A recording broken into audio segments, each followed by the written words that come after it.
with the State of California Executive Order N-29-20, dated March 17, 2020. All members of the City Council are participating in this meeting by video conference with no physical meeting location. Members of the public wishing to observe the meeting live may do so at mountainview.legistar.com, on YouTube at mountainview.gov/YouTube, and on Comcast Channel 26. As noted on the meeting agenda, members of the public may provide oral public comments during the public comment period for the item by signing up at mountainview.gov/cc_speakers or by phone by dialing 669-900-9128 and entering webinar ID 963-1484-9204. Any emails received by 4:30 p.m. today were received directly by the City Council. All votes will be taken by roll call vote. So we'll move on to item 2, which is roll call, and the City Clerk will take attendance. Councilmember Abicoga? Here. Councilmember Hicks? Here. Councilmember Lieber? Here. Councilmember Matichak? Here. Councilmember Showalter? Here. Vice Mayor Ramirez? Here. Mayor Kamei? Here. Thank you. All right. So we'll move on to item 3, which is our study session. The purpose of this study session is for the City Council to discuss and provide input on key downtown precise plan issues affecting areas A, G, and H, including historic preservation, development character and design, and ground floor uses. After the staff presentation, the Council will consider the following 3 questions in turn. Question 1, does the City Council support the historic preservation staff recommendation to rely on existing preservation incentives and authority under CEQA and the City Code? Question number 2, does the City Council support the development, character, and design staff recommendation to update areas A, G, and H standards and or guidelines and include objective standards such as FAR to clarify design expectations in area H? And question number 3, does the City Council support the active ground floor uses staff recommendation to prohibit ground floor administrative office? And so joining us tonight, Senior Planner Edgar Maravilla and Principal Planner Eric Anderson will present the update. Assistant City Manager and Community Development Director Archie Srivastava is available for any questions, as are the City Consultants, Ruchira Glar and Rick Williams from Van Meter Williams Pollock LLP, and Kimberly Butt from Trainer HL. And after the Council goes through the 3 questions, staff and I will create a summary before moving on for clarity for all. All right, so we'll move on. Is staff here? Mr. Anderson, are you taking it over, or is it you, Mr. Maravilla? Yes, I'll be taking it from here. Thank you, Mayor Kamei. Let me get the presentation going.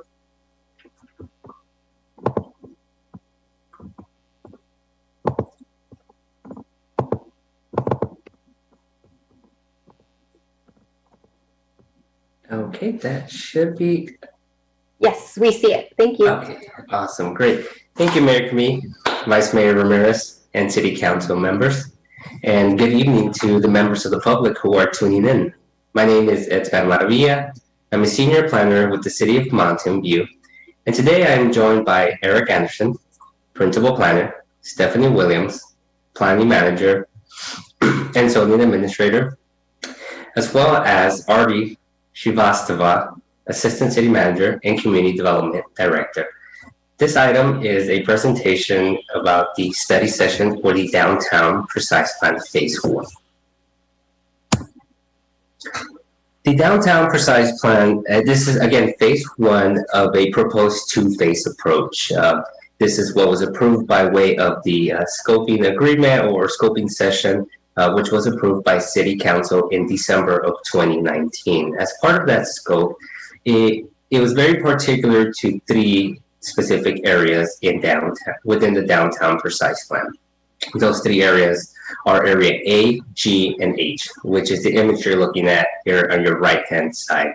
You will note that these three areas are within close proximity to the Caltrain station, and they also happen to be the oldest areas of downtown.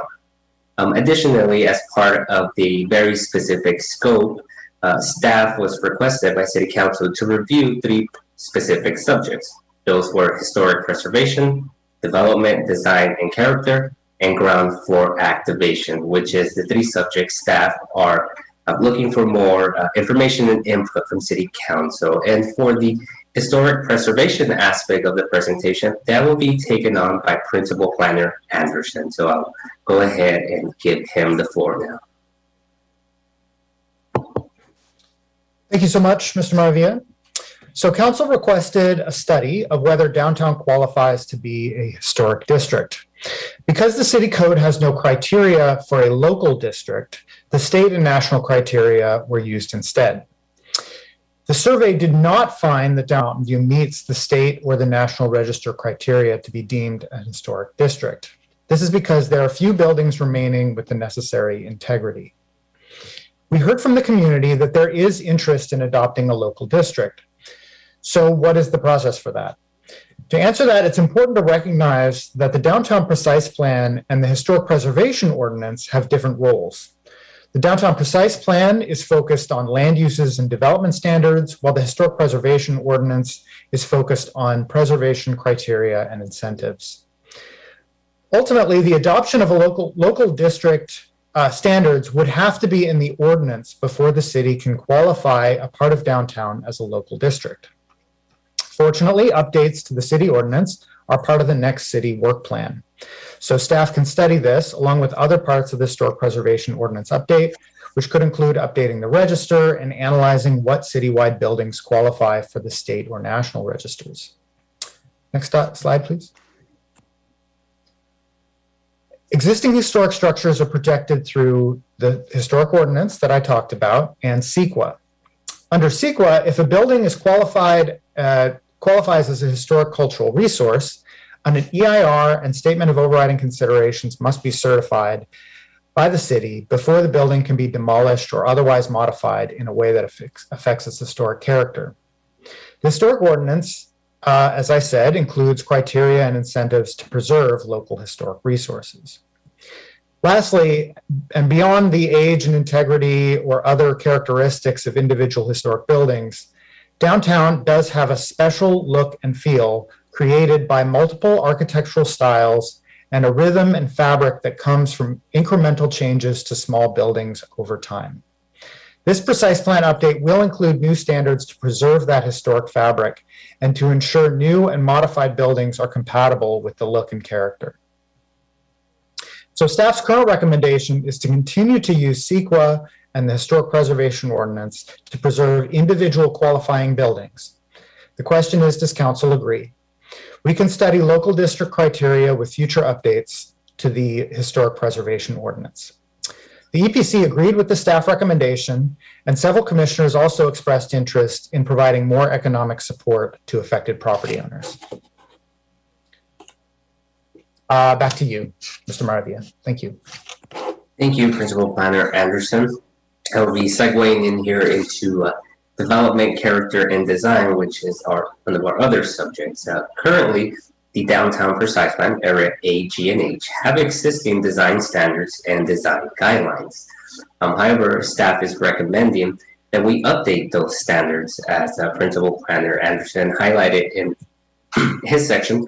The downtown has multiple architectural styles and has a very particular feel and character. And in an attempt to protect that character, even though we're not designated a historic district, we are recommending to update standards. And these standards would be objective standards that would be essentially requirements. And we're looking at possibly, and of course, this is not all vetted yet, as we still have to work with the consultant to further develop more standards, but this would include the likes of upper floor step backs, fine grained facade rhythms, main entrances at the sidewalk that front the building as to be of a more activating nature, and pedestrian friendly landscaping. as mentioned, this does not encompass all our standards. We're still developing them. Additionally, staff is looking at updating the guidelines. And guidelines are more objective, and for that reason, they would only be enforced on non-residential buildings. Due to recent state legislation, we're not allowed to enforce guidelines on residential buildings. As part of these standards, we're also looking at floor area ratios as a way of massing control. If you're looking at your images here, you'll take a look at the far right image, which is a one piece. You'll get to see more or less what a floor area ratio massing control can look like. And in combination with other standards such as setbacks, it could lead to buildings where you have 2 stories and then you require a step back. And once you go up to the 3rd story, it requires another step back and so forth. And this is again in keeping with the existing character, look, and feel of our downtown. And as next up is to include more illustrations. We currently have a few illustrations in the downtown precise map, but we're looking to update those illustrations as to better convey the message as to what we would like to see by way of these standards, by way of these guidelines, by way of the massing control. And from doing planning for so many years, I can tell you an image can be worth 1,000 words if you can point at it and show a developer, show a contractor, or show a member of the public what is expected and what is the vision for downtown. With that said, the question staff has is, does the City Council support the development, character, and design staff recommendation to update Area A, G, and H standards and/or guidelines and include objective standards such as floor area ratio to clarify design expectations in Area H? When this question was asked at the May Environmental Planning Commission meeting, the Environmental Planning Commission agreed with staff recommendation. They recommended that we look at more objective standards as to really keep with the fabric of the existing downtown.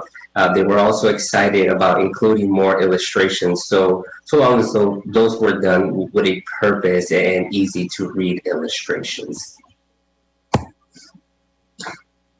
Here we have ground floor activation. Currently, downtown Mountain View areas A, G, and H allow for admin and research and development office by way of a provisional use permit if they demonstrate to be of an activating and interesting nature. However, it is a staff experience that administrative offices and research and development offices rarely activate the Castro frontage. This is in part due because admin offices and research and development offices are your typical 9-to-5 jobs, right? You show up, you close the blinds, and you get to work. They don't necessarily leave too much activation, and people aren't necessarily visiting those locations for any service. As such, keeping that in mind, staff is recommending to disallow ground floor admin, research and development offices fronting on Castro Street and on the side streets. Again, this would only be for ground floors. Another thing I would like to highlight is that oftentimes admin office uses and research and development office use tend to have, for lack of better words here, deeper pockets, and they often outbid other uses that could be of an activating nature. And with that said, that leads to staff's question. Does the City Council support the active ground floor use staff recommendation to prohibit ground floor administrative office? And if you're looking at the image here to your right-hand side, that would be disallowing ground floor on the Castro frontage and on the side street. So the areas highlighted in red and the areas highlighted in blue, the requirements will remain as currently is.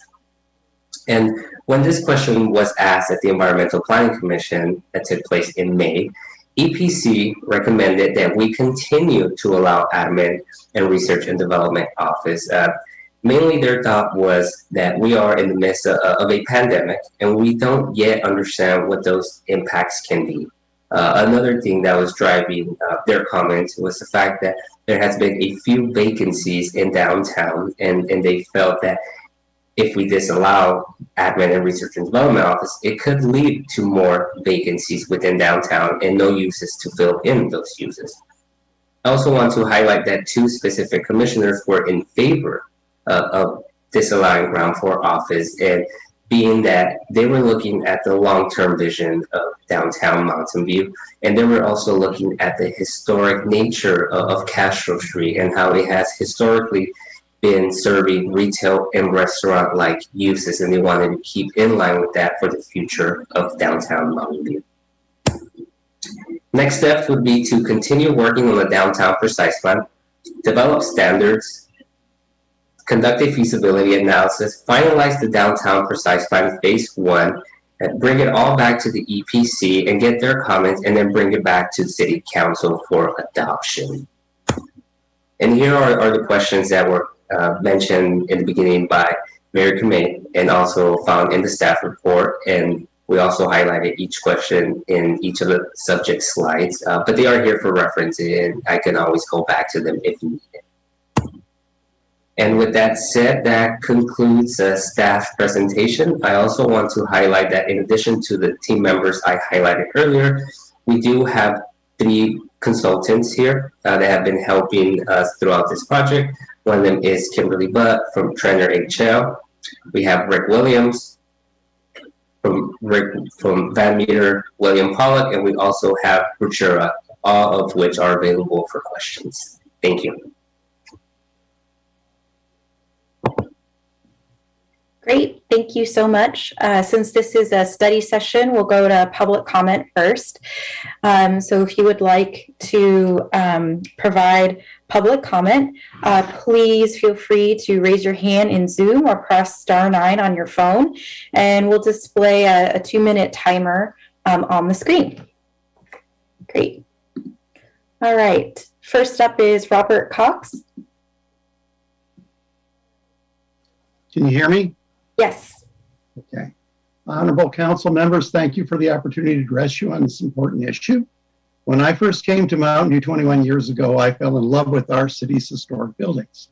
My interest in them was one of the reasons I was motivated to serve as the vice chair of the Old Mountain View Neighborhood Association these last 10 years, and also as vice president of the Mountain View Historical Association.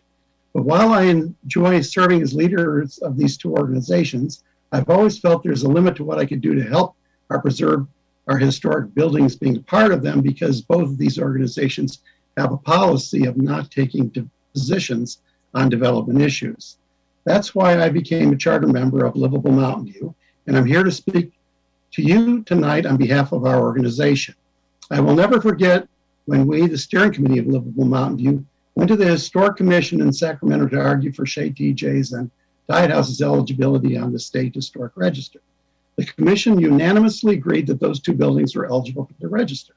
In no small part, it was because of the work of our consulting attorney, who had not only a desire, but a passion to see these buildings achieve their due recognition.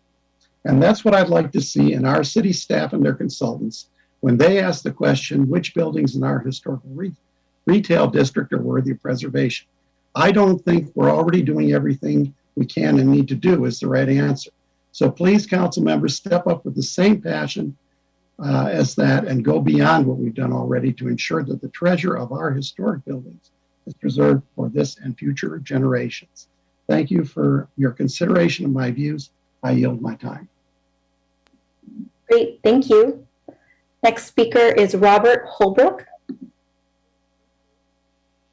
Thank you. I'm Robert Holbrook. I live a little over a block away from Area H, and my wife and I walk there many times a week. I support the recommendation that staff has made to prohibit the use of administrative offices on the ground floor, as they've suggested.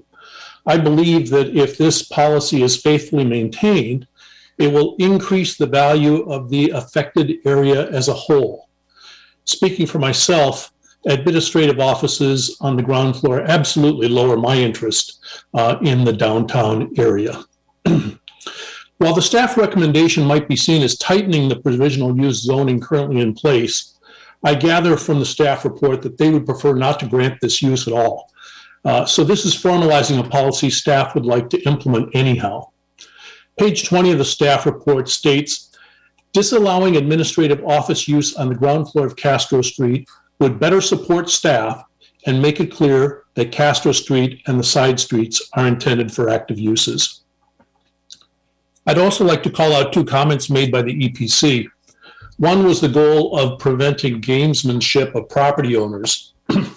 I suspect that if you show a willingness to consider administrative offices, you might paradoxically increase vacancies as owners withhold properties from the market while applying for provisional use permits for administrative offices for their properties.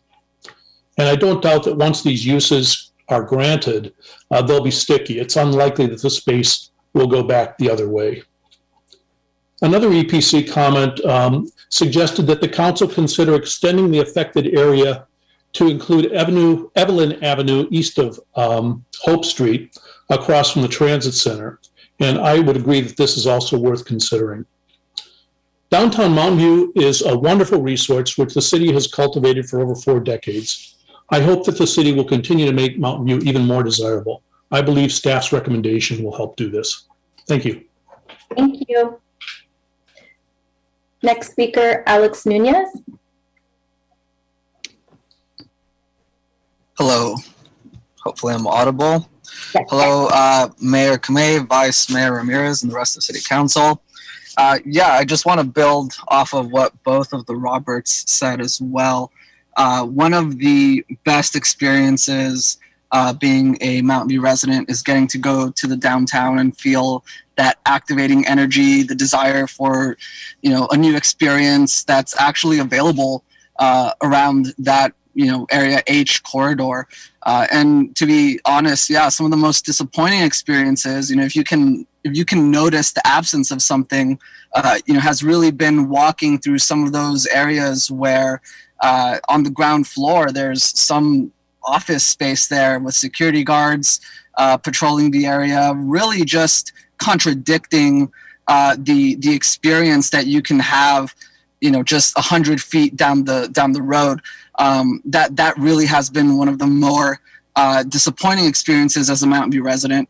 And so really when I'm looking through that staff report and the staff recommendation for some of this research and development and administrative office, kind of use, I could not agree more with limiting or just altogether eliminating how much of that use we have in the downtown.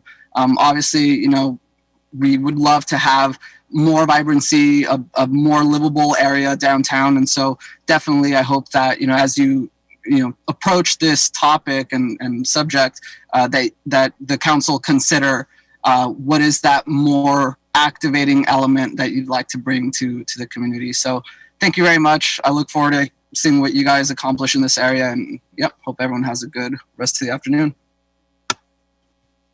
Thank you. Next is Alexander Brown. Hey. Hi. Glad to be the second, Alex. Thank you for your time. I would like to request that the city require the new pyramids to be either Mesoamerican or Mesopotamian themed. I also like to think that I could just wander around and find a new store or cafe or Chuck E. Cheese to visit. I think that'd be great. So I'm all about the ground floor being something useful to the people just wandering and not just businesses. Thank you for your consideration. Thank you. Next is Bruce England. Hi, thank you. You hear me okay? Yes, we hear you. Okay, thank you. Speaking for Mountain View Coalition for Sustainable Planning, and we want to support the recommendation 3, which is, does City Council support the active ground floor uses to prohibit ground floor administrative office uses along Castro Street and cross streets within 1 block thereof in Area H. We also note that in a lot of cases with the city plans, they could be more integrated than we see today. The Access MV is very good at pulling together various transportation related plans into one document. And that's the sort of thing we'd like to see more of, including here, because as you know, there are a lot of individual plans related to this. The other areas of Castro Street, Moffett Boulevard, the transit center, grade separation, and so on. There's a lot that can and should be done through that area, including the streets program. And we look forward to seeing more on that from the city. Thank you. Thank you. Jerry Steach?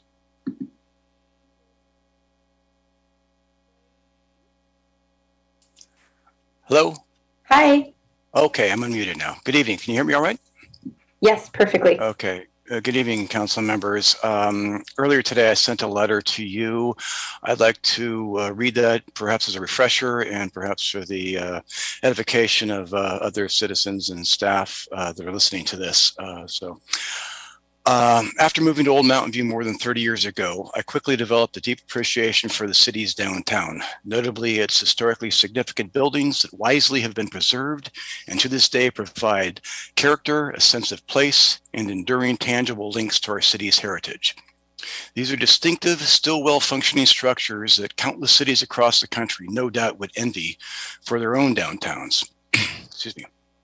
I've written articles for the Old Mountain View Neighborhood Association's newsletter, as well as for the Mountain View Historic Association's newsletter, on many downtown buildings that date back a century or more, highlighting their various roles in the city's rich history.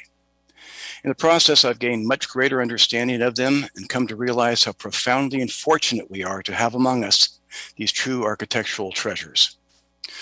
To both honor Mountain View's history and foster continued vibrancy and character of the downtown, these treasures absolutely deserve and must be granted the protection that can be ensured by the City Council effecting a thorough, lasting mandate to do so. Thank you for your time. Thank you. Paula Al-Shawani.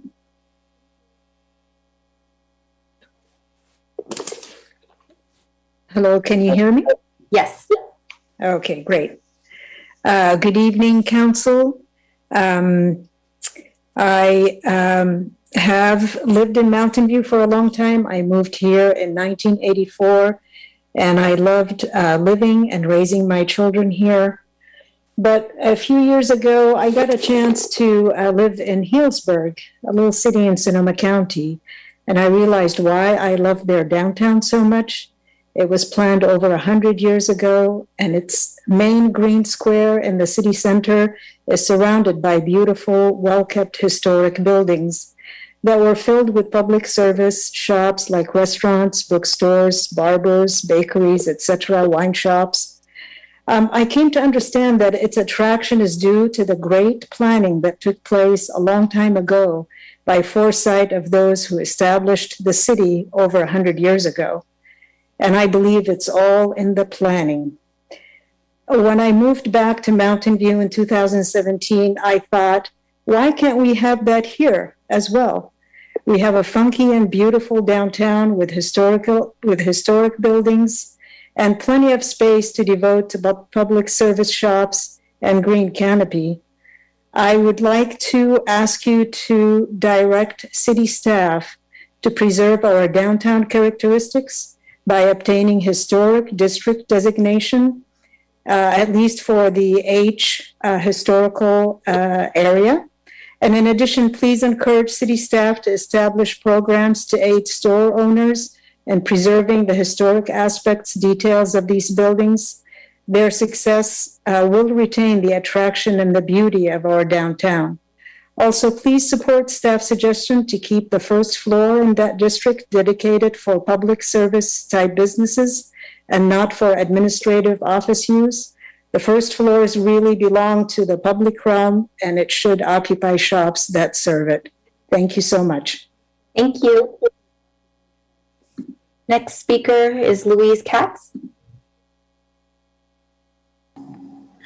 Thank you, Mayor and Vice Mayor and council members. On behalf of Livable Mountain View, we sent out a letter with some of the critiques of the information that you received with regard to these issues, so I won't repeat it. I agree, obviously, with the prior speakers as to the need to not have offices on the first floor and to maintain our historic buildings. The question is always how and when, because they are in danger as we speak. And I also wanted to say, with all due respect to the EPC, we're not going to fix Castro Street this way by their vote to put in offices on the first floor. The staff was 100% correct that the deep pockets that office rentals will bring will basically eliminate any availability for retail and restaurants. So Castro Street won't come back as a retail site because there won't be anything to come back to. We can't force owners to evict their offices. It's just never going to happen. So once it's gone, it will be gone. I think the other issue is historical protection. I believe we pointed out the problems with the report, that it clearly does not give us actual protection for irreplaceable buildings, and we urge you to err on the side of caution and work for the strongest, clearest, and comprehensive way to protect our historic buildings. As the staff report mentioned, we need to know what can be protected and how fast we can do it. So again, we would very much like to focus on this issue and have our considerable expertise and resources of our city devoted to this issue. I can't think of anyone in Mountain View that would say that it's not important. Thank you. Thank you. Next is Sarah Livnot. Hi, thank you. My name is Sarah Livnat. I am a resident of downtown Mountain View for about 20 years and have been very involved in the community. And we moved to downtown for the downtown after driving all the way up and down the peninsula from San Jose to San Francisco, and chose Mountain View because of its vibrant downtown, and it's only gotten better. And I would say that over the last few years, I've been really concerned about particularly the office space, the Wells Fargo building that went up on the corner of Castro and Church, which is pretty much a dead zone, as well as the, I think it was the WhatsApp building that is next to kind of one block off of Castro. And so I would just ask for this council that this is kind of what I hold the council accountable for. I mean, there are many things in the city, but the downtown in particular is a real asset and a real gem, and is something that I think is very central to our identity as Mountain Viewans. And so please preserve downtown Mountain View for the residents. And if you do that, then the commerce will come and the community will flourish. Thank you. Great, thank you. Next is Gina Fellon.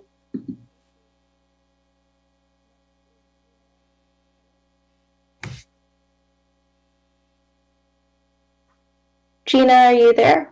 Hi, can you hear me? Yes, I hear you. Oh, okay, great. I'm also a longtime resident of downtown Mountain View who moved here for the downtown shortly after the library was built, and it started becoming more of a place where you could go at night. We turned down Palo Alto, we turned down Santa Clara, and we wound up here. One thing I would say about offices wanting to move into this area is it's not because the office space here is so great.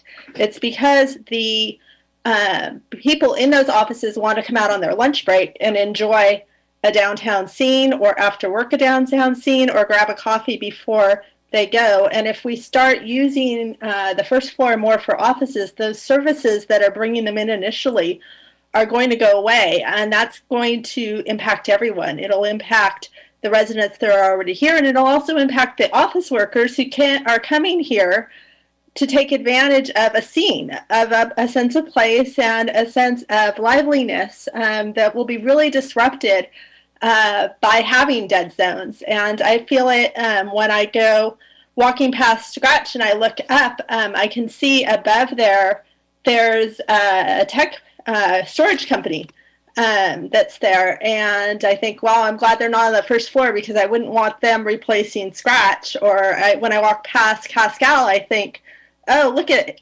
Cascal, except there's this LLP something or other Fenwick and West sign for a law office, and I think, okay, well, that's okay because they're on the top and they're not on the bottom.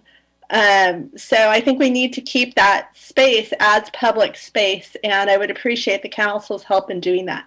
Thank you. Thank you. We have a phone number. It's 650, and the last three digits that I can see are 668.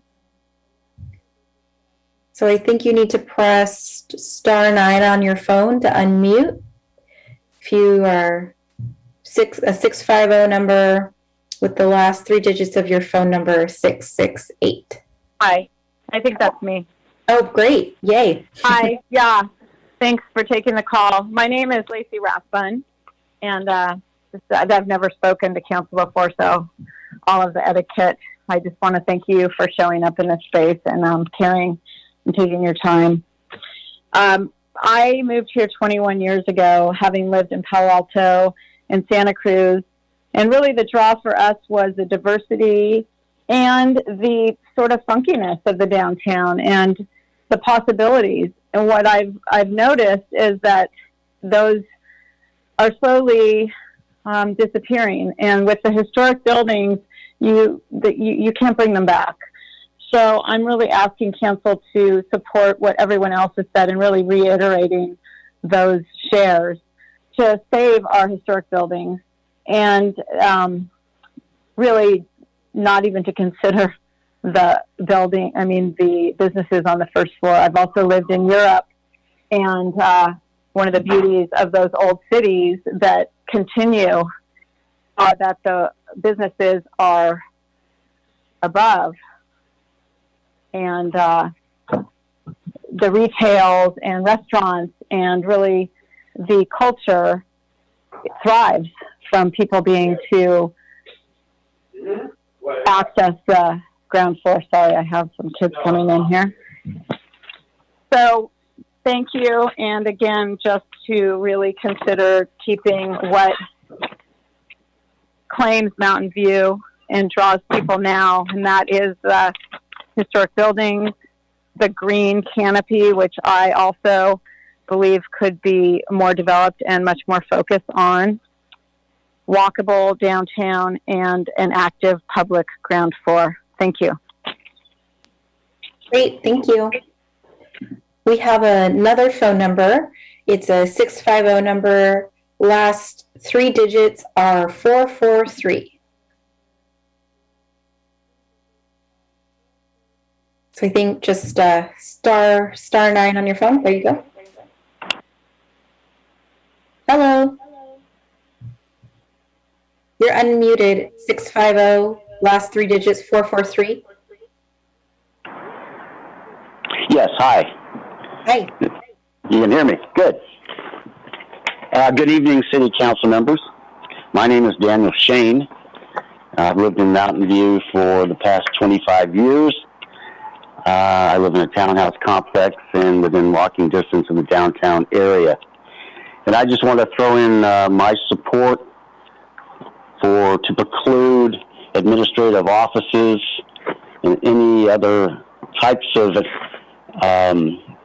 businesses that are not for public use. I believe that the ground floor spaces should be preserved for public uses, entertainment, eateries, shops, things that make Mountain View what it is. Mountain View is really important at this time as well as other times, but especially during this time of the COVID pandemic, because a lot of people, obviously, as you know, feel isolated and loss of community and things like that. And Mountain View can be a source of salvation for the people of Mountain View. I would hope that the city consultants have a proper vision of what downtown Mountain View should be like. The presentation by Hala Ashawani was excellent, and we have the same mindset as far as a vision for Mountain View. What they did in Sonoma and Santa Rosa, Healdsburg, and so forth, what they're trying to do is what we should be trying to do in Mountain View. So it's just important that they... Thank you. Sorry, your time is up. Okay. Well, thank you very much, and I appreciate the time. Bye. Thank you. Mary Dadio. Hi, this is Mary Dadio, and For Green Spaces Mountain View, I guess I'd like to talk a little bit about the lack of any real landscaping guidelines in the precise plan. I don't know if this is supposed to be discussed in this phase. It's not clear to me what phase it will be discussed in, but I do think it should be addressed. And I'm asking, we're asking that the precise plan landscaping guidelines be updated to incorporate guidelines such as those are in place in North Bay Shore or East Wisman, which are much more robust.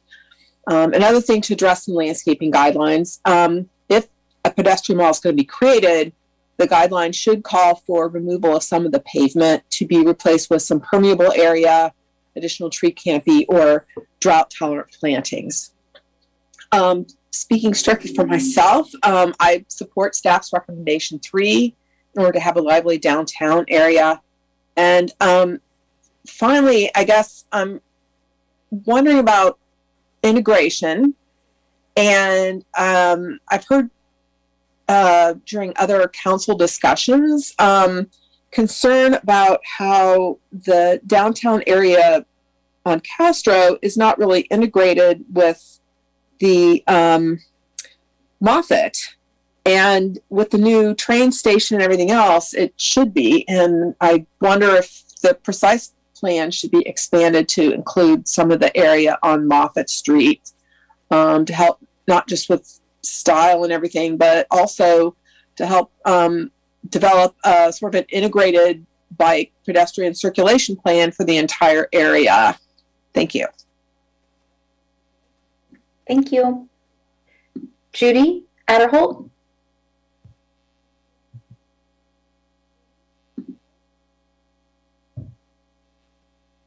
Hello, can you hear me? Yes. I just wanted to express my support for the historic designation for the Castro Street buildings, and also say that I was kind of surprised at the recommendation to allow businesses rather than vacant buildings on the bottom floor, because I think that's exactly the opposite approach that's needed, because when you get the non-active companies on the ground floors, it really does create these dead zones. I would invite everybody to go check out the Quora building on the corner of Castro and Church Street.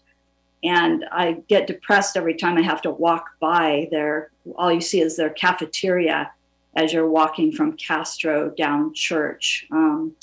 So that whole area is not vibrant at all, like a lot of Castro Street is, with its various active businesses on the ground floor. So I really would like to urge you to make that rule that it has to be active businesses on the ground floor. I think that will serve the public and encourage more businesses to come in a much better fashion. Also, I just want to mention that I've lived in the old Mountain View neighborhood since 1994. My husband and I have both lived here. And we really love the vibrant parts of Castro Street, but we've noticed there's a real contrast. So anything we can do to make even more of Castro Street vibrant and preserve what we already have. Thanks so much for your time. Thank you. All right, I don't see any more hands, so this concludes public comment. We can bring it back to council. Since it's a study session, why don't we start with questions or comments? And I know that staff and our consultants are available. So do any council members have any questions or comments? Vice Mayor Ramirez. Thank you, Mayor. I only have one question. I'm a little surprised that we haven't gotten a lot of, I guess, input from the business community and from downtown property owners. Can staff summarize in your stakeholder outreach what the business community and property owners in downtown have said about your recommendations? Yes, I can go ahead and highlight what we heard during the outreach aspect of it. Mainly, a lot of the business owners and a lot of the developers, per se, were in agreement that, or not necessarily in agreement, but if office was to be disallowed, they acknowledged that Castro Street would be the likely location, as that is one of the most viable retail locations where property owners actually get requests for retail types of uses. They definitely highlighted that they would not necessarily be in support of completely disallowing admin and research development office uses as you get out of the core of downtown, such as Castro Street. I take it they didn't have any comments on the other recommendations then? In general, the questions that were asked by staff and by the consultant that's helping us were very tailored to the specific group, right? We did outreach to the developers, we did outreach to business owners, and we also did outreach to neighborhood associations. But we did highlight specifically kind of some of the big broad comments for each group within each of the subjects in the staff report.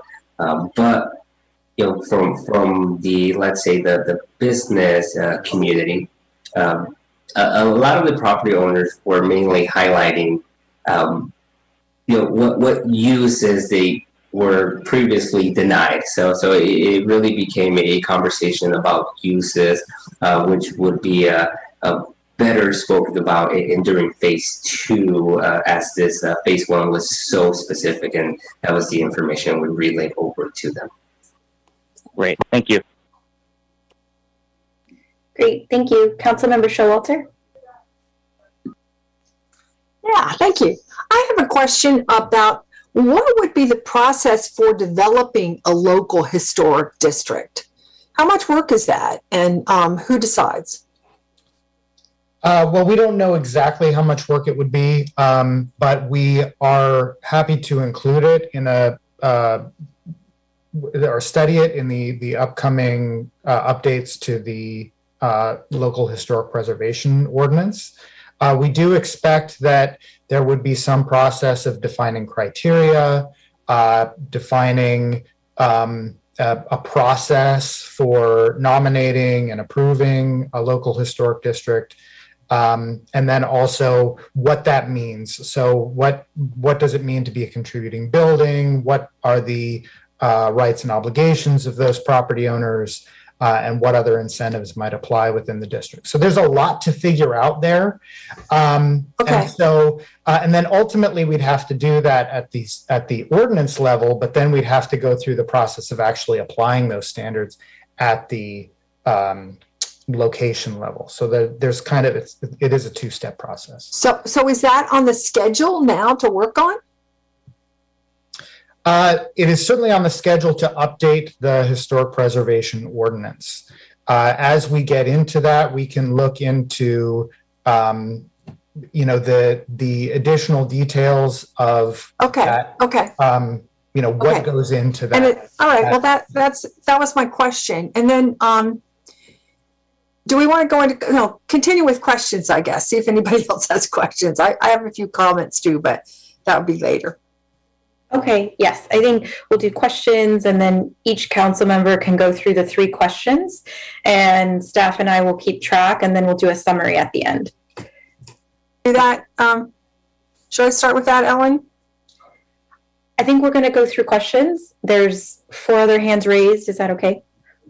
All right, great. Councilmember Lieber. Thank you, Mayor. So following on Councilmember Showalter's questions about the ordinance and what it would take to get there, I was kind of surprised by the lack of a real muscle or substance behind what the consultant was giving us in terms of options on preservation of historic buildings.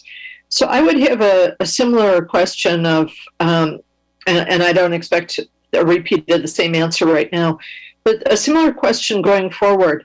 What would it take to get us to the point where we have something that actually protects the historic resources that we have?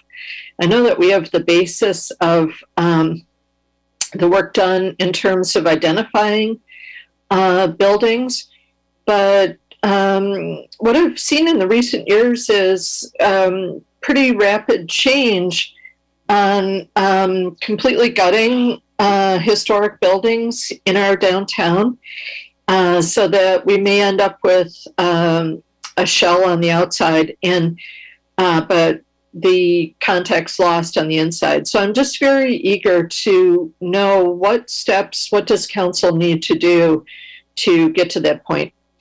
Thank you. Oh, and one other question, if I may, Mayor. Under what's being proposed, what would happen to the few ground floor offices that are sort of small independent businesses? I think there's architectural office, maybe a law office, and 2 real estate offices that have been a long time presence in the downtown. And so how would the change affect those business locations? Sure, because it's fresh in my mind, I'll respond to the second one first. So the proposed changes to the downtown precise plan would only affect administrative office, which also includes R&D offices. It would not include what the precise plan defines as general offices. So those would continue to be allowed with the provisional use permit. The existing ones would not become non-conforming. So you're talking about the architecture office, the lawyer's office, those are considered general offices. We do need to study language and policy about what to do with the, several existing storefronts in the affected area that do have admin office in them today. And so we do need to define the kind of non-conforming language that would allow those to continue, but would set some kind of obligation that it convert to a conforming use. For example, if a certain type of upgrade is required or something, like we need to figure out that threshold. Back to your first question, you brought up, how do you get more protections for historic resources? And, I'll reiterate what was in the staff report is that there already are protections for historic resources that are identified as such, either through the CEQA process or through the Historic Preservation Ordinance. I think that the questions moving forward are fully fleshing out which buildings qualify for some of those criteria, whether it be local, state, or national criteria. And that really should be done comprehensively at a citywide level through the Historic Preservation Ordinance update that we're proposed, that is on the work plan. And then did I answer that first question? I wonder if you had any other parts of that first question that you wanted to ask. Well, I wonder, it's on the work plan, and what does that mean in terms of time about? I believe we're scheduled to start working on it towards the end of this 2-year cycle. So, usually things like this usually take a year or 18 months or so to actually complete. So probably completed within 3.5 years. Okay, thank you. Great, thank you. Councilmember Hicks. Actually, I apologize. I raised my hand to make comments because I thought I saw a pause in hand raising. So if other people have questions, I will wait to make comments. Okay. Councilmember Matichak. Thank you. I sent in a ton of questions, and thank you very much, staff, for answering all those. I appreciate it. And some of my other questions have been asked by my colleagues here tonight. So I think I'm down to 2 questions. And I was wondering when phase 2 is on the work plan to come to us, if you know that. Mr. Maravilla can confirm, but I think we are scheduled to finalize the precise plan edits over the remainder of the calendar year and probably come back very early 2022. Okay. And I appreciate the answer to the question about what is a general office versus an admin office. I think there is quite a bit of confusion, and I think some of the business owners downtown are concerned that some businesses that might want to move there would not be allowed. And I kind of think of it as if an office serves the public, then it's allowed. Would that be a good way to describe it? I do think that covers much of it. The way it is posed in the, it's kind of posed as a negative to that in the precise plan. So basically an admin office is a business that is associated with the operations of a business, right? A space that is associated with the operations of a business rather than provision of some kind of service directly. So that's how it's phrased in the precise plan. And so I think that that's roughly along the lines of what you presume. Okay, thank you. Thank you, Councilmember Albicoga. Thank you. I wanted to go back to historic preservation. I share the sentiment of my colleagues who've already asked questions about this. And I guess I just wanted to maybe go more specifically into the situation that we've experienced over the last few years. And, I think the community, a large part of the community has spoken that they value historic preservation. So my question is, I guess my concern about just relying on existing preservation authority and the local ordinance is that through that, over the years, we dealt with, I think it was 902 Villa, the WhatsApp building, the house that was there that was left and became dilapidated to the point where I was one of the voting members, and we just felt like we couldn't allow it to continue to, get blighted. And so we allowed that. But I'm not, frankly, looking back, I'm not really satisfied with what replaced it. And then, of course, we had the Tide House JTJ issue. And then, my concern looking into the future is I noticed the other day that the lock shop on Castro Street, I forget the number, but that building is up for sale. So my question very specifically is, how do we avoid those types of situations that we've had and avoid that from that happening to the lock shop? And that's what I'm really looking for is, what controls do we have so that we don't even have to go through that whole process? Because one of the issues that came up with Villa, the JTJ, project was, and the developers, they say this, well, we've worked so hard on this for so many years, and so, we should be able to do this. And I just don't even want to, frankly, get to that point. So my question is, how do we avoid those situations in the future? If I may just take a stab at it, Councilmember Albicoga, at staff level, we think that, number one, the ordinance has to be updated because right now there's a sort of a voluntary component to it, and council can tighten that up.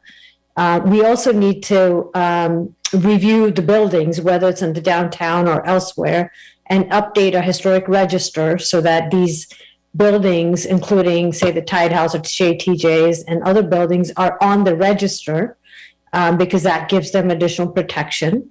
And then third, we need to, if it's the district that we want to look at, we need to adopt criteria to identify a local district and then go and do one more pass, take one more pass at downtown to see if it identifies as a local district. Once all these are identified on the list of, on the register, then we have sort of the muscle behind CEQA as well as our ordinance to then, direct development on these sites. The council can choose to deny it because it would require a statement of overriding considerations for, getting rid of a historic resource. Or it could provide incentives through the historic ordinance. So there are ways, but we think information is the best way to do it. And the best way to do it is to go and update the ordinance and update our register so all these property owners are informed ahead of time before they work for years on a project. Because if they're not identified, then the historic review becomes part of the development review, and you can go quite far down the road before you know you're a historic resource. So essentially, the way to do it is through the historic ordinance.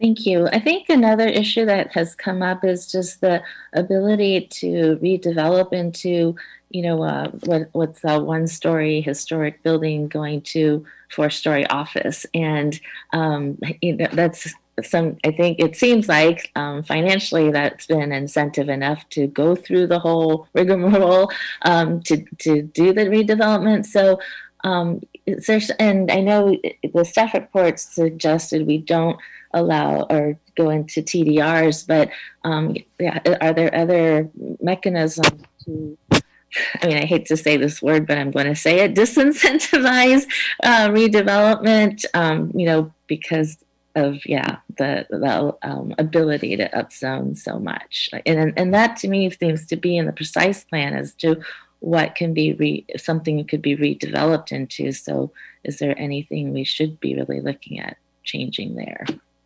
I think the way we're tackling the precise plan is through the development standards. We can't effectively reduce density on residential parcels because of various state laws, but we are looking at doing a better job of shaping non-residential buildings through FAR controls. And we can still apply some setback and other requirements to residential parcels. But really, if there is a historic building, the council is well within its rights to deny a project if it means demolition or really affecting that historic resource. That's number one. And then that's the biggest disincentive. And then you also have a system of incentives that we can provide where they can get, for example, use, parking, other concessions in order to keep that particular building viable. So I think it's basically a system of disincentives and incentives with the ultimate authority of the council, about whether you can demolish a building. So we think that historic ordinance is the best way, and then that way you're not replacing the building at all. But I think the development standards help because whatever goes on around it is also going to affect the area. And so that's what we're proposing. But we are limited in our ability, especially on residential sites, to downzone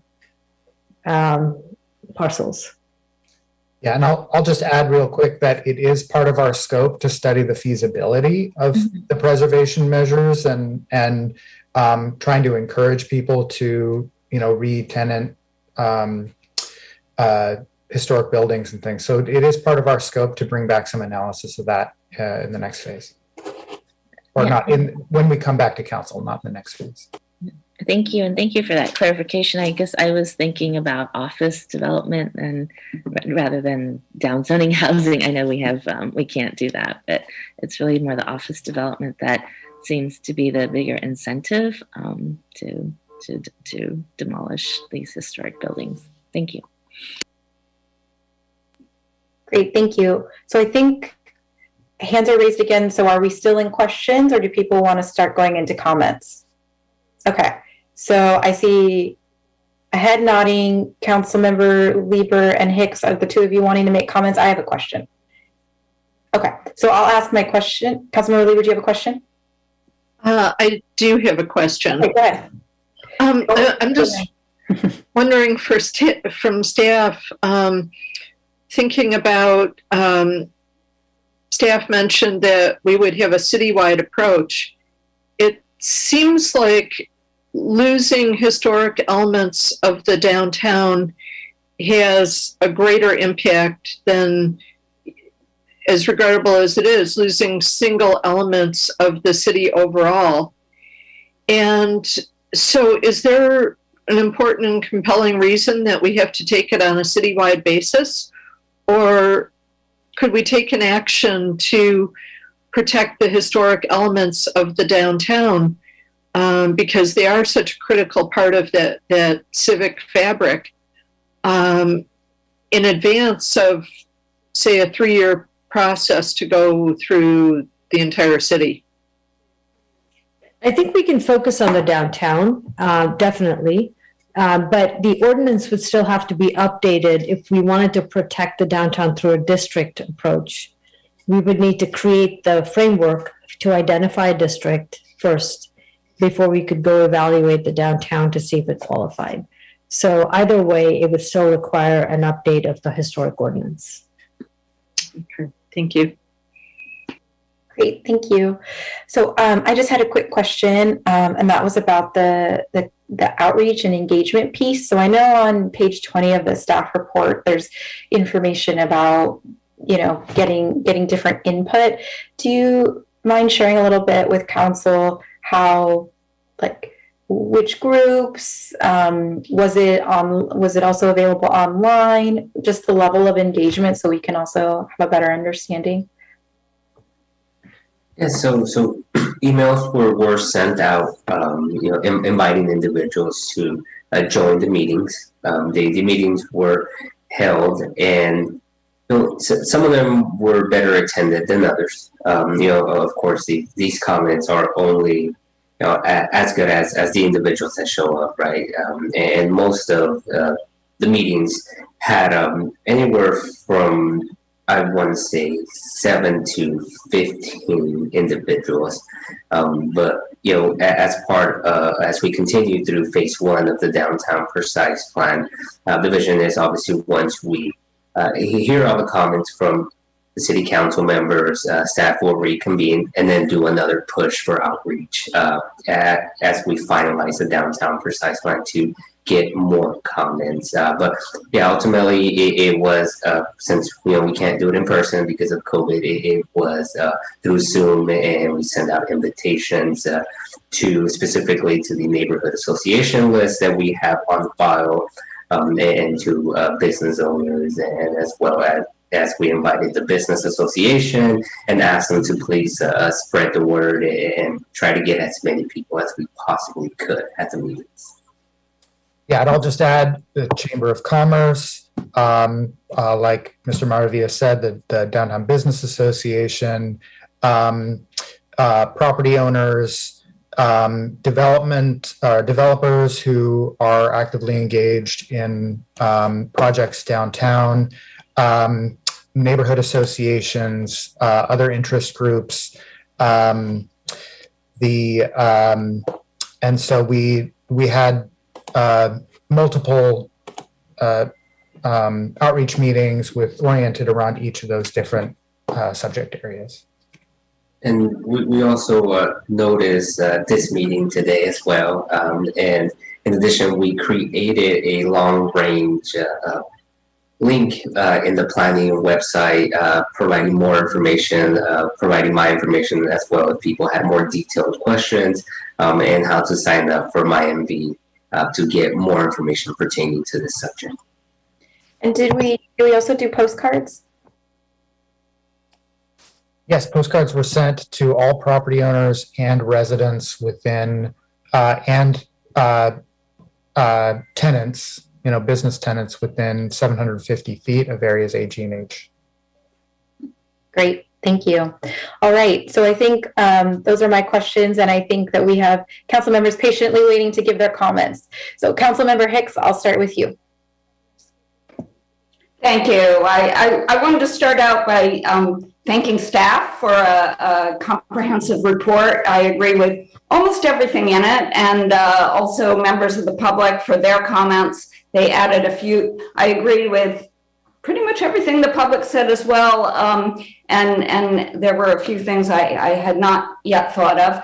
And also council members, I thought their questions, I agree with the directions that the questions were going in. So I'll start off by saying I'm actually really more excited than I've ever been before about the future of our downtown. I hear a lot, both emails from people and people I run into on the street saying they've really liked the car-free nature of our first 4 blocks, and that yes, we have some vacancies now, but they're really seeing that if we continue that, that they're looking forward to the future of our downtown as we possibly continue that.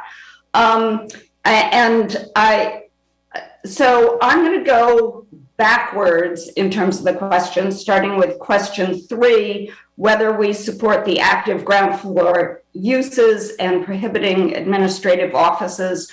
For that one, my answer is an enthusiastic yes. I think that we have to do that in order to keep Castro Street our public square. It's really the only one we have at this point. And there are economic incentives, as people have been saying, that could cause us to lose that unless we regulate it, to prohibit administrative offices, and I would say anything that's not open to the public. We get a lot of talk about getting people out of their cars and promoting more active ways of getting around, and I think if we don't continue to regulate and have those active uses, people will not be able to, there'll be nowhere to walk to. I know there's been some talk, well, the EPC talked about vacancies, that was one of the reasons that they made a different recommendation, but the city just hired a staff person with a great track record filling downtown vacancies in Campbell. So I feel confident that staff's recommendation is a solid one for that. Then for question number 2, whether we support staff's development character and design recommendations, I also strongly support those. That for compatibility with our historic downtown, but I also like the couple of lines on making sure that we're not creating fake historic buildings, that we're not doing Disney-like replicas of some former downtown, but that we're saving our authentic places and then making other buildings compatible. So I liked that direction very much. I strongly support the setbacks. I think Councilmember Abekoga was talking about disincentivizing building offices, and I think that the setbacks are something that both create compatibility in any new construction, but at the same time is this a word? Disincentivize just tall glass office buildings being built in our historic downtown. So I like that. I would even, I don't know exactly what the dimensions on the setbacks were. Plus it might be nice to use the lower part of the setback as a balcony. Let's see. So I would look at how deep we can make those setbacks. Then for question number 1, which it seems is the more difficult question on staff's recommendation to rely on only existing historic preservation incentives. For that one, I do disagree. I think that we've had problems in the past, most recently on Villa Street, with kind of a very difficult situation, both for the developers who'd gone through this long process before they were told no, and the owners and members of the public who were kind of struggling through that process. I would like to get it right from the beginning. And I know members of the public then took those buildings to Sacramento, where they had been originally our consultant had looked at those buildings and said they would not rate historic at the state or national level. When members of the public brought them to Sacramento, they rated at the national level. So, that's concerning. And I did some head scratching and called our state historic preservation office to understand why that might have happened.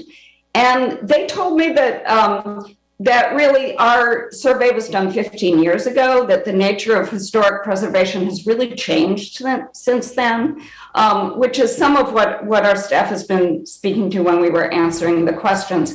That now people don't look at individual buildings and their architectural components as much as they start out with a context statement that talks more about the community and the different members of that community, be they, different ethnic, racial, or religious groups, what their story is, how they contributed to the story of the development of the city. And it was, I think, through some of those stories that those two buildings rated nationally. So, and I would say, so I won't tell those stories, but I think that's the direction that we have to go in. I would like so basically I'm saying I would like to modernize our historic preservation toolkit. And I think that will encompass both our historic preservation ordinance and the downtown precise plan, and maybe some side tools as well, such as things people have been talking about, like a revolving loan fund or grants to help owners of the buildings rehabilitate the buildings and so forth.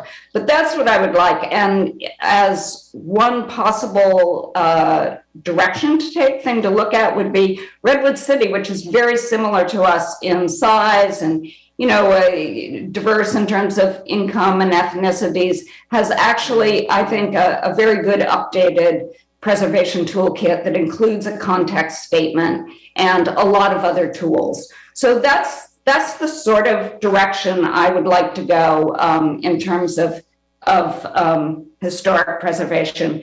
And I guess just in closing out, I liked what some members of the public said in terms of adding landscaping requirements, permeable paving, as we look at the nature of the changes in the street in the first 3 blocks.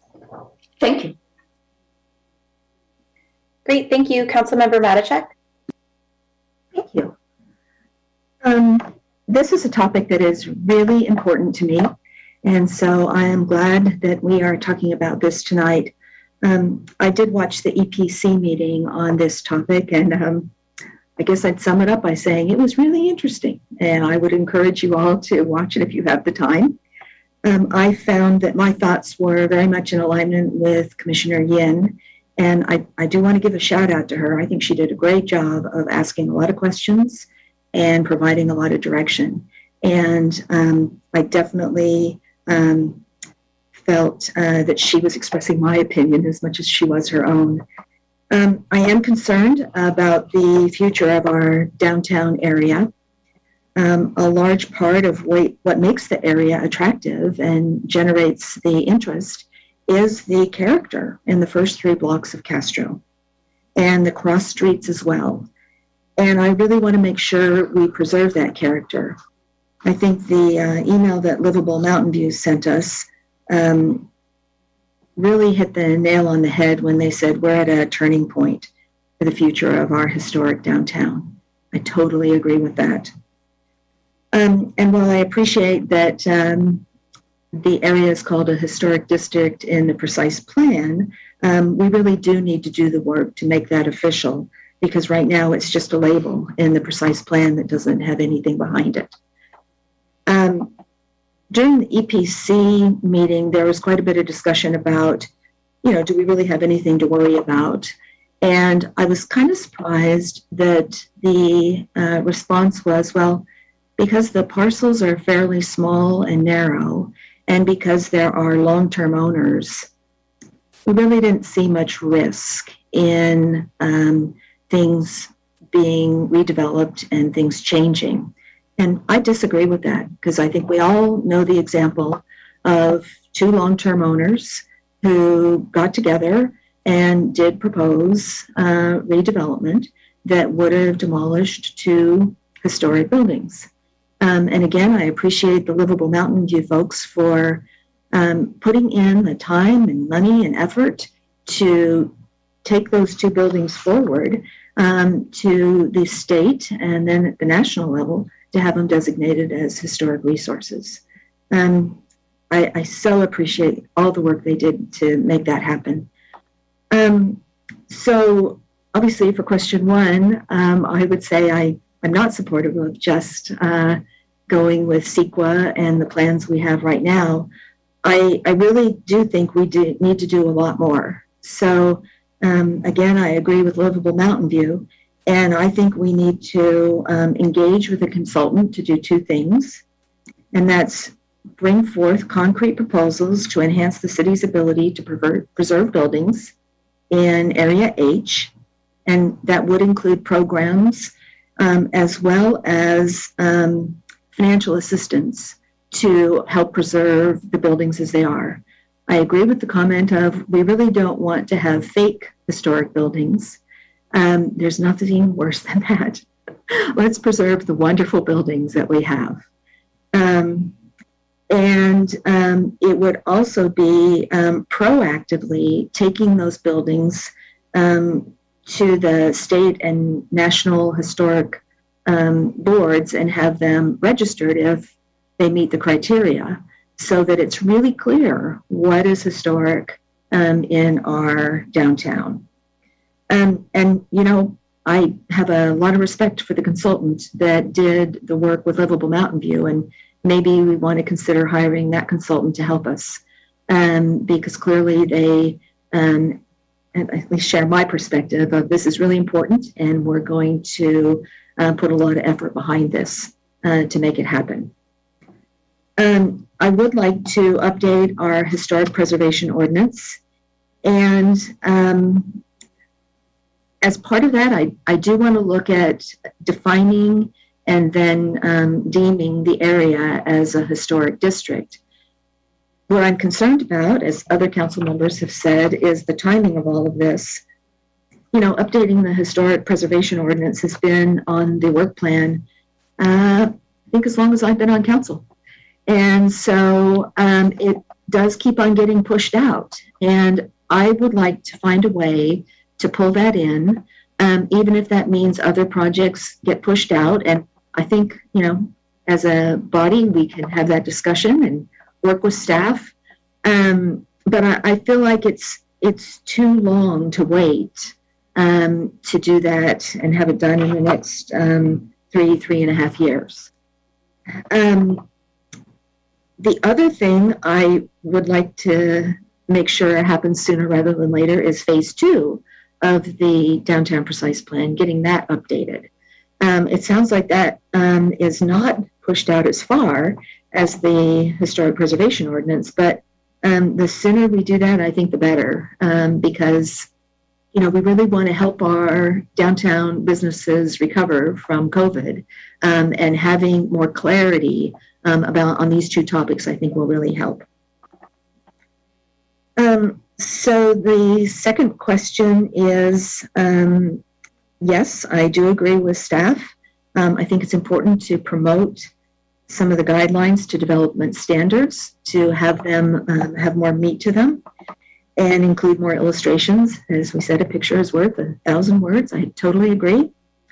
And I do agree that we should prohibit administrative offices on the ground floor along Castro Streets and the cross streets. So I do agree with staff recommendation there. And as many have pointed out, we need to keep the downtown area vibrant. I'm very hopeful about its recovery from COVID, and I want to do as much as we possibly can to preserve its character and its thriving activity and nature and keep it the gem that it is. Thanks. Thank you. Councilmember Showalter? Thank you. Yeah, well, first off, just a couple comments. This is a little confusing, I think, because the downtown precise plan is really for long-term protection. And what we're focused on right now, because of COVID, is how to keep the downtown as vibrant as possible, from the economic hit that it's taken from COVID. And also there's so much discussion in our community about how to transform the temporary closure to vehicles that we've had, which seems to be very, very popular, into a permanent one, and how to do it right. And so, in a sense, it's a little confusing to talk about these things at the same time, but they obviously fit together. I think a lot of emphasis needs to be taken both short-term and long-term in how to fill up the vacant spaces. I mean, we've talked about a prohibition of administrative offices because, they are kind of a dead zone. I would agree with that. At the same time, I don't think that's going far enough. I think we need to figure out how can we activate and have those vacant spaces filled up. And I'm hoping that our new Vitality manager can help us a lot with that. But I think we may have to have some incentives and maybe even some penalties. Like some of these vacancies have been there for 2 or 3 years. And it's not at all, I mean, I don't know the specific stories, but I think that having a vacancy in downtown on the first floor for such a long time begs the question of, are they really trying very hard? And are there temporary uses that we could put those spaces to, like pop-ups or art galleries, or I don't know, that maybe somehow our grants could help support. So I kind of like all of those things to be considered with this. And of course, too, the other thing that's been mentioned really that was really important is that we need to integrate this with Moffett and with the transit center, which are, right next to it. And so, those are some general comments. First, I would kind of concur with what people have said thus far about question 1. My feeling is that we need to move forward and identify the historic buildings in downtown as soon as possible. If we could do kind of do that and somehow get some protection and then move on to the, taking the longer look at the historic preservation ordinance. I know when I was on the planning commission in the 90s, we were considering the preservation ordinance, and we felt like it wasn't very good then. And so I thought what Councilmember Hicks said about how the historic preservation has modernized a great deal was really interesting. I'd like to learn a lot more about that. Question 2, that seems like a good idea, yes. And then question 3, long-term, yes, I think we should ban administrative offices, but I think we need to go much further than that. And we need to figure out ways to get these vacancies filled and maybe utilized temporarily. So, thank you. Great, thank you, Councilmember Abe-Koga.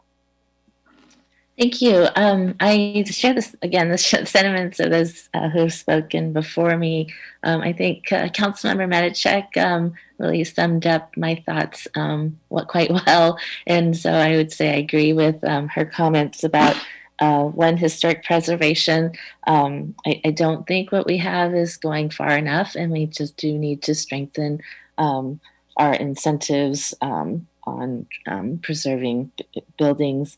So I would like to see other program options be recommended. And whether we do it, with the citywide historic ordinance or not, I would leave that up to Well, I'd leave it up to staff as to what's the best, process. But I will say I agree with other council members that I was disappointed to hear that it's going to be 3 or 3.5 years away. Frankly, we've been talking about this for at least since, well, I would say our neighbor in downtown, Suzette, had mentioned. We had apparently made some commitment in 2013 to look at this, and it never happened. It just disappeared.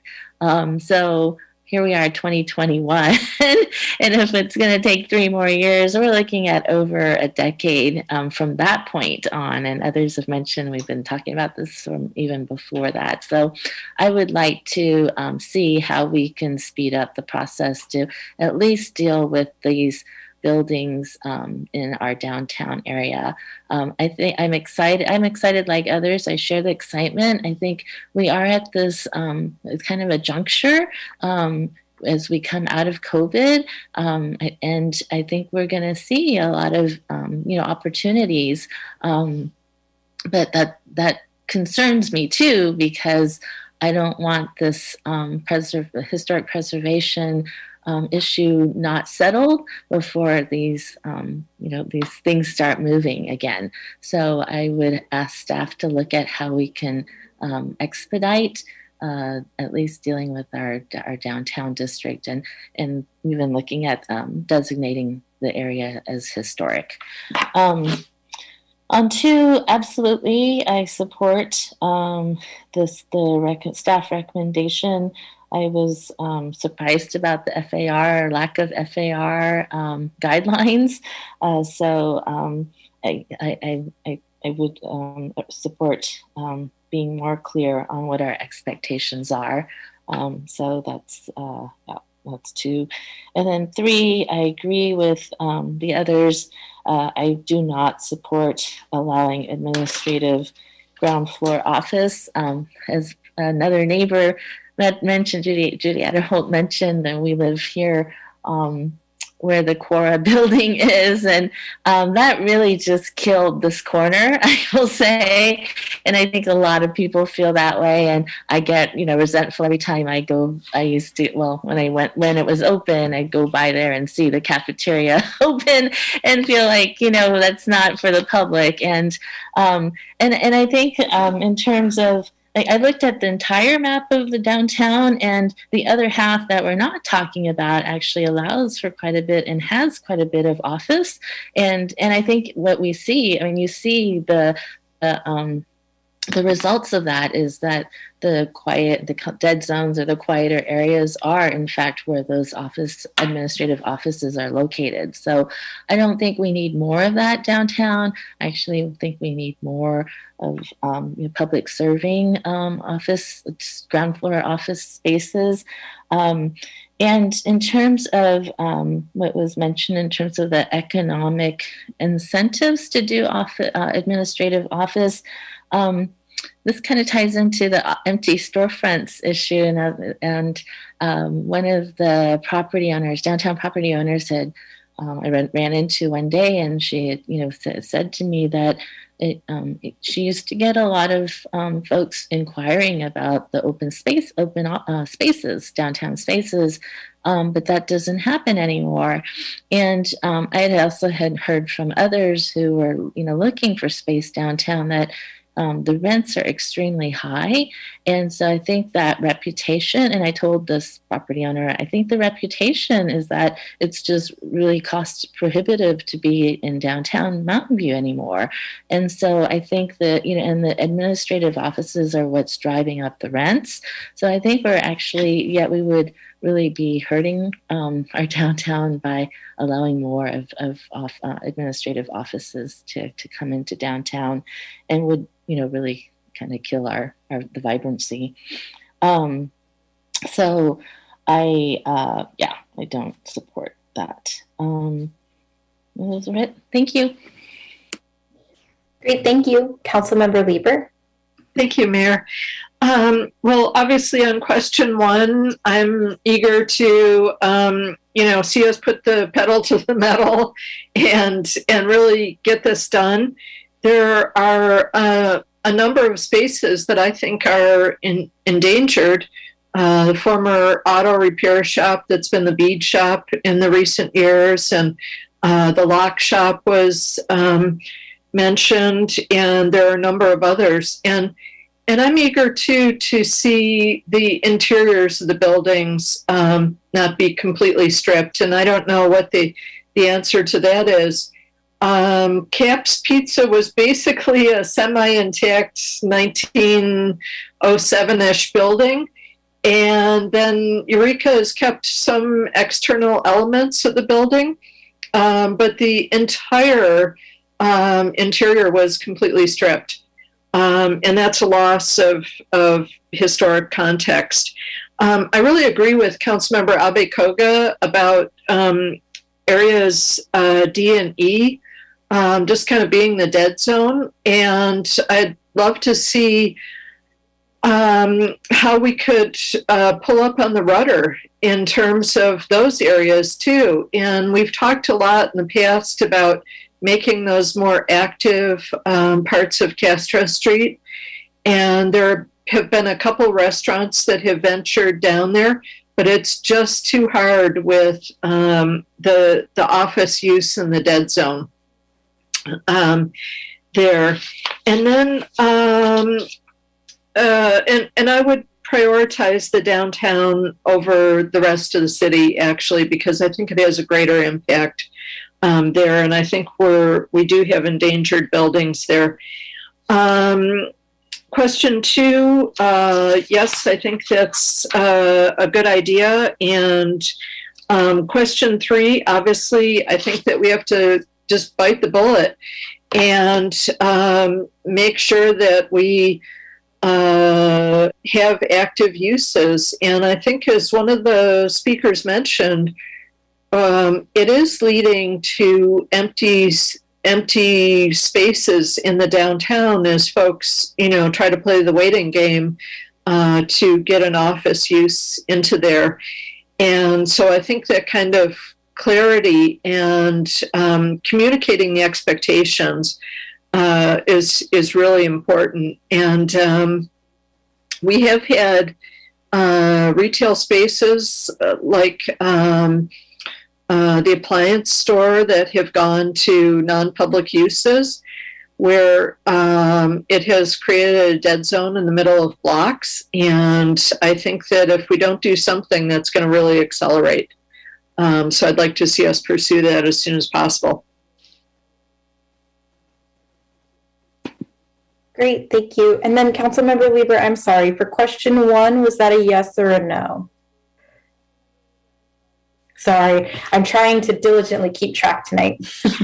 Yeah, question 1 is I don't think that our current reliance on existing incentives is enough in any way, shape, or form. I think that we need to do more and do it fast.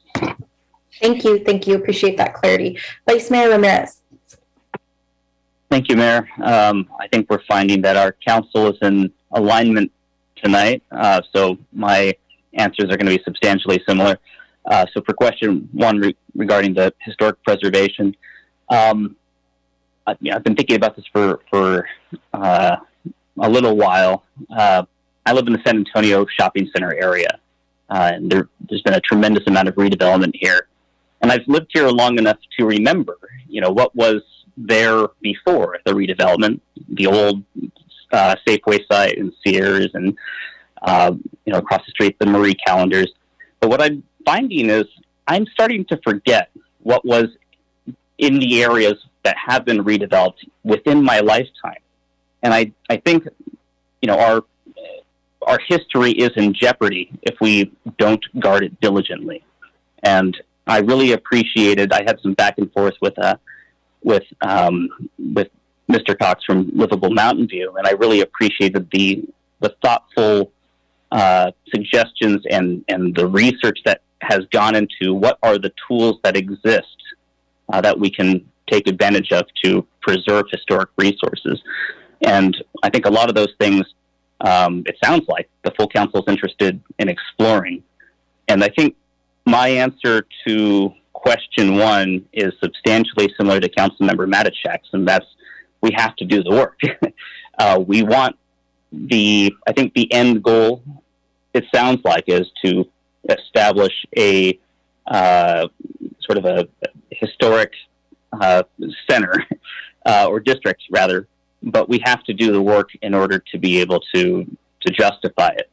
And that's going to be done in the context of the historic preservation ordinance. So my answer is that's how we get there.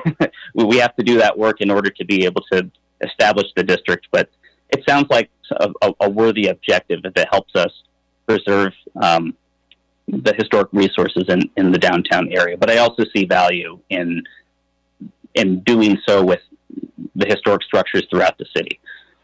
There are a number of other recommendations in the Livable Mountain View email. I hope that staff has an opportunity to evaluate them in the context of the other historic work citywide that we're doing. For question 2, simpler answer, yes. Question 3, I think similarly, I'm gonna borrow from Councilmember Showalter. I think the answer here is we need to find ways of activating vacant space. I work in downtown San Jose, which is struggling with blight and vacancy. I'm not interested in creating dead spaces that are occupied with administrative office, but I'm not interested in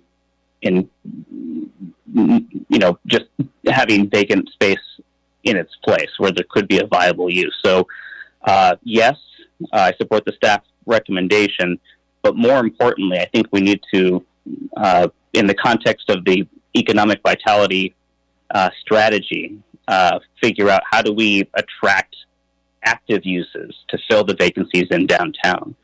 And I think Chair Cranston during the EPC meeting had some interesting ideas that he had gotten from San Francisco, where his business is.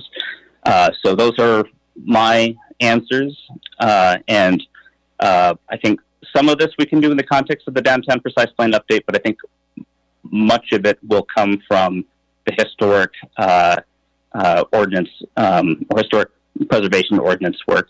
The only other thing I would add is, and this is, I think, more decidedly phase 2, where redevelopment does occur, I think we need to find ways of incentivizing housing over office space. And I think that's going to be challenging. Fortunately, we don't have to figure it out tonight. But I do think that's a conversation we should have as part of phase 2. Thank you. Great, thank you. Okay, so thanks to all my colleagues for all these, for clearly answering all 3 questions so I could keep track easily, and then the kind of robust comments. I really appreciated it, as well as the public and staff. Thanks so much. So I think what would be best is I'll answer the 3 questions, and then I do have some comments on what I'd like to see moving forward. So from what I can hear, it sounds like, well, I guess we're not to summary, but for myself, question number 1 is no. I do believe that moving forward with the historic preservation ordinance makes the most sense, and I'd echo the comments that were already made about prioritizing that and having that. If that runs in tandem, I think that would be really helpful to answer a lot of these questions. And, part of the feedback there too is that, as we're talking about historical context, we have many different community groups, the Mountain View Historical Association, for example, right? They're a great resource, and I would love to, Livable Mountain View clearly has done some work as well. I wonder if we can kind of leverage the community engagement there already to move forward with the ordinance. And I think Councilmember Hicks mentioned the city of Redwood City. So perhaps it's not completely reinventing the wheel, and that we do have some framework that and some momentum here so that we don't need to continually push it out, because I do think it's been on at least the entirety that I've been on council as well. For question 2 is yes. And question 3 is also yes. And just into comments. So part of why I was asking about the community engagement element is I do think that in Mountain View we're blessed with neighborhood groups. We're also blessed with community groups, and some of the community groups, like the Mountain View Historical Association, is one that might have received an email and perhaps doesn't have members that live within the postcard vicinity, the 750 feet. And I'd love to see some more robust and greater ways to engage from not only the neighborhood groups and the businesses, but also kind of the existing organizations within the city. At least that's one of the things I've noticed during the pandemic is people are much more engaged. We have Green Spaces Mountain View, which was birthed out of the pandemic, right? So I do think that we need to be having a holistic approach, and whether that comes from staff or the consultant, that would be my recommendation and my hope, in that, we get all the comments on the forefront so that we don't need to kind of double back later on that. And then I did want to touch upon something that Councilmember Matashek mentioned, which is phase 2. And I do think moving forward with phase 2 in a streamlined fashion makes the most sense. Councilmember Showalter brought up how we're trying to talk about the economic recovery, and we're trying to talk about how we help our downtown businesses out of the pandemic. And I think the sooner we can move through phase 2, the more we can kind of also talk about the recovery efforts from our existing businesses. And I know that there's interest there from people who've done outreach to me from our business group. So I think that would be helpful. And I also wanted to say, one of the things we talked about in terms of historic preservation came up at a REI meeting, where we talked about trying to find ways to mark historical places within Mountain View, whether that be the Chinatown that used to exist within the downtown, or the robust nursery businesses that used to be here. I'd love to see some incorporation, not only of the architecture, but also ways to play, homage to what used to be there, so we can all remember. As the Vice Mayor was mentioning, there are things that have turned over in our lifetime, and we're already starting to forget, right? I'd also like to see that incorporated when we talk about historical preservation. Okay, so those are my answers to my questions and comments. Councilmember Showalter. There was one more thing before you get to the summary that I wanted to mention again in case it didn't get into it. And it was what Mary Dadio brought up. The idea that we would want to add landscaping guidelines to this. I really think that's very important. And also perhaps a real emphasis on adding more canopy on the side streets. We have beautiful trees on Castro. I'd certainly like to see more of them, but the side streets, not so much. So just wanted to add that idea about landscaping, and hope my colleagues would, concur with that. Councilmember Hicks. So as usually happens when I speak first, other council members say things that I want to agree with, but they don't know I agree with them unless I bring it up again later. So we might, before you go on, Councilmember Hicks, sure. I might ask is what we might want to take straw motions on. Sure. So okay. So before we go into all of that, I'd love to get a summary from staff, and then go through some of the straw motions, and then maybe that's the way to best indicate our support for things that council members. That other people have said. Sure. That way you don't have to remember it all.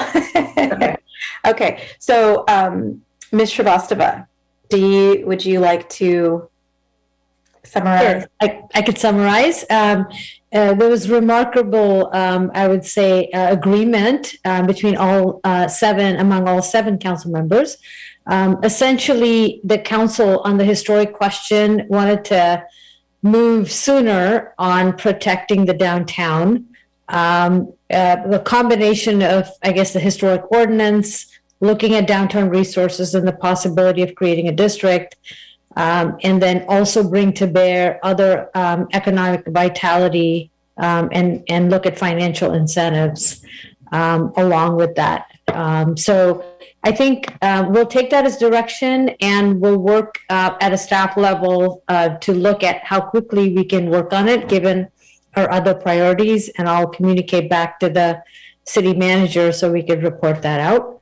On question 2, it was a unanimous yes. The council agrees with creating more objective standards, an FAR for office buildings, and we'll wait for the straw motions for additional work.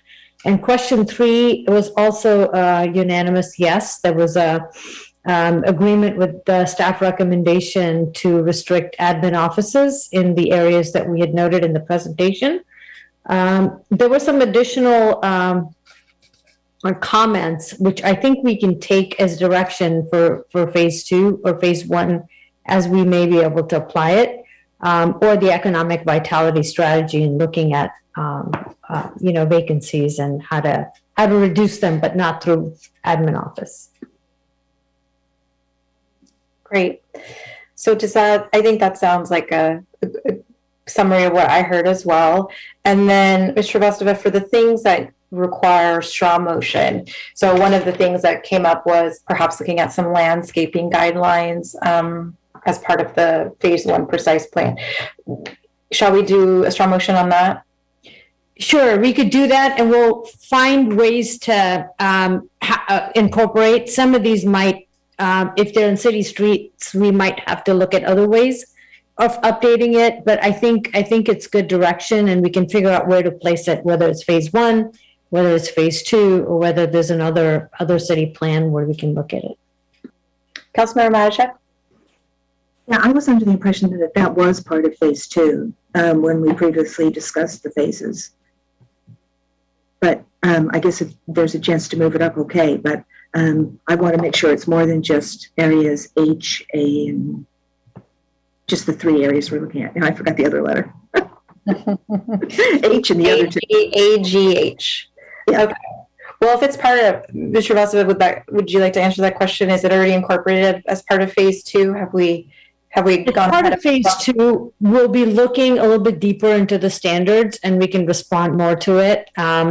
But to the extent that you would like it to apply for phase 1, some of these, I think, and Eric, you can confirm this, but we may be restricted because the street planting is mostly done on city streets, and that may not be in the downtown precise plan. So yeah, so unlike other areas where we're planning more comprehensively, like to, kind of scraping everything and starting over, like East Wisman and North Bayshore, we don't have the plan, the streetscape, the street dimensions plan, in the precise plans, right? We are relying on public works documents for defining the, how the streets are designed. That's not to say that we can't add landscaping standards or guidelines to private property. I think there's a little bit of a give and take when you have in a downtown environment like areas A, G, and H. You really do have the desire for buildings right up against the sidewalk. So there's a little bit of you have to acknowledge that in your landscaping standards. And so landscaping tends to be a little bit more, a little bit smaller, honestly, in these areas.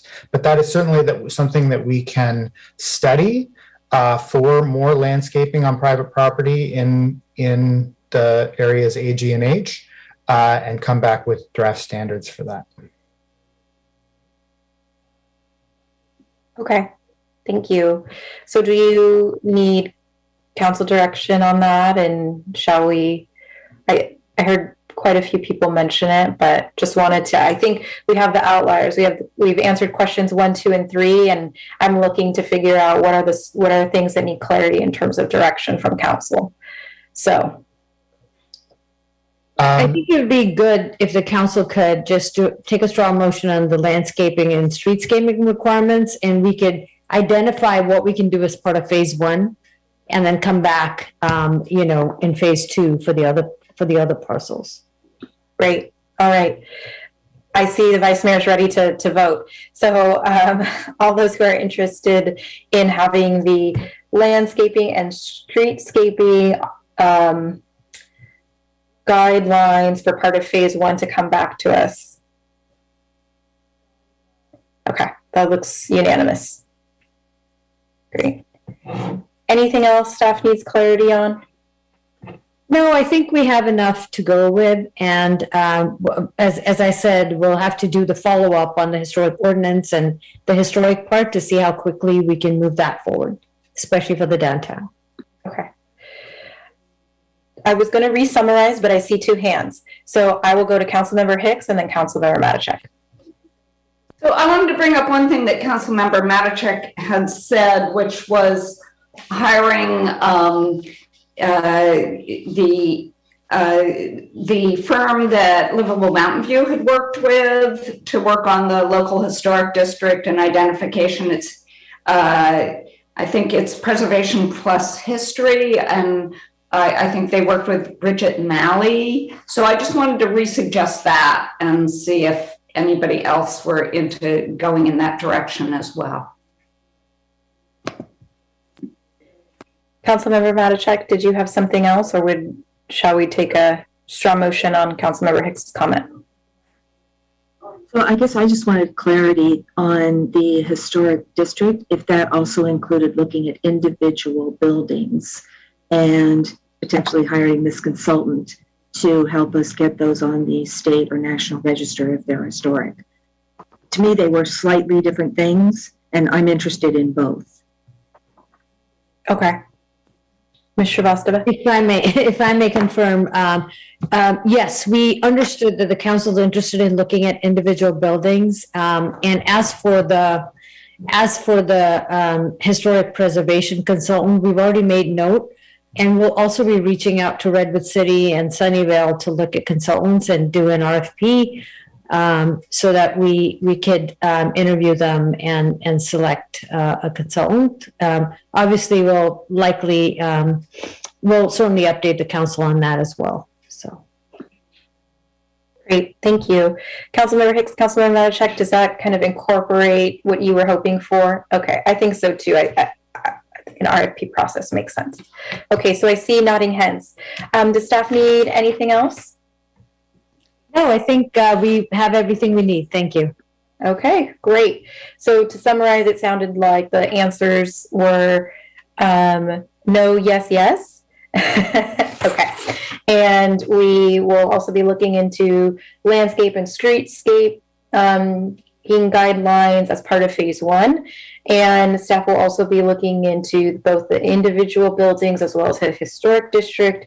And we'll be reaching out to various cities on what they've worked on with their ordinance, as well as putting together an RFP for a historic preservation consultant. Okay.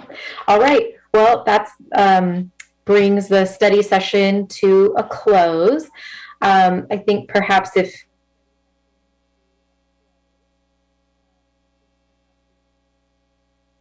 for council members, you can't hear me? No, we can hear you. Oh, my internet, it just says internet unstable. Sorry about that.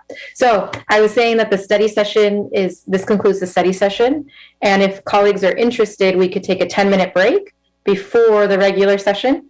So we can reconvene at 7:10. And if City Clerk Glazer wouldn't mind putting that on the timer for everyone, that would be much appreciated. All right, see everyone at 7:10.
All right. So good evening, everyone. Welcome to the joint meeting of the City Council Regular and the Shoreline Regional Park Community Special and the City of Mountain View Capital Improvements Financing Authority Special of June 8th, 2021. I'm going to read the usual announcement as required. This meeting will be conducted in accordance with the State of California Executive Order N-29-20, dated March 17th, 2020. All members of the City Council are participating in this meeting by video conference with no physical meeting location. Members of the public wishing to observe the meeting live may do so at mountainview.legistar.com, on YouTube at mountainview.gov/YouTube, and on Comcast Channel 26. As noted on the meeting agenda, members of the public may provide oral public comments during the public comment period for the item by signing up at mountainview.gov/cc_speakers or by phone by dialing 669-900-9128 and entering webinar ID 963-1484-9204. Any emails received by 4:30 p.m. today were received directly by the City Council. All votes will be taken by roll call vote. So I'd like to move on to the Pledge of Allegiance, and I believe the Vice Mayor will be leading us tonight. Thank you for the honor, Mayor. I pledge allegiance to the flag of the United States of America and to the republic for which it stands, one nation, under God, indivisible, with liberty and justice for all. Great, thank you very much. And now we'll move on to item 2, the roll call. The City Clerk will take attendance by roll call. Councilmember Abitoga? Here. Councilmember Hicks? Here. Councilmember Lieber? Here. Councilmember Matichak? Here. Councilmember Showalter? Here. Vice Mayor Ramirez? Here. Mayor Kamei? Thank you. Great, thank you. And we'll move on to item number 3, presentations. Item 3.1 is the LGBTQ Pride Month proclamation. 1 week ago, on June 1st, I was joined by many of my City Council colleagues to raise the rainbow flag in celebration of Pride Month. Former Mayor and Council Member Chris Clark also joined us and was given the 2021 proclamation for his role in starting the tradition in Mountain View. Let's take a look at the video of the flag raising ceremony.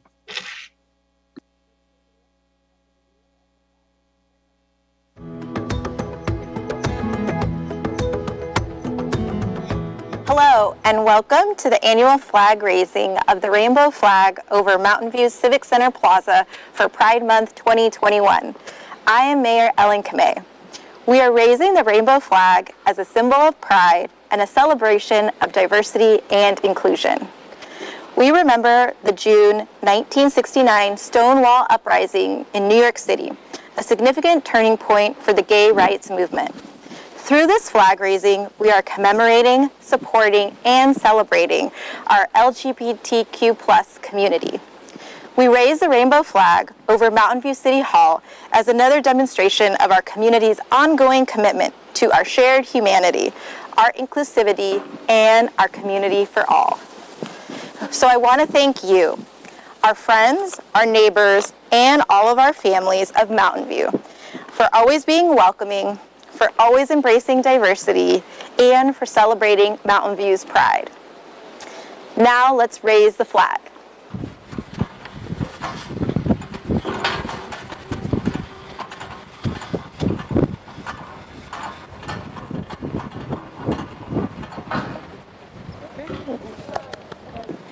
Now I'd like to present our Pride Month proclamation to former Mayor Clark.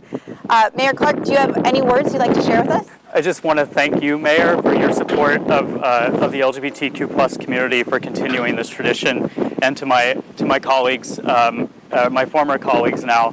I really appreciate all of your support in continuing the tradition now and in the future. So thank you so much, Mayor. I really appreciate it. Thank you. Happy Pride.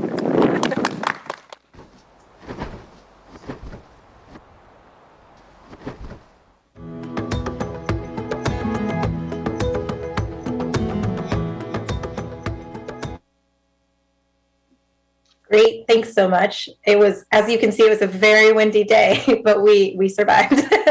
Would any member of the council like to say a few words? All right, seeing none, would any member of the public on the line like to provide comment on this item? If so, please click the raise hand button in Zoom or press *9 on your phone, and we'll display a 2-minute timer on the screen. Tim McKenzie. Hi, great proclamation. It was excellent to see y'all in person too, together. Hopefully we'll all be able to join in some rooms in a little bit. And just related to this proclamation, and I know you all know earlier in the year, the city of Mountain View committed to putting period products in women's restrooms in the city. Trans men also menstruate, some non-binary people also menstruate. So it would be a great action to also extend to men's restrooms, all restrooms, providing free period products. It would be a great concrete piece of action to show direct support for the LGBTQ plus community and to be a leader for our neighbors in the area. Thanks. Great, thank you. So that concludes public comment. And I know Councilmember Clark would be here with all of us, but he's currently traveling to see his family for the first time. So I'm glad that he could join us on June 1st. So happy Pride. And I'll move to item 4, which is the consent calendar. These items will be approved by one motion unless any member of the council wishes to remove an item for discussion. The reading of the full text of resolutions and ordinances will be waived unless a council member requests otherwise. A motion to approve the consent calendar should include reading the title of the ordinance and resolutions attached to items 4.2 and 4.3. And before we go forward on the consent calendar items, if there's any council member who wants to comment, the item doesn't need to be pulled to make a comment. You can just speak to that before we take the motion. And I just wanted to say that. Councilmember Showalter, do you have an announcement to make? Yes, I do. On item number 4.15, the Neighborhood Grant Award for Cooper Park Neighborhood, I need to recuse myself because of my proximity to Cooper Park itself, and also because of my involvement in the neighborhood association. And while I'm at it, I just make a couple more comments. I'll be voting no on item 4.2.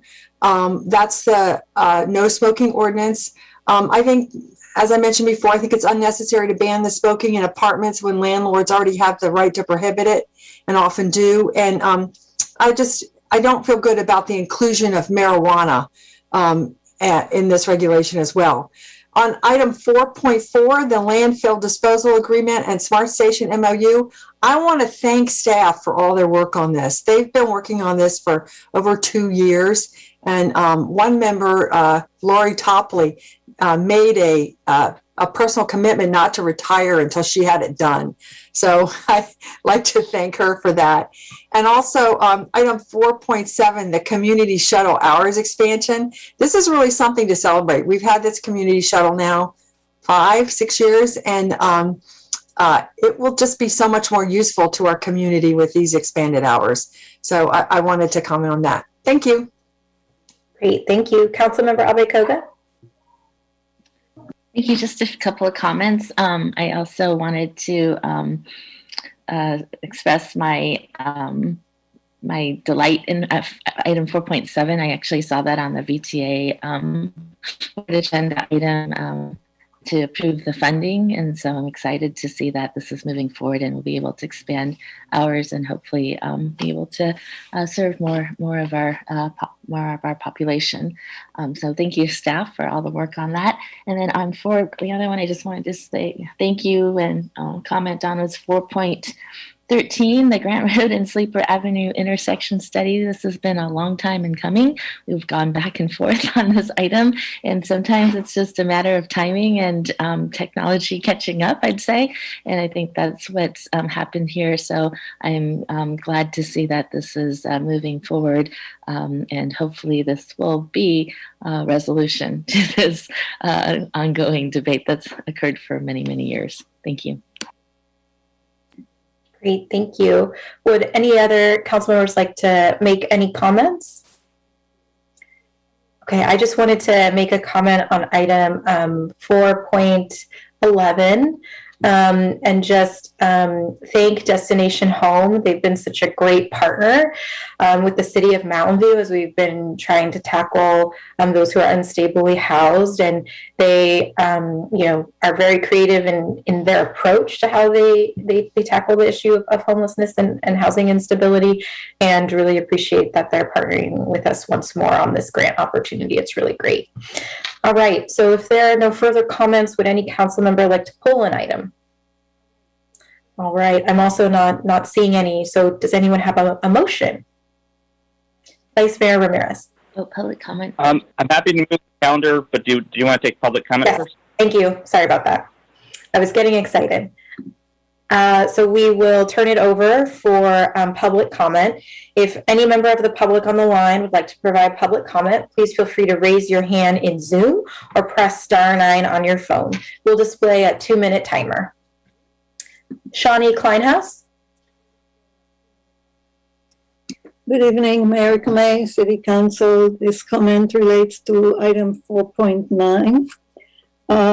Shoreline Park is a critical resource for birds in our region, especially some of the sensitive protected species that nest there, like the burrowing owls and the black skimmers and white-tailed kites. And so Audubon always pays attention to projects that are proposed at Shoreline. We became aware of the Shoreline Improvement Project for the dock and the boat area recently, and have expressed some concerns to staff. Essentially, we are wondering why the project did not include the island that desperately needs protection from erosion. We had a meeting with staff earlier today, and they explained the timeline of addressing that issue that they're thinking of. And so we will be working with them, hopefully, to see that the island is protected from erosion and from the activity of boaters around the island that disrupt the birds that try to nest there. So I'm not asking to pull the item. I just wanted to give you an update.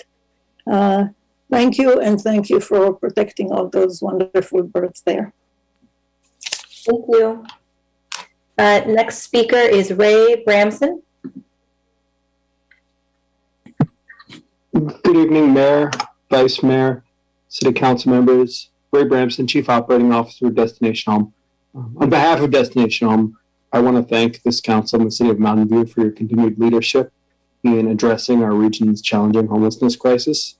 Several months ago, we began working closely with your very talented and committed staff to see how we could partner better together with you to support the work of Mountain View in trying to help unhoused residents in your community.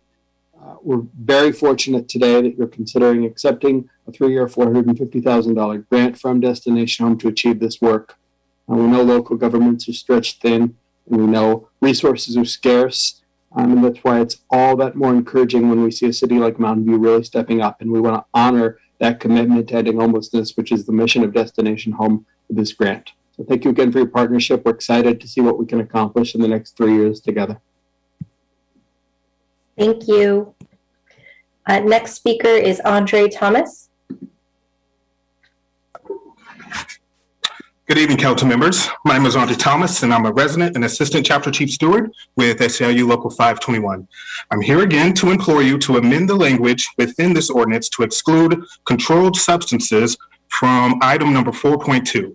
This ordinance was not crafted through a diversity, equity, and inclusion lens, which are values that I believe that this council supported when crafting legislation. Not only does this ordinance impede on the personal liberties of members within the community, but it's also an affront to renters in this community, as it sends a very clear message that only the affluent who can afford single-unit properties may enjoy personal liberties without government oversight. It has already been established that most landlords in our community already have smoking prohibition language within their lease agreements, as landlords do not require an ordinance to enforce rules on their properties. What about the landlords that smoke on their properties? What about the landlords that do not wish to impede on tenants' legal right to smoke marijuana? Where are renters to go to enjoy their personal liberties or to medicate by use of marijuana? Is it best for renters to enjoy personal liberties in front of a single unit property? These are all types of concerns tenants will have once they learn of this new ordinance. So please reconsider passing this ordinance in its current form and amend it to exclude controlled substances. Thank you very much. Thank you. Next speaker is Rosa Ariano.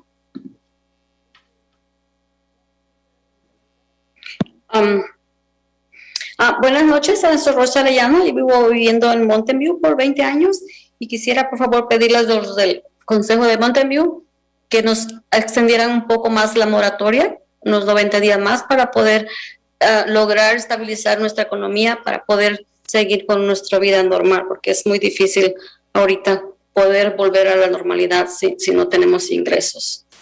Gracias. Muchísimas gracias. So the Rosa was saying she's lived in Mountain View for 20 years and was asking us to extend the eviction moratorium for an additional 90 days. All right, Bruce England. Thank you, Mayor. You hear me okay? Yes. Good. Okay, now I got to get back to my points. So speaking for Mountain View Coalition for Sustainable Planning, we would like to support 410 on the safe parking program, 412 on 1625 North Shoreline, accepting public improvements, and 413 on the Grant Road Sleeper intersection. But also 411 for the destination home funding. We applaud ongoing efforts by the council and staff to prevent and end homelessness and support the goals of the community plan. And we highlight the value of Mountain View's proactive approach to leverage outside private resources to both address the needs of the most vulnerable and improve the quality of life for all residents, and indicate support, or we support, I should say, for the development of implementation details that include innovative policy development to address income inequality and other homelessness root causes, expansion of housing options, including supportive housing and deeply affordable housing, partnerships to expand rental assistance programs, and increased involvement of lived experience voices in the city's homelessness response strategy development. And finally, to encourage council's approval of the proposed destination home grant, which was the point of my commenting. Thank you very much. Great, thank you. Tim McKenzie. Hi, I want to add my voice. I'm Tim McKenzie, he, him pronouns, Montelomer neighborhood, local gadfly, father and council from time to time. I just want to add my voice to those who are thanking you for extending safe parking and for the grants to Destination Home. Fighting homelessness and providing stability in our community is excellent work, and I thank you for that. I also want to support the earlier speaker who spoke on 4.2, prohibition of smoking. I think there should at least be an exception for medical marijuana. If a physician tells someone that the best treatment for their ailment is to have marijuana, I don't think the city should be standing in the way of that. And I think that there could and should be an exception for medical marijuana. And the fact that other cities with similar ordinances have not done so themselves doesn't really seem like a great justification to me to not do so ourselves. We can chart a path forward and be leaders. And I think that, again, there should at least be an exception for medical marijuana. Thank you. Thank you. Mary Dadio. Hi, Mary Dadio, member of the Second Environmental Sustainability Task Force several years ago. I'm really excited to see the shuttle hours expansion, and I'd really like to thank staff for their work in pursuing and winning the grant to expand the shuttle service, and also for all the planning they've done to get this organized.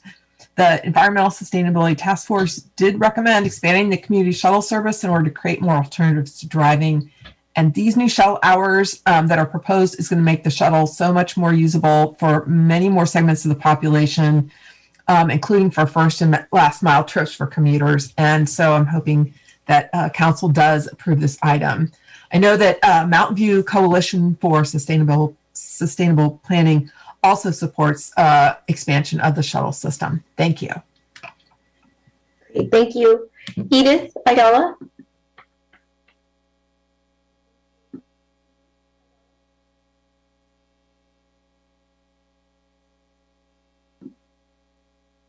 Edith. Hola, sí, mi nombre es Edith Ayala y yo tengo 20 años viviendo aquí en Mountain View y sí me gustaría que si pueden extender la moratoria, por favor, porque todavía económicamente no estamos bien, todavía debemos renta, por el momento no hay mucho trabajo y sí realmente necesitamos la extensión. Gracias. Gracias.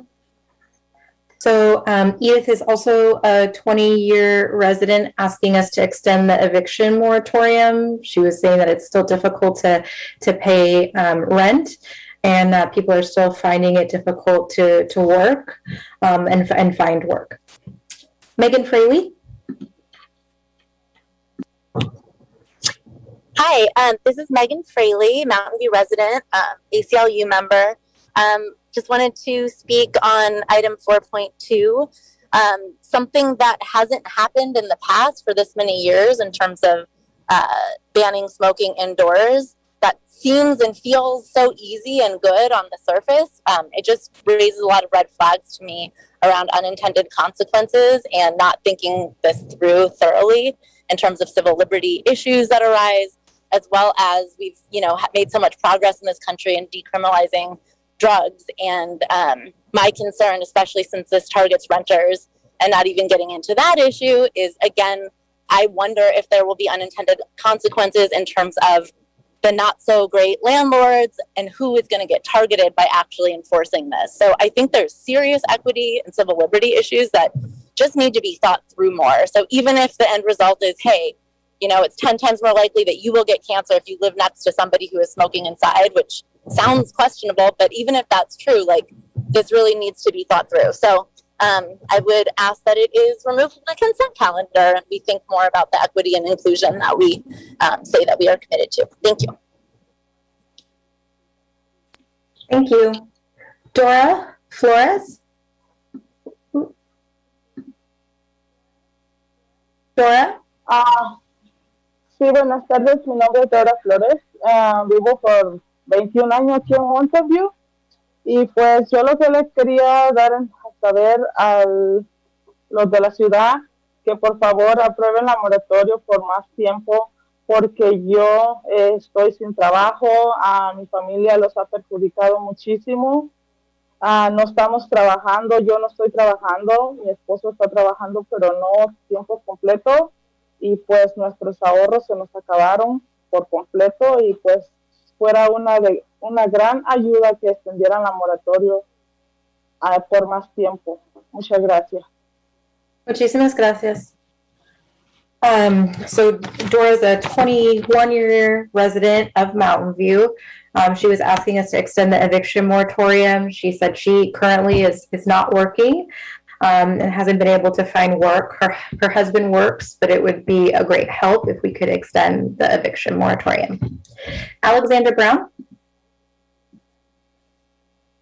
Hey, I'd just like to echo the sentiments of many of the other speakers, both on extending the eviction moratorium. I think that now is not the time to force. There's never a time to force people out of their homes. Now is especially not good.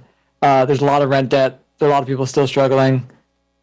We're not back to a state where that's a reasonable thing. It's never a reasonable thing to do, where it's a justifiable, it's never justified. Anyway, but also 4.2, again, when you include marijuana, which a lot of people use to treat medical conditions, but also which does not have the same secondhand negative impacts, along with tobacco, it becomes a not great ordinance that should be reconsidered. I I don't think that we should be preventing people from getting treatment that can help them to eat when going through chemo. Alleviating suffering is good. If that suffering comes from secondhand tobacco smoke and you're causing a risk to people and children and pets, that's good. If you're doing it at the cost of keeping people from being able to eat while undergoing treatment for life-threatening cancers and other illnesses, then are you doing good? Thanks. Thank you. All right, I don't see any more hands raised, so I'll bring it back to council for a motion. Vice Mayor Ramirez. Thank you, Mayor, and thank you for translating for the members of the public. I'll move the consent calendar, including item 4.2, adopt an ordinance of the City of Mountain View amending Chapter 21, Article 2 of the Mountain View City Code related to prohibition and regulation of smoking in certain places. And item 4.3, adopt a resolution of the City Council of the City of Mountain View adopting the 2020 Urban Water Management Plan and adopt a resolution of the City Council of the City of Mountain View adopting the Water Shortage Contingency Plan, noting Councilmember Showalter's no vote on 4.2 and abstention from 4.15. Thank you. Great, thank you. Councilmember Abe-Koga. Thank you. I'd like to second the motion, and I forgot earlier, just wanted to add my thanks to Destination Home as well. It's always nice to be recognized. We don't get that very often, and so this really is very meaningful. Thank you. Great, thank you. So we have a vice mayor. We have a motion by Vice Mayor Ramirez, seconded by Councilmember Abe-Koga. City Clerk Glazer will take a roll call vote. Vice Mayor Ramirez? Yes. Councilmember Abe-Koga? Aye. Councilmember Hicks? Yes. Councilmember Lieber? Aye. Councilmember Matishek? Yes. Councilmember Showalter? Yes, with my recusal and no vote on 4.2 stipulated. And Mayor Kamei? Yes. Motion carries. Great, thank you. So we'll move on to item 5, oral communications. This portion of the meeting is reserved for persons wishing to address the council on any matter not on the agenda. Speakers are allowed to speak on any topic for up to 3 minutes during this section. State law prohibits the council from acting on non-agenda items. Would any member of the public on the line like to provide comment on this item? If so, please click the raise hand button in Zoom or *9 on your phone, and we will display a 3-minute timer on the screen.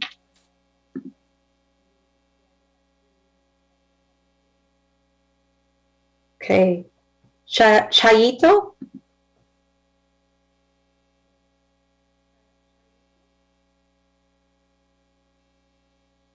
Chayito, are you there?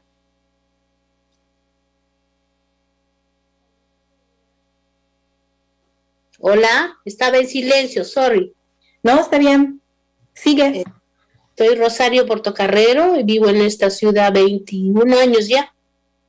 Y lo único que les quería decir a los del concilio era que se pongan la mano en el corazón y comprendan las necesidades que están pasando ahorita todas las familias de esta ciudad y que amplíen la moratoria para que se logre una estabilidad económica. Yo creo que unos 3 meses más sería bueno y así lograr esta tranquilidad que hay en esta ciudad. Esta ciudad se caracteriza por ser tranquila y hermosa y me gustaría que continúe siendo así. Muchísimas gracias. Muchísimas gracias. So we have a 21-year-old resident in Mountain View asking us to extend the eviction moratorium for another 3 months. She was stating that Mountain View is a beautiful, wonderful place to live, and she enjoys it, and hopefully we can find it in our hearts to extend the eviction moratorium. All right, Bruce England. Thank you, Mayor. Do you hear me fine? Yes, I do. Thanks. Yes, thank you, and council members too. Bruce England, Wisman Station Drive, with 2 comments from Mountain View community groups. Speaking for Mountain View Coalition for Sustainable Planning, or MVCSP, we believe that many will not be prepared to start paying rent again when the current eviction moratorium expires. We strongly urge you to extend Mountain View's moratorium for a month or more so that precarious renters have time to stabilize their situations. San Jose and the county are also looking at extending their moratoriums. So our ask is for you to put this consideration on the council agenda for June 22nd, the last available meeting before your summer break. In our view, this would be to direct staff to bring back options for extending. A lot can change up to the 22nd. We just need to keep the option of having it on the agenda at that time. And then second, speaking for Mountain View Coalition for Police Reform and Accountability, or MVCPRA, we note that the Public Safety Advisory Board, or PSAB, met for the first time last month. We urge council members to closely follow the work this advisory body is doing now that they've started meeting. Personally, I would like you to monitor all advisory body meetings for their valuable input, but what the PSAB is taking on now is particularly pressing at this point. At their kickoff meeting, in addition to members receiving information about the Brown Act and the advisory body's handbook, electing their chair and vice chair, they also started discussing what might go into their initial work plan. This development is expected to take place over their June and July meetings, well in time for your approval of their plan in September. Initial ideas for the plan offered by staff liaison Melvin Gaines included considering the school resource officer, or SRO, program, with direction from council to at least start working on this before the end of the year when your own SRO study session is expected to take place. Output from the Human Relations Commission listening forums on police policies and practices in Mountain View, mental health crisis response options, and MVPD pullover statistics. Also on the topic of advisory bodies, I suggest that you ask all the bodies for their input on what legislative bills to suggest for city support. I'm certain some of them will have several that fall within their areas of interest and expertise. Thanks for your attention. Thank you. Tom Myers. Yes, thank you, Madam Mayor. I'm actually going to be addressing the eviction moratorium later on in my comments under item 7.2, but right now I'm speaking from a personal experience, and I would like to speak not as the executive director of CSA, but as the son of two 85-year-old residents of Mountain View who live independently in their own home. And I am speaking to say thank you to the city's forestry team. My parents have a beloved tree in the yard of their home, a home they have lived in since the 1970s. Over the last 50 years, we have seen that tree grow and change, and to see generations of my family grow and change too. In fact, one of my sisters was married under that tree in 1988. Unfortunately, that tree has grown right into the harsh reflection of a house window and has taken to smoldering and catching on fire. Everything we have tried to do to cut the reflection just didn't work, and the Mountain View Fire Department had to be called on multiple occasions. My parents were worried for fire at their home and at their neighbors, so they called the city forestry team. Recognizing that they were talking with seniors and were dealing with the threat of fire, the city sent over an arborist and was dispatched quickly, and a permit was issued in record time. So on behalf of 4 generations of my family, I'd like to say thank you to the forestry team for assisting my parents. We are all truly appreciative. Thank you. Thank you. Glad to hear your parents are safe. Edith Ayala.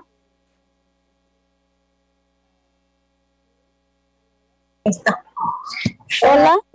Hola, mi nombre es Angélica Gabriel. Estoy hablando aquí, he vivido aquí en la ciudad de Mountain View por 20 años.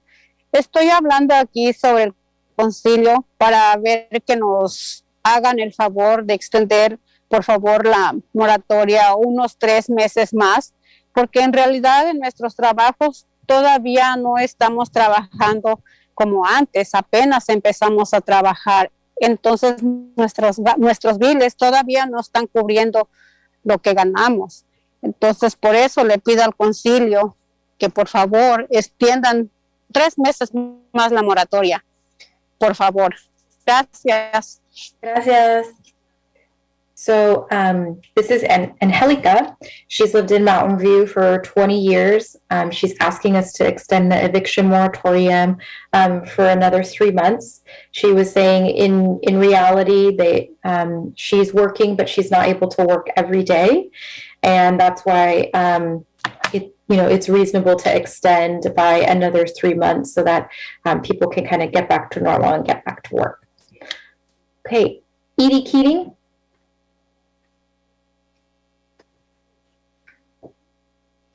Hello. I hope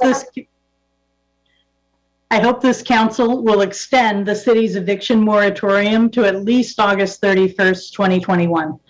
I do understand that the prohibition on evictions for non-payment of rent cannot continue forever.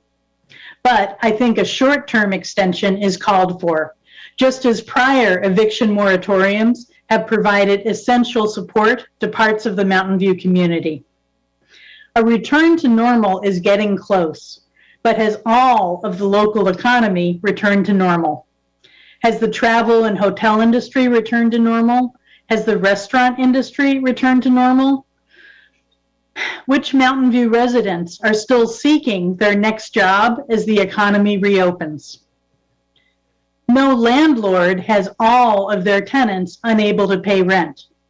Landlords have faced a partial reduction in their income. But the reduction or full loss of income to some tenants is still so severe that they may not yet be able to pay full rent. Please extend the city's eviction moratorium for a few more months.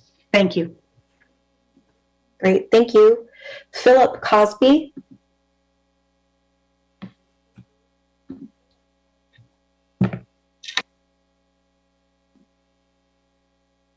Hi, Philip.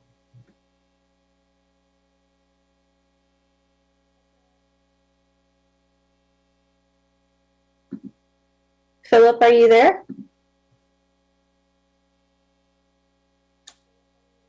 It says you're unmuted.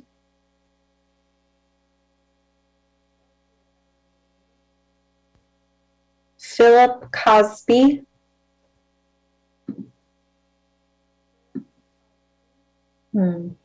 Okay, why don't we'll come back to Philip. How about Tim McKenzie? Hi, all. I want to add my voice to everyone who has asked for an extension of the eviction moratorium. We're still, I mean, a lot of us are vaccinated in Santa Clara County. We're doing much better than many other places, but we still haven't achieved full vaccination. We're still in the public health crisis phase. Hopefully it's tapering down. Hopefully we won't see variants that evade vaccines and things truly are returning to normal, but we are still in the public health phase. Never mind the economic phase, the impacts that to people's lives will extend much further into the future. And I think just other people have already asked, and I'll just add my voice and say that we need to help support our the most vulnerable in our community. I'd also like to echo the comments made about keeping an eye on what's going on with PSAB and trying to take action as City Council. Creation of PSAB does not tie your hand. In fact, PSAB itself has no authority to do anything. It is an advisory body. Only it is in council's hands to take action related to public safety. And just that it was about a year ago that we were staying together till 2 or 3 in the morning, and there was a huge outcry from the public asking for reallocation of resources from the police department. I noticed that in absolute dollars this year, the budget has slightly increased, but as a percentage of the budget, the police department's budget has decreased as a percentage of the total. That's trending in the right direction. And I think that I really would love to see you work together with PSAB to really re-envision community safety and how we keep each other safe. Because safety doesn't come from calling in people with guns. Safety doesn't come from building fences. Safety comes from each other, us. We are the ones who keep each other safe, the community at large, and we protect each other also from the environment with things like harsh air quality when there are forest fires. And mutual aid and support and solidarity with each other is the true source of safety, and thinking of ways that we can nourish our community and put resources towards that rather than arm people with guns, such as a current employee of the Mountain View Police Department who has shot someone on the job when he was employed by Sunnyvale. Thanks a lot. Have a great day. Thank you. All right, we'll try Philip again. Philip Cosby. Oh, and he disappeared.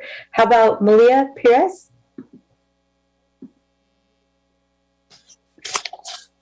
There. So, good evening, Madam Mayor, Vice Mayor, and the entire Mountain View City Council.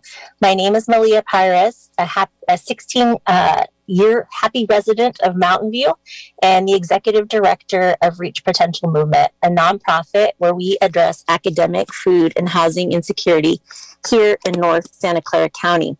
We serve over 500 families a week, and 80% of those, or 400 of those, are Mountain View residents. And so I want to speak as a neighbor to my friends in Mountain View, and also from a position of working with over 400 families a week in the city. And I'd like to ask that the City Council consider an extension of the eviction moratorium. And for a minimum of 30 days, be so grateful if we can get a 90-day extension. We really feel like the eviction moratorium date is looming, and it's a ticking time bomb. We have hundreds, if not thousands, of families who owe back rent and are unable to pay by June 30th.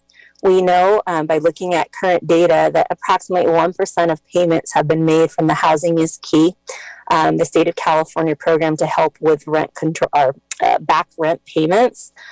So we're working diligently to help families apply for rental support, but those payments haven't gotten to the hands of recipients, as well as working with grant winners of the Destinations Home Grant. That program's barely gotten underway, and there have been, to my knowledge, no rental support payments made for this recent round of grants. But again, we're working diligently to help families apply for these programs and to get the rental support they need to stay housed. What we know is that there are hundreds of families that are living in dense housing that are on the verge of becoming homeless. Without the moratorium extension, there could be a burden on the Mountain View Police Department to handle eviction notice enforcement. And again, so even a 30-day, 60-day, or 90-day extension would help tremendously as rental support paperwork and payments are being processed. Thank you so much for your time. Thank you. Ellie Green? Hi, can you hear me? Yes. Hi, thank you so much, Council, and thank you for allowing us to speak tonight. I, like many others, want to comment on two different topics. The first, of course, being the eviction moratorium, and urging you to maintain that further than the previously set deadline. I think we can all agree that we are nowhere out of the COVID crisis. We are still in a state of emergency, and there's no reason why we should be changing legislation and decisions that were made in order to help those when COVID started now, because we're not at a place as a society as a whole where we can confidently say we are out of this, we are over this, everything's back to normal. The second thing I want to comment on, again, like many others, is urging the council to follow the work of the advisory of the police, Public Safety Advisory Board, PSAB, as it kind of comes together and as it starts its work over the next couple of months. I really want to point to the example of Los Altos City Council and how they followed their advisory board, listened to them, interacted with their community, and took note of what activists were calling for. I think that's a really great example of listening to the community and of successful activism and of successful cooperation from the side of the city council and from the side of both members of the advisory board and members of the community, to all kind of coming to a collective conclusion, specifically surrounding school resource officers. At this same meeting a year ago, there were over 160 emails read into the record. And I think we can all remember staying up till 3 a.m., urging the council to make a different choice surrounding the police budget. And, unfortunately, we haven't seen a lot of change on that. And I think with the formation of this advisory board, council, you specifically have the opportunity to take steps towards making the change that you have been called upon to make for over a year at this point. And I'm really, really excited to see what you can do working with people that you have appointed and trusted to the best. I'm looking forward to seeing how you can empower members of your community to act in the interests of everyone and really support what the community has been calling for and asking for. And hopefully we're not till 3 a.m. tonight. Thank you so much. Thank you. Gloria Aguilar.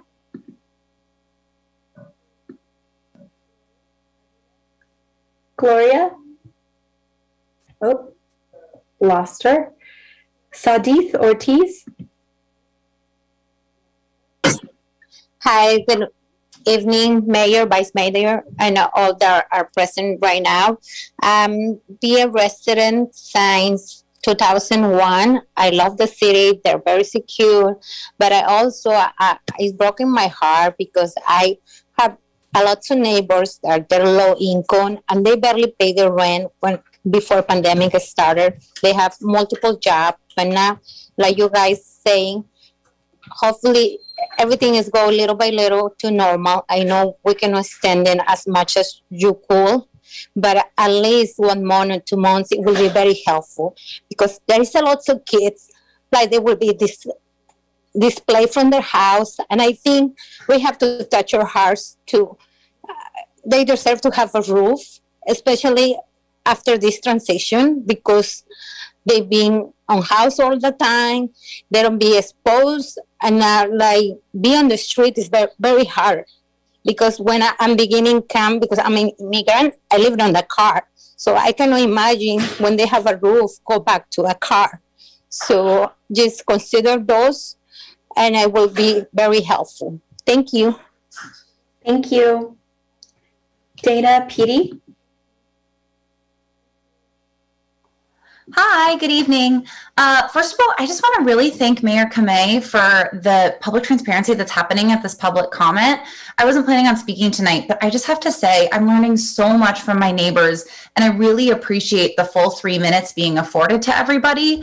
I just feel like people have enough time to say what they think and provide insights and context for comments rather than trying to rush to get it all done and try to make a coherent thought happen in 90 seconds.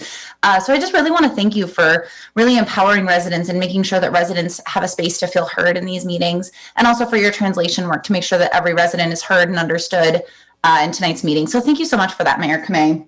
And I also want to thank the City of Mountain View for really demonstrating in these past couple of months a commitment to standing up for the residents that are most vulnerable in the COVID crisis. And, you know, because of the comments I've heard tonight, I'm also echoing the support for prolonging the eviction moratorium. My understanding is that you need to take action tonight to ask for it to be on the upcoming City Council agenda to make sure that there's enough time to actually act on it before the moratorium is set to expire. So I really hope that you do that. I think Mountain View is really a leader in our community and the surrounding communities at taking action on these sorts of things and supporting the residents who need our most support and protection in this way. And I really hope that you'll take this opportunity to maintain that reputation. So thanks so much for that. And I'll also echo as a member of MVCPRA that you continue to pay attention to the work of the Public Safety Advisory Board. We'll keep reading out updates into the public comment section of item 5 if that's what it takes. But I really hope that City Council members are able to attend those meetings and deeply consider the work that's happening there. So thanks all so much and have a great night. Great, thank you. Miriam C. Hi, I wanted to echo support for extending the eviction moratorium. I've been really impressed by the stories I've heard people come and share. And I mean, these are difficult stories about struggling, and it's honestly very generous to come and impressive to come and talk before the whole city to ask for help. And I think we owe it to these residents who've been here contributing to our community for decades to extend that help and extend the moratorium. So thank you to the mayor and the council, and also thank you to the residents who've spoken up today. Thank you. All right, Philip Cosby, let's try again. Hopefully this works. Right, thank you. Yay! For your patience. I'm asking that the council extend the current eviction moratorium at least through the end of August. I think there are 3 good reasons to do that. One is that while our businesses are opening, jobs and hours available in the service sector are nowhere near the level, pre-pandemic level, and the level needed for people to actually pay full rent. Secondly, the city, the county, and the state have generously provided rent relief funds, but the county and state programs are just rolling out now. And at this point, they've only allocated 1% of the funds available. 3 more weeks will not be enough time to get this out. So I'm recommending that we extend the moratorium to allow people to actually apply and get funded through those programs. And thirdly, within the state program, it'll be possible for the landlords to be made whole by 100%. And so having a couple more months of unpaid rent should not be an economic burden to them in the long term. So I'm asking the council to extend the eviction moratorium as soon as possible. Thank you. Thank you. Sandra Esparza. Yeah, are you listening to me? Yes. Okay, so good evening, everyone. And please, first, I want to say thank you very much to the whole entire city, and everyone from the staff city, everyone, because you will do a tremendous job helping with the rent. And I've been happy for you, especially you, Mayor, that now you are in with the community. Now I can see your effort translating all in Spanish. Thank you very much. It makes really different this time of this members of the City Hall. Thank you so much from the bottom of my heart, and for all the families that like Malia Pires were serving since COVID 2019 on March. So that's the reality. What Malia Pires said it, that she is serving 400 families a day, serving meals. So those families are not ready to pay rent. They are really, really in a bad situation. I just work, me and Malia, one-to-one, helping as much as I can up to the day of today. And they really are having a lot of rent to pay. They were not paying 3 weeks. Just barely started working few hours. By June 15, when everything is supposed to open, they will not getting all the money to pay the rent. Please, I asking, please, and begging the whole city staff, including the attorney, to reach for our most vulnerable community. I know we have rules to follow, legislation, everything that it might be not possible. But my question is, please, city council members, are you willing to reach for this community? Because this is our most valuable community. They need us. So we need you, please, to consider and open and extending the moratorium at least 3 months or more. 1 month will be great, but 3 months will be very helpful. It takes time to do the application for those programs, the home care program or the one from the city company. It takes time. It takes hours, and the money, it don't go to the landlord right away. So please consider all these speeches for all the community, your community, and try to help, please, city council members. Thank you very much, and have a great night. Great, thank you. Next speaker is Alex Nunez. Hi, Mayor Kamei, Vice Mayor Ramirez, and the rest of City Council.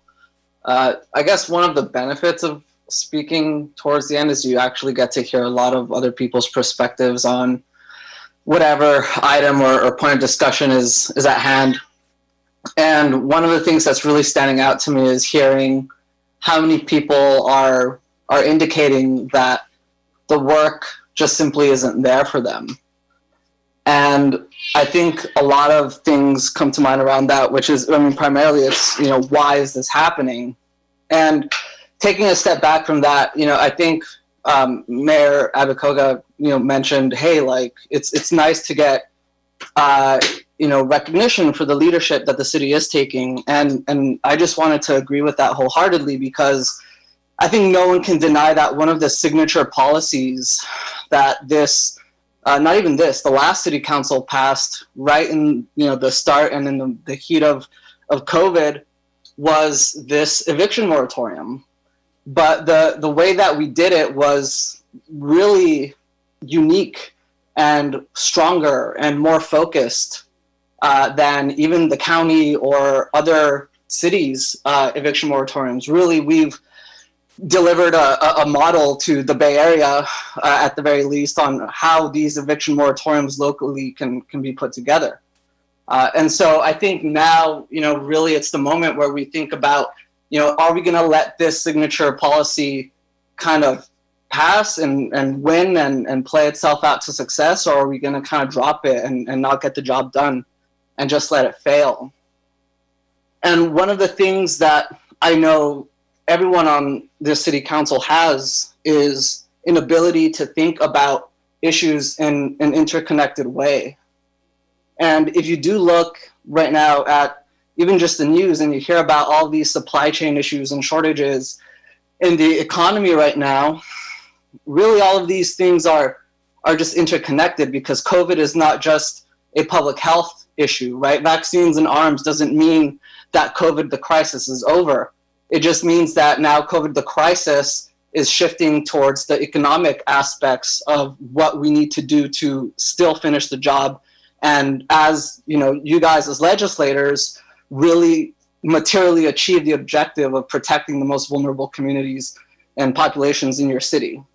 And so people are asking, please, extend this signature policy achievement from last year. And I think for so many reasons, it's a slam dunk for everybody. So just, I beseech for our leadership to finish that job. Definitely well-deserved praise, and I hope that we continue to earn that praise as a city. Thanks. Thank you. Marina Juarez.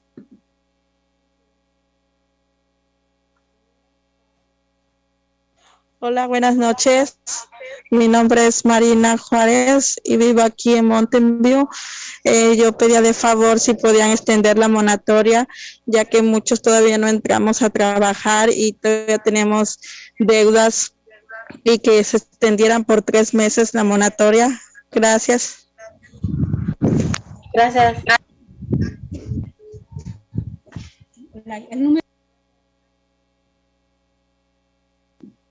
Sorry about that. Marina was saying she lives here in Mountain View, and she's asking us to extend the eviction moratorium. She was echoing the sentiments that not everyone is working yet, and to please extend it by 3 months. Alexander Brown. Hey, I realize now that my comments on the last item about the moratorium were out of order. Whoops. But now that I'm in order, I'd like to say that I agree with what all the other wonderful and compassionate speakers have said. Please don't let the eviction moratorium lapse right as you go on vacation. Let's keep it going, keep people protected. And unlike Ellie, I'd be fine with being up till 3. I think it'd be fun. Let's set a record. All right, thanks.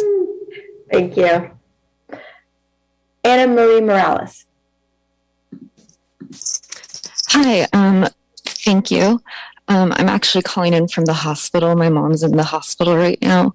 I did want to start by saying thank you for having the eviction moratorium to start with. I desperately hope that it will be extended by at least those 3 months.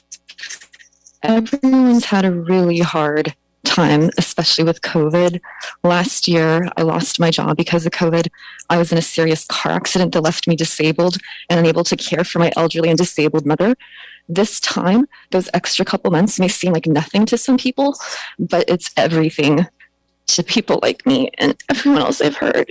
So I'm really hopeful that some kind of action will be taken.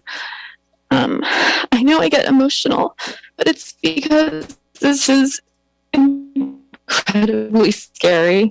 I lived in Mountain View forever. I don't want to leave. I don't want.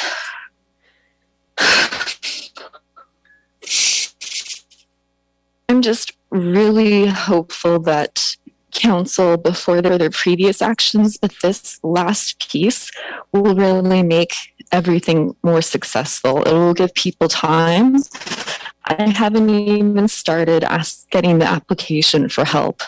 I have so much on my plate, as do most people, but we need time and help to do this. So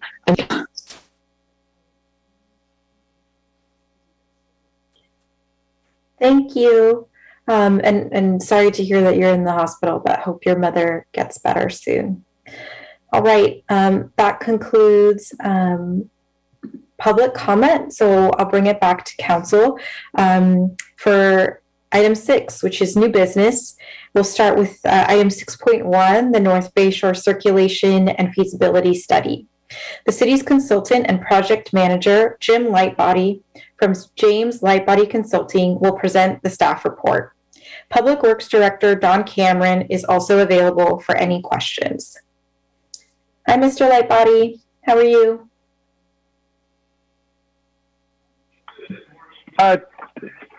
Good evening, and thank you. I'm going to share my screen to get the slides up.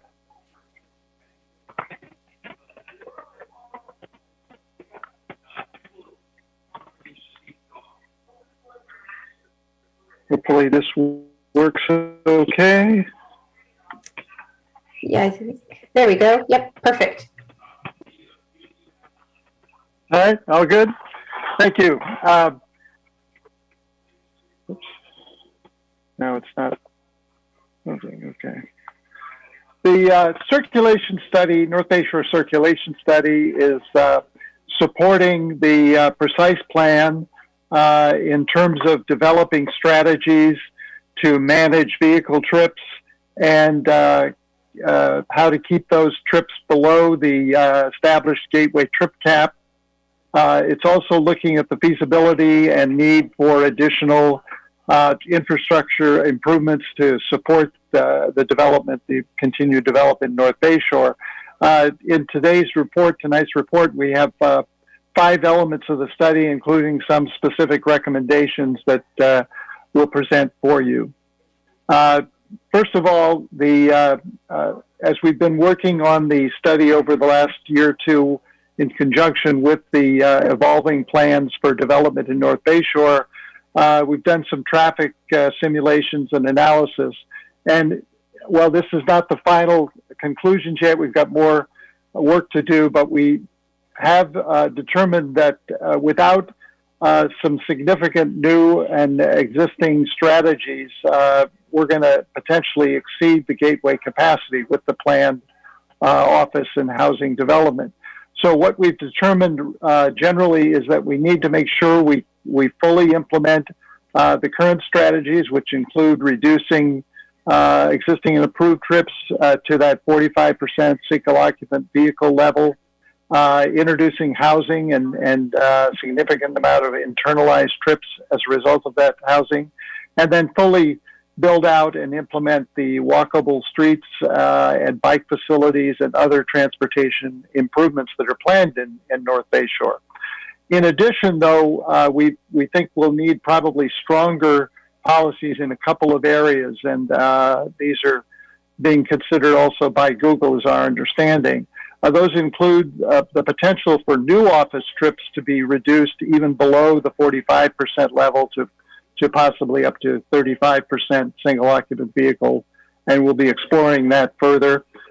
Secondly, the implementation of a district parking program would be an important part in order to better manage the parking in North Bay Shore and provide additional tools to deal with the reduction of trips. And then finally, we're also studying the potential for congestion pricing, which would be one more tool potentially to help reach that vehicle trip cap. The second element we've been exploring is the need for revising the original priority transportation projects that were identified in the 2014 precise plan. We've looked at the feasibility of some additional projects and other needs based on our traffic and other studies that we've done. And we're proposing a revised set of projects, which includes many of the projects that were in the original plan, but introduces a few new projects. We've broken them up into 5, 10, and 20-year timeframes in terms of rough priorities, but the individual projects are not prioritized, and there's some flexibility in this timeframe as we see what the needs are. The 5-year projects are ones that are already in the plan and are underway in various ways. Also, this list does ensure that the projects from the original 2014 plan will be fully completed. So we're not dropping any of those ideas. We're just augmenting them and folding them into the overall plan. This is from your report, this is a list of those projects and reference map for them. As I said, most of them are prior projects, but we do have several new projects and in 3 general categories. The first is the extension of the Shoreline bus lane, which right now would run to the realigned Plymouth and Space Park intersection and would leave a gap up to Charleston where there will be the Transit Boulevard with dedicated lanes on Charleston. So this project would close that gap by extending the bus lane up to Charleston. The second category are several interrelated projects at the 101 Rengstorff interchange and provide a connection from that interchange directly to the Landings frontage road and eventually down to Plymouth Avenue. That project in combination would provide a new east-west access into North Bay Shore, which in particular would help to relieve demand that our analysis shows would be fairly heavy on the Charleston Transit Corridor, make that work better for transit. It also, this project on Rengstorff also would make it better and reduce some of the conflicts for bikes and peds on the Rengstorff interchange and the connection up Rengstorff into North Bay Shore. And then the third category includes several projects which would provide additional facilities and connections for bicycles in particular and pedestrians. These projects in total, and looking at them in year in construction, which means some of these are estimated out at 10 to 20 year time frame. But the total project right now, total cost, we've estimated about $487 million for all these projects. 140 million programs, so there's a remaining need for 347 million. We are proposing roughly that using impact fees and community benefits would cover part of that, and then there'd be a remaining need from the Shoreline Community Fund. The next category, we've also had one of our consultants do a thorough review of the North Bay Shore bike and pedestrian element, looking at the existing and planned facilities as well as the potential demand in the future with housing and the need to serve to provide a higher mode share in those categories. The consultant generally concluded that the overall plan in North Bay Shore is a good one and would support the vision that's established in North Bay Shore. They did have a few relatively modest recommendations that would enhance and refine the plan, so we're looking for your support on those. Third category we've been looking at is the gateway trip cap policies and how those are defined and monitored. The gateway trip cap is really the key to reaching the goals that we have in North Bay Shore and to manage the overall circulation trip demand.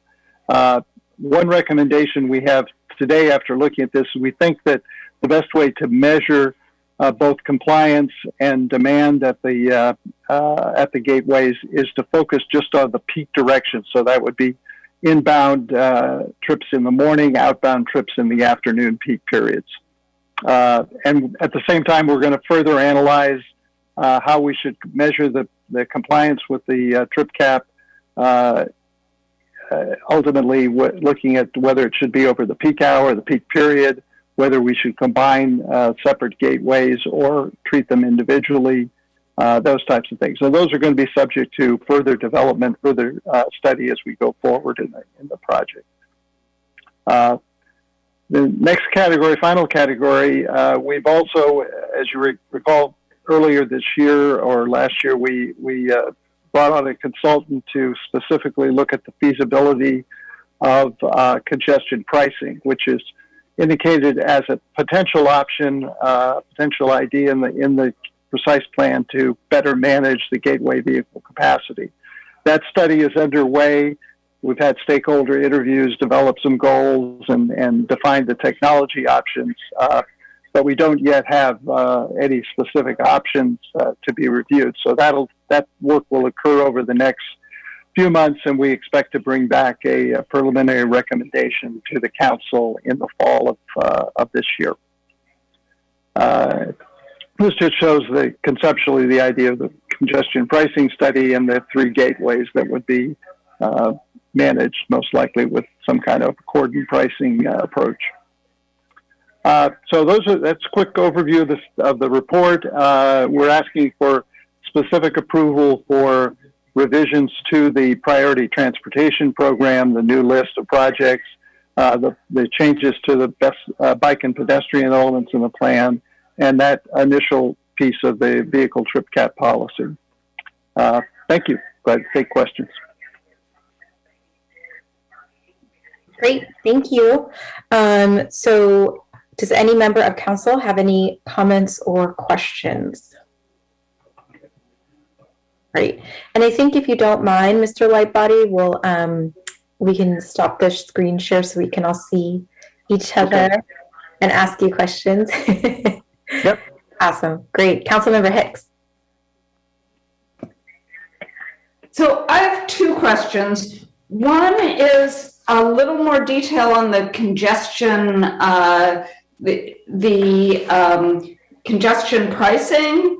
Like I know that it's important to have some equity elements of that, and I know that those are both in terms of who you charge and also where the money goes. But I'd like to know if there's been a little thought behind that, or if that's as far as you've gotten, or if there's some thought as to like what in particular what the money would go towards, and how you would decide who to charge lower prices. Yeah, the consultant team is working on that right now. That's kind of where we are in the study. We've heard from 30 or 40 different stakeholders that have given us different perspectives, from restaurant owners and residents and employers. And so we're factoring all that in. We've heard lots of different thoughts about the issue of who should be charged and who should be exempted. And we're going to put that together. There won't be initially won't be one single proposal. We'll have multiple options that we'll be evaluating and try to see what the best balance is between meeting the equity goals and making it effective. Do you have a model program that we could, or 2 that you're looking at that I'd like to see how you figure out who gets the lower price, and also do you have any initial ideas on what the money collected would go towards? There's not, in this country, there aren't too many models, but our consultant team is also working in San Francisco, Seattle, New York, several places that are considering congestion pricing. So we're kind of learning from each other in that regard. And there definitely other places have addressed the equity issue by focusing the revenue that comes from the pricing onto specific elements. We've yet to be determined, but for example, it could be some kind of transit subsidies or other things that would benefit folks. So those are all yet to be developed, and you'll see a menu of ideas when we come back later this year. Okay, well, I'd love to hear them as soon as possible. I have trouble figuring out how viable a solution it is when I unless I see a working model. And then my second question is, I'm wondering, I want a little more explanation of why the Charleston Bridge is needed with, isn't there one close by at Crittenden? Can you tell me a little more about that? Yes, if you recall, one of the elements that was requested in this study from the prior precise plan was to explore the idea of a potential transit and pedestrian and bicycle bridge across Stevens Creek, possibly at Charleston, and that was explored, and the council discussed that last year. The direction we got from council was to not further explore the idea of a transit bridge, but left the idea of a potential ped bike bridge in the mix. So we've kept it in the plan.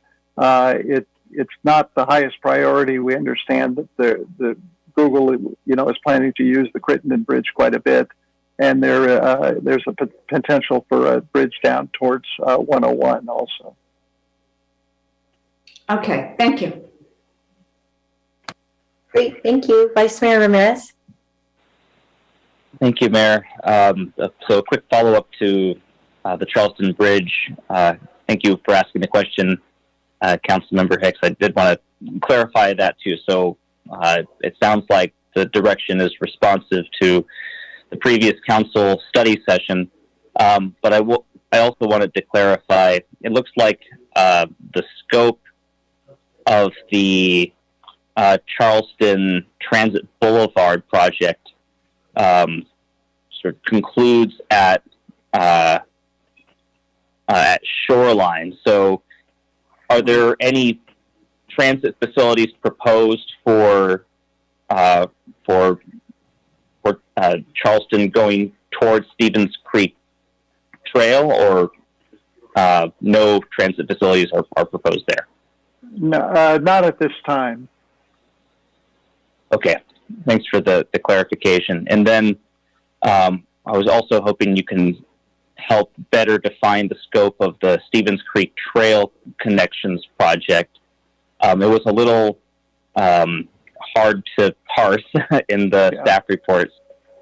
Just to confirm, just one connection to the retention basin trail, or does it include multiple trailheads? Yes, I can clarify that. The precise plan actually showed 3 additional connections from the Green Loop in the North Bay Shore to the trail. One at Shorebird, one at Charleston, and one at the Retention Basin Trail. We understand from discussions we've had with Google that they would be including the connections at Shorebird and Charleston as part of their development plan. So we've only included the additional one at the Retention Basin in our list. Okay, and then I'm sure it's highly preliminary. When do you expect the council will have an opportunity to provide some input on the scope of that project? Or do you have something fleshed out right now? On the trail connection project? I'm sorry. Yes. Yeah, all of these projects, but what you see in the attachment to the council report on most of the 10 and 20-year projects as we listed them, that's about the extent of the project definitions that we have to date. So as they would be included in capital improvement programs, then additional development would occur and so forth. So we've got a general idea, but not very specifics at this point. Okay, and it based on that response, it sounds like it might be a little premature to provide definitions, since if it won't be going into the CIP schedule for a number of years, a future council will be able to modify the definition pretty freely, regardless of the input we provide right now. Is that fair to say? Yes. Okay, great. Thank you very much. That's all. Thank you. Councilmember Abikoga. Thank you. I asked a question about the congestion pricing pilot program. I learned about the pilot program, or a pilot program being worked on by San Francisco and I believe LA. And I was in a briefing with them and mentioned we were looking at congestion pricing, and they seemed very open to including us. And my interest in that was, if I remember correctly, I believe we need legislation to be able to do congestion pricing.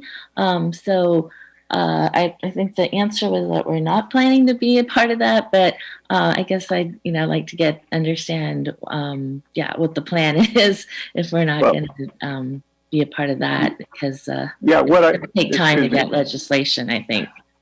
Right. What we understand, there's some steps there. When we say we're not failing to, we haven't yet discussed that with them.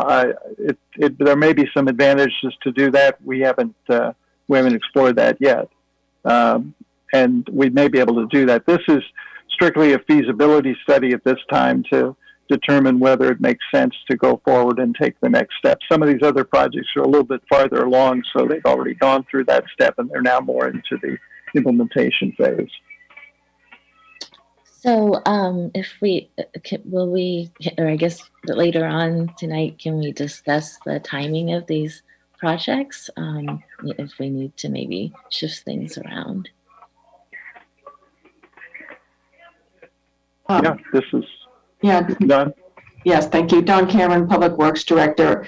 Yes, absolutely. We can discuss the timing of the projects. As Mr. Lightbody said, these were general groupings of the projects based upon what we're already working on and have staff capacity for. But as you look out longer term, things can be adjusted. Some of the projects that are shown in the 20-year projects are very complex, difficult projects, will require additional funding beyond what the city could provide. They affect Caltrans facilities. So in some of those cases, it might be more realistic to assume it would take 15 or 20 years to achieve them. But we can definitely talk about if some, priority shifting is desired. Thank you. Second question about the bridges across Stevens Creek. So I know we talked about the Charleston and Crittenden, and then I can't remember what someone else might be able to help me. Was it bonus after our allocation? But the La Avenida bike ped bridge came up and during one of those project discussions, and we hadn't I don't recall us actually talking about that bridge and approving it anywhere before. I guess my impression was, we do one, maybe two, but not three. So I think as a council, we probably need to make that decision at some point. So is that the plan? I guess that would be the question. So a couple things. One, the bike ped bridge over Stevens Creek that was being proposed a little bit south of La Avenida, definitely north of 101, is something that Google has been looking into and has been proposing that they would be prepared to design and construct, assuming the city would be interested in taking over the bridge once it's done. We can get the Valley Water approval. And the key thing, though, is that it must land and go through the federal property on the other side. So Google's been making those arrangements to ensure that it's a bridge that can connect through eventually to a public street on the east side of Stevens Creek. And at that point, we'll probably come in with a more formal application to the city if they still would like to build the bridge. And at that point, we would bring it to council for your consideration of would the city agree to support the bridge, take over the bridge, take ownership of it once it's built, be the lead agency for CEQA. These are the key considerations. So that one bridge we're waiting until Google is ready to take the next step with it and formally propose it to the city. The idea of leaving in on the plan the possibility of a bike ped bridge at Charleston, which is correct that we have the one at Crittenden. If the other one at La Avenida goes through, would be a third one. It goes to that for particularly for bicycle travel, permeability and connectivity is very important, and you do want frequent connections. we weren't suggesting it's something to pursue immediately. It's why it was shown in the 20-year project to just keep it on the list in case in future years the demand grows to the extent that it would be useful to have another bike ped bridge across the creek. Thank you. And then my final question, to follow up to a written question about the funding and the split between the impact fees, the shoreline fund, including bonding and community benefits. So as I think I've said this many times, when we did the North Bay Shore Precise Plan, the intent really was for the redevelopments to pay for these improvements because they really primarily benefit the redevelopment projects. So I was very, I guess, disappointed to see what the split is right now at 87% falling on the city. I know that you mentioned, or the answer was that in future projects that should be lower, but I guess my question is, are we also intending to be reimbursed for basically fronting the funds to get some of these projects going? Because, yeah, I mean, I think I know Councilor Manichek may remember this too from EPC, but I'm the one who was on this council who was there doing this precise plan, and that was really the intent, was that these projects would pay for the redevelopments would pay for the projects, not the taxpayers or going into debt. So will we get reimbursed? Yes, thank you.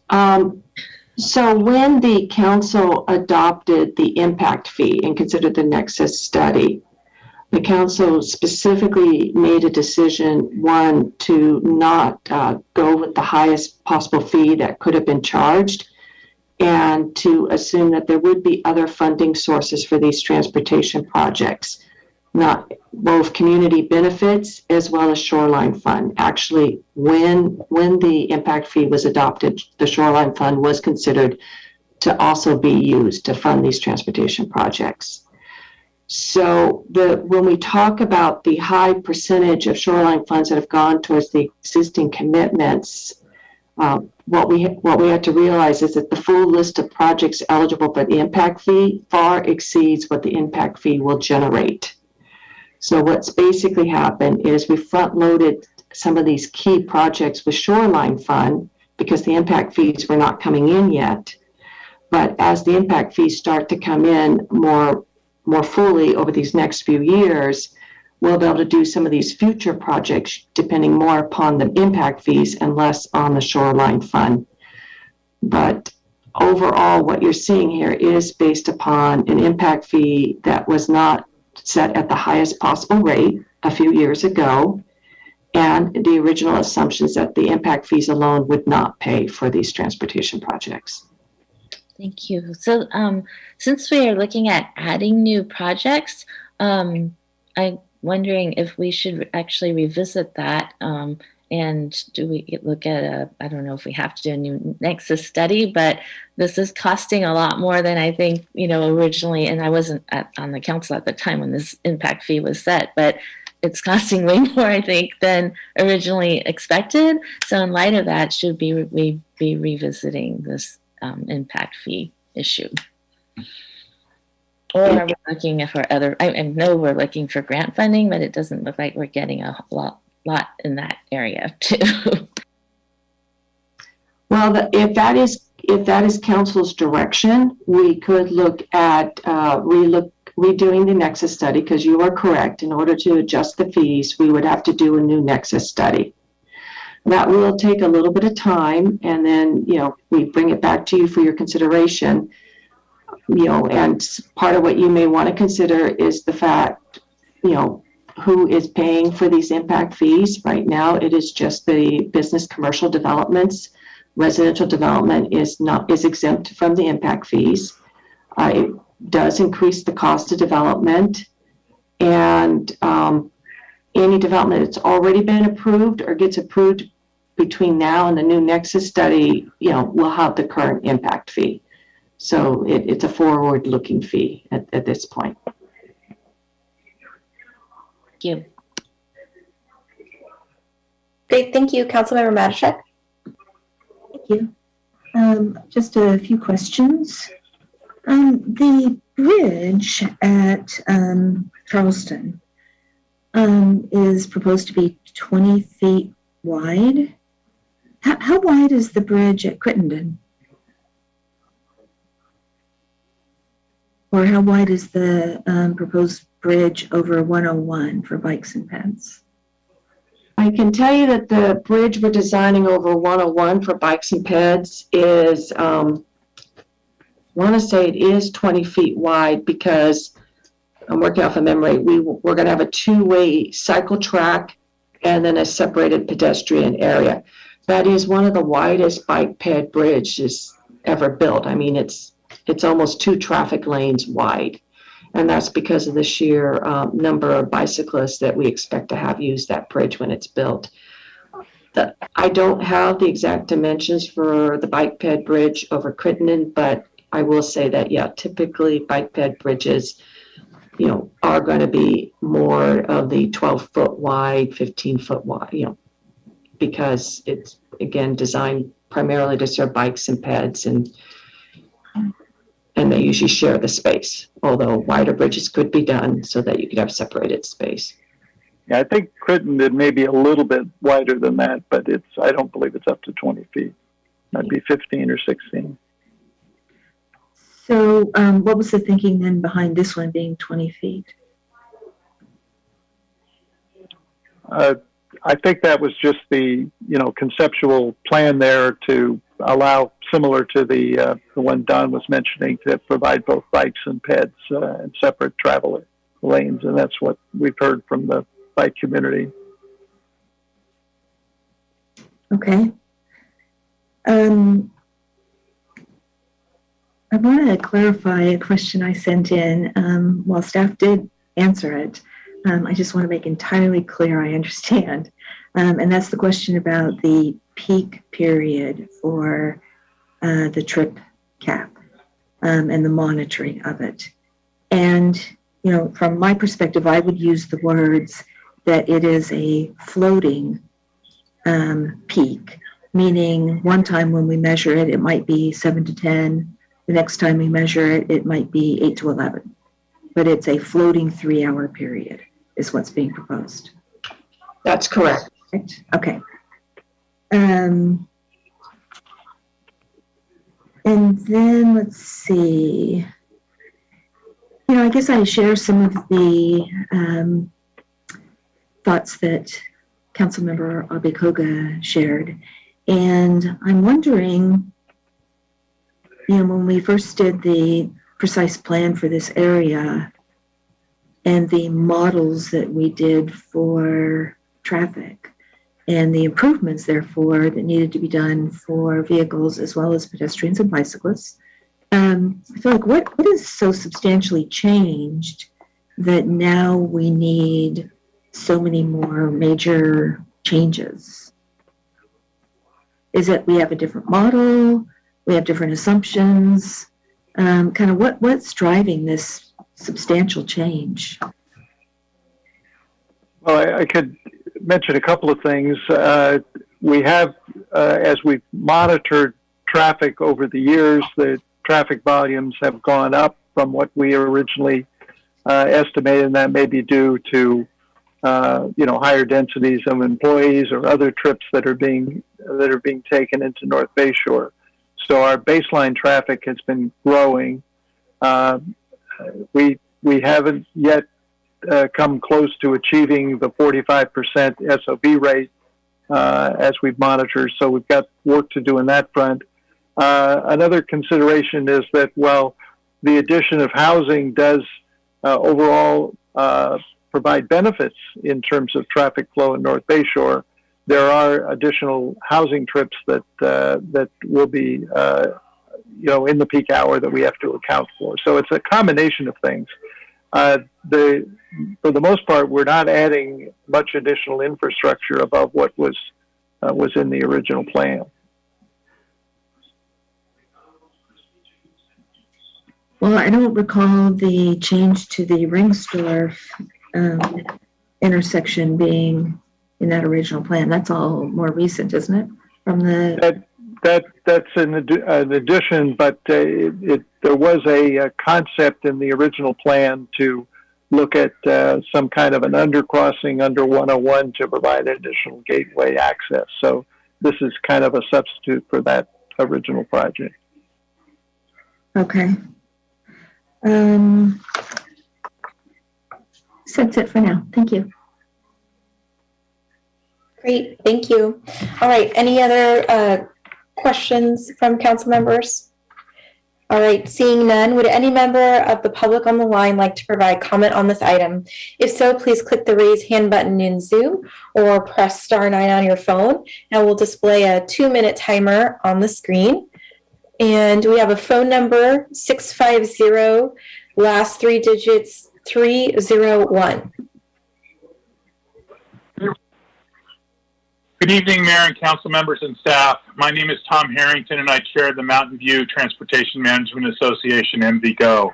MVGO applauds the staff and council for their work on the North Bay Shore Circulation Feasibility Study. MVGO has already submitted a letter supporting the shoreline reversible bus lanes from Plymouth and Space Park to Charleston. Additionally, MVGO supports all of the infrastructure improvements suggested in attachments 1, 2, and 3 to the staff report. The staff's recommendation around changes to the trip cap are also strongly endorsed by MVGO, specifically the change in definition to a one-way measurement, the return to a 3-hour peak period, and combining the shoreline and Ringstorf gateways to measure capacity. For congestion pricing, MVGO believes careful consideration should be made to ascertaining what the new normal is for North Bay Shore as part of this study. We believe with the uncertainty of the hybrid workplace and the continued concern for safety on public transit, we will experience temporary changes in transit behavior and single occupant driving. Thank you.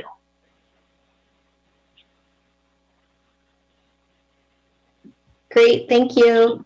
James Kuzamel. Good evening, James Kuzmal speaking in my personal capacity. I just wanted to say I appreciate staff's report and study has been outstanding on this, and I really look forward to what we can do with our opportunity to really reshape the North Bay Shore area in the coming years. And along those lines, just at a high level, I want to sort of remind council that because of the unique opportunity, we really should be able to set our goals really high for this. And I would really appreciate seeing that 45% single occupancy vehicle number be bumped down to 35%, or ideally even lower, given the scale of opportunity and change that we could see here. And along those same lines, I feel it's also worth reminding everyone that as we increase density in the area, that doesn't have to mean more VMT. Increased density means that we can more sustainably support public transit and buses, means we can more sustainably provide walkable neighborhoods and biking and all that. And one last specific thing I wanted to call out was there's a single line in the staff report about strategies to improve this, about providing parking maximums in the area. And I think that's a strategy that deserves substantially more attention for reducing car trips in the area, because it costs the city essentially nothing to do, and it frees up substantial money from various developers that could go to either funding public transit, funding bike and pedestrian facilities, or just reducing rents rather than pouring a bunch of concrete for tens of thousands of dollars a spot. And at the same time, of course, if there's finite parking in the North Bay Shore area, that directly limits the number of people who will be driving there, and encourages people, and as many studies have shown worldwide, would then result in substantially higher walking, biking, and transit mode shares. Thank you. Great, thank you. Geeta Dev.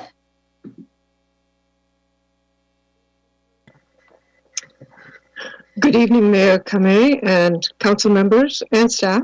My name is Geeta Dev, and I'm here on behalf of the Sierra Club, Loma Prieta chapter. I want to really commend council and staff for the transportation and circulation elements that they take so seriously and realistically. It is something that we have commended to many other cities as a way of controlling some of the problems that they seem to be having. And I really appreciate what this staff is doing. I do want to talk about the the Charleston Bridge. It was not my impression from the last council where this was discussed that they approved any bridge at Charleston. My own recollection of it was that there would be no bridge at Charleston, but there was going to be consideration of the possibility of a bridge at La Avenida, which will be tremendously useful for bike commuters who are coming along the Stevens Creek Trail. So that is something that I feel was not in council's direction, and I feel it's not needed. We believe that bicycle access is very important, but that two connections across Stevens Creek will be quite adequate for the volume of bicyclists that's anticipated. At this point, putting more bridges across the creek has a tremendous impact on the natural native species that are trying to grow in that creek. And every time we add pedestrian proximity, we reduce the amount of nature in the creek. So that is really important. The other item I would just mention is that the connection from the retention basin trail should be a much smaller trail, because that is a trail that is against a wetlands and, again, interruption of nature. So it should be treated as a much more minor trail. Thank you. Thank you. Alexander Brown.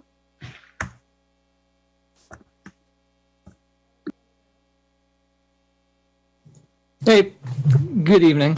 As one of the few people who currently live up in North Bay Shore, I appreciate how much thought is going into the planning to make it a better place. I'd like to echo James' sentiments about using the new volume of people with the additional housing up here to take advantage of the network effects. Being able to say we have enough people to support a grocery store and other businesses that we can walk to, but also especially public transit. I would love to have a connection that would get us from here down to Caltrain on a regular basis, which the bus service currently does not. I'd also like to thank Jim for reaching out to the Santiago Valley Neighborhood Association and being considerate of the community up here. I think that there are a lot of people who could not afford to continue driving if congestion pricing did not exempt them, given how often we have to cross into and out of this district. So yeah, ultimately, thank you for putting thought into this, and I hope you make good decisions that help everyone. Thanks. Thank you. Tim McKenzie. I just want to add my voice to the people who spoke earlier and say that taking advantage of this to grow out public transit would be awesome and excellent. We should encourage public transit and have much better systems than we do, and Mountain View can lead the way in it. So yeah, thank you, and I'm looking forward to seeing Bayshore develop more. Great, thanks. All right, so that concludes public comment. So I will bring this item back for council deliberation and action. And I think to clarify, and I'll turn to Ms. Cameron to make sure, it sounds like there's 3 different areas that we're looking for feedback. One of them is the priority of the transportation improvement list. The other is the bike and pedestrian elements. And then lastly, thoughts on the vehicle trip cap. Does that sound right, Ms. Cameron? Did I get those? That's correct. It's the table 1 in your report, which is the North Bay Shore Priority Transportation Improvements recommended list. And, you know, does council support this? Do they want changes made to it? Item 2 is the list of bike and ped, pedestrian, bike element improvements that were listed in the report. And then specifically for the trip cap policy, council support for focusing on the peak direction only for the upcoming monitoring reports. And then for the other trip cap compliance items that are discussed here, we would just continue to analyze them as part of the circulation study and bring those back to you for further recommendation when we bring back the circulation study. Okay, so perhaps colleagues, we can try to touch on each of those 3. when providing our comments. And again, I'll try to keep track on a table of everyone, and I'm sure Ms. Cameron and Mr. Lightbody will also help me try to keep track, and we'll summarize at the end and make sure that we captured it correctly. All right, does anyone like to start? Vice Mayor Ramirez. Thank you, Mayor. Just to clarify, I'm a little confused. Are we treating this like a study session, or you want a motion? Yeah, I mean, I was just trying to, the recommendation are the 3 different items. So if people feel comfortable, we can do that. I just wasn't sure. So. Okay, that's fair. I don't see anybody else's hand up, so I'm happy to move the staff recommendation. But I did want to make one change, if that's okay, and that's to elevate the congestion pricing implementation project from a 10-year project to a 5-year project.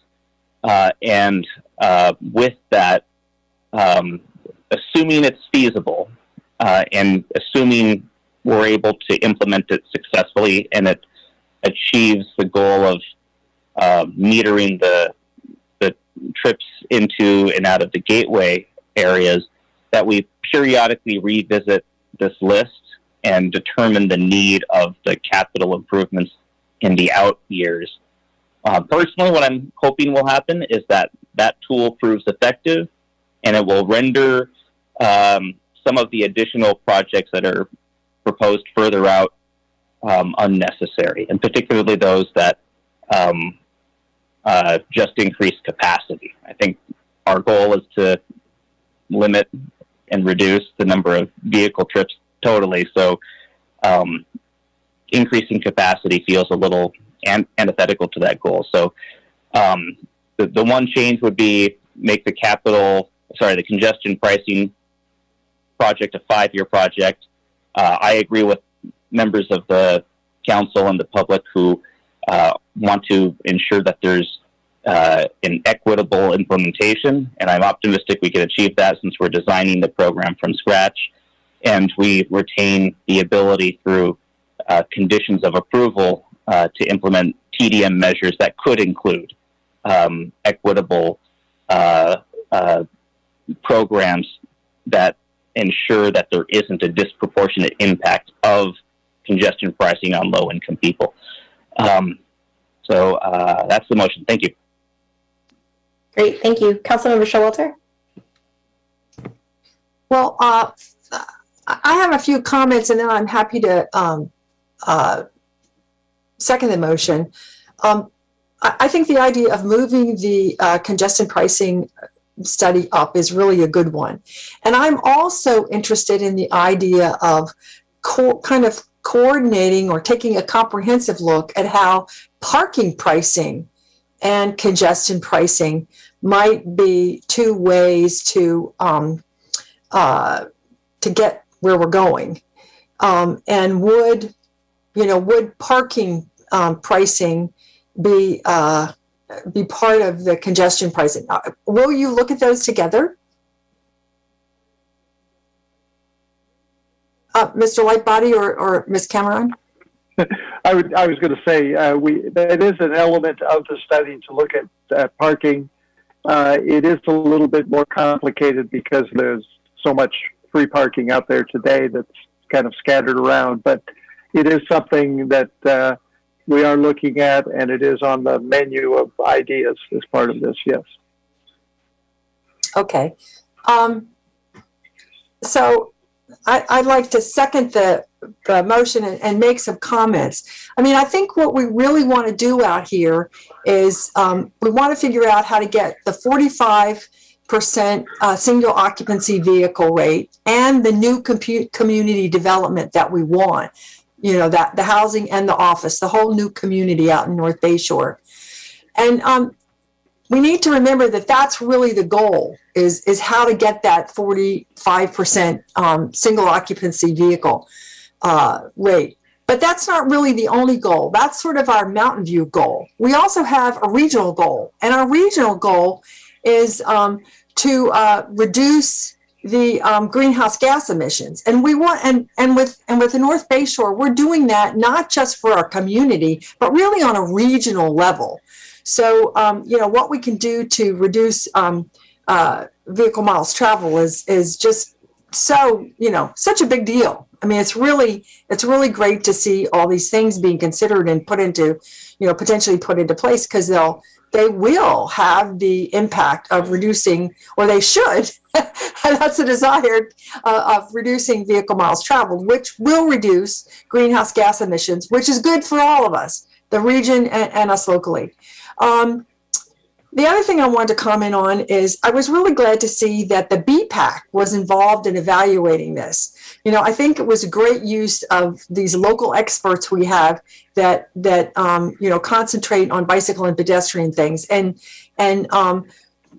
that's very important that we take advantage of their expertise, so I hope that that's part of the project to continue with that, and then another thing that I have thought about when we think of this as not just a Mountain View project, but a regional project, is how do we connect with our neighbors that are also on the other side of 1&1, i.e., Moffett Field. And I think that, in thinking about how to regionally reduce vehicle miles travel, those connections between Moffett Field and the North Bay Shore become much more important. And so I think that they're really, I'm glad to see them here. And I think that there are very important components to this that we want to take seriously, and we'll need to reevaluate as time goes on to see if they need to be strengthened or perhaps they're enough. But I mean, they'll need to be reevaluated because the real goal is to reduce the vehicle miles travel. And of course we want to do it for this community, but we want to do it for the region as a whole too. So I wanted to mention that and thank the staff for what I think is really top-notch work. So anyway, that's my long second. Great. We have a motion by the Vice Mayor, seconded by Councilmember Showalter. And I think as part of the motion, Vice Mayor, you had asked to move it up to 5 years. Is that right? To get that? Okay, great. Councilmember Matichak. So I guess I'm concerned that it seems like we are doing things that are going to increase the amount of vehicle traffic at a time when I think we're trying to reduce it. And so that really concerns me. The North Bay Shore area was supposed to be car light. And so I'm not sure I do want to do things that increase the ability for more cars to go in and out of North Bay Shore. So I agree with moving the congestion pricing up to the 5-year project. I have a concern about the, let's see, I guess it's number 20, which is the bike ped bridge at Charleston. I'm not sure I'd have that on the list, but if it's going to stay there, I'd want to reduce it to something less than 20 feet, like maybe 12 feet, because we don't foresee that as a transit bridge in the future. And so I would like to limit the width. I was wondering if the maker of the motion would consider modifying that. I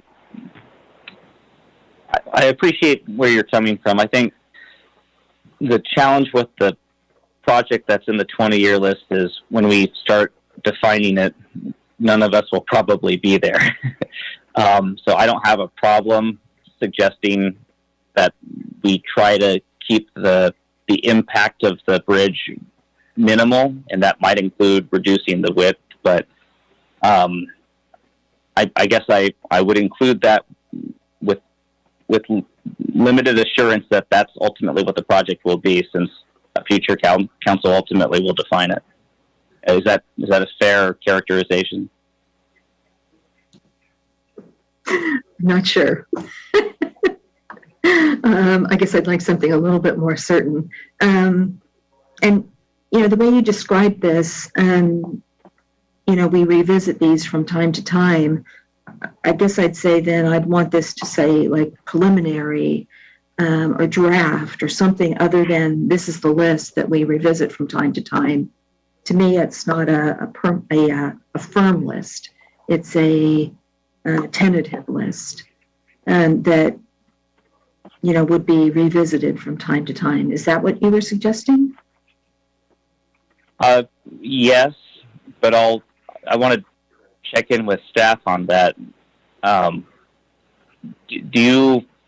Is staff comfortable with considering this list preliminary or draft, or do you need some additional certainty? At some point, we would need the list to be not called a draft list or tentative list if we're going to be building our capital improvement program out of it. However, what we can do, which was suggested by the vice mayor, is add a notation that this list is to be revisited, say, every 5 years, and to look at current conditions and new projections to determine whether changes should be made to it, projects dropped, that type of thing. And that would indicate that it's supposed to be a living document that is going to be looked at every few years and be updated as needed.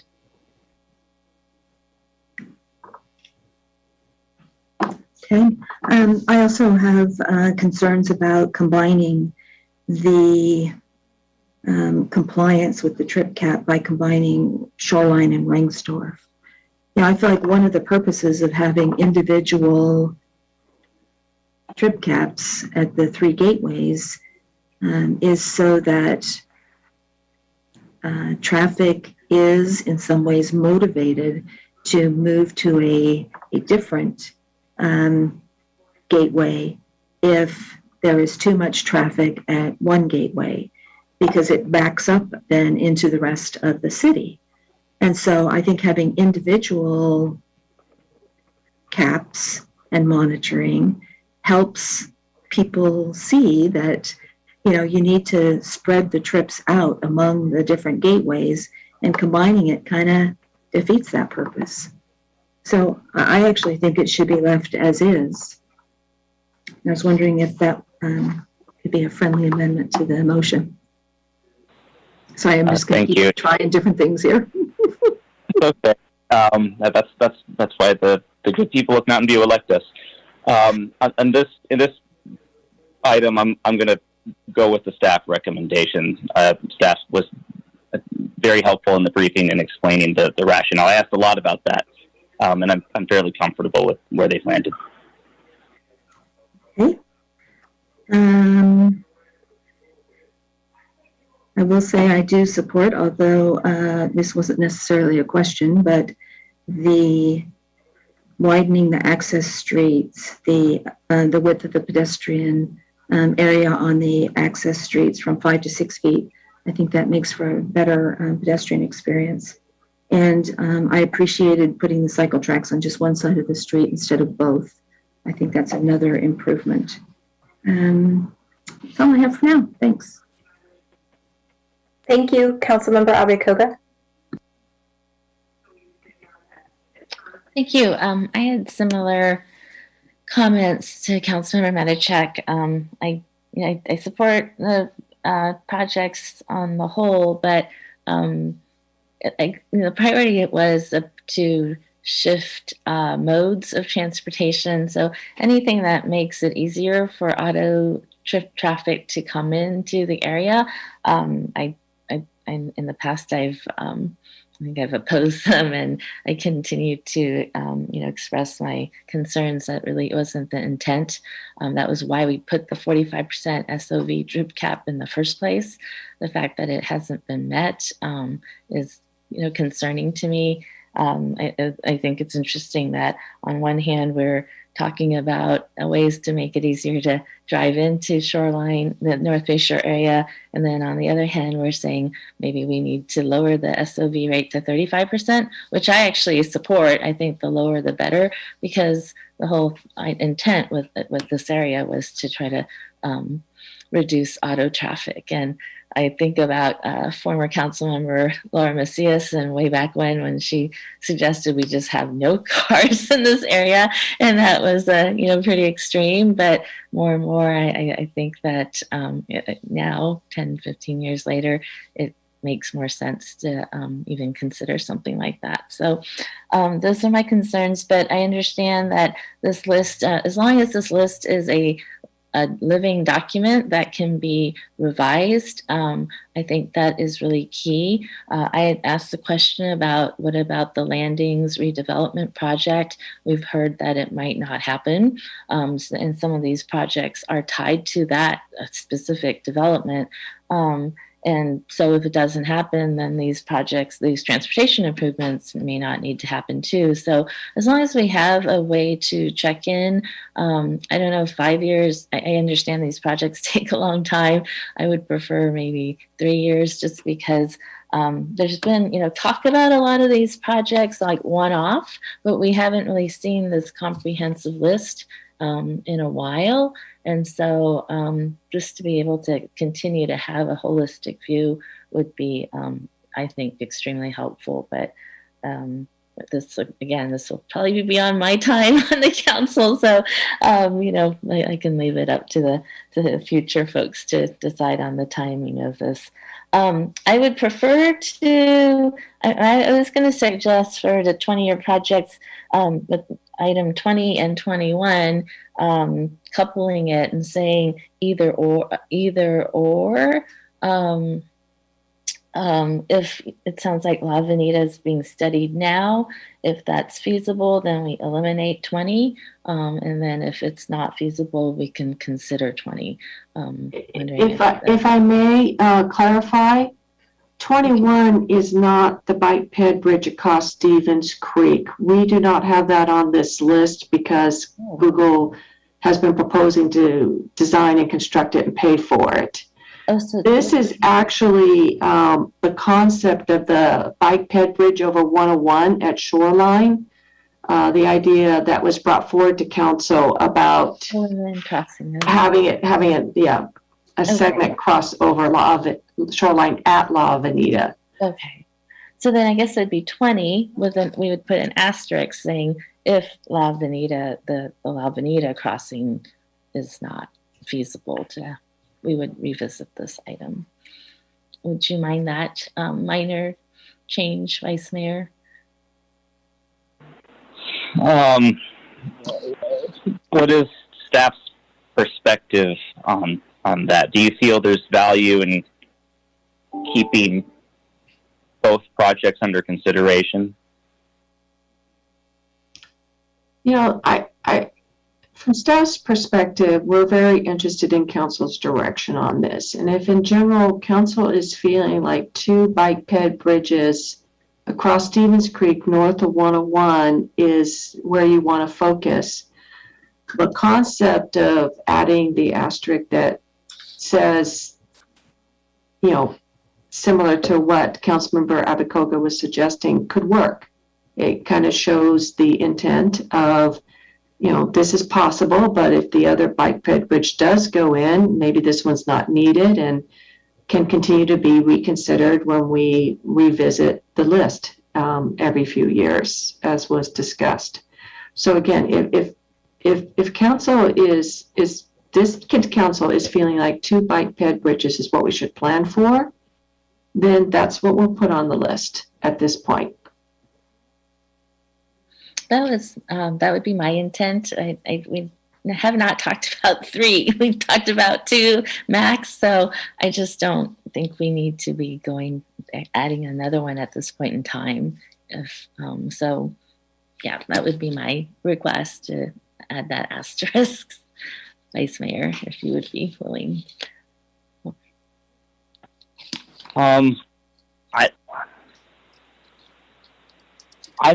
I'm inclined to go with the staff recommendation for now, and I think a lot of this feels fairly speculative to me. 20 years is a long way away, and I don't even think it's going to be 20 years. A lot of these projects, I think, are going to be even years out from what they're projected to be. Just given the challenge of environmental review and finding funding. I think I'm fairly content leaving it up to a future council to pull it off the list, especially if we find that the other strategies are working and it's not really necessary. Okay, thanks. And then my comments, definitely support moving congestion pricing up.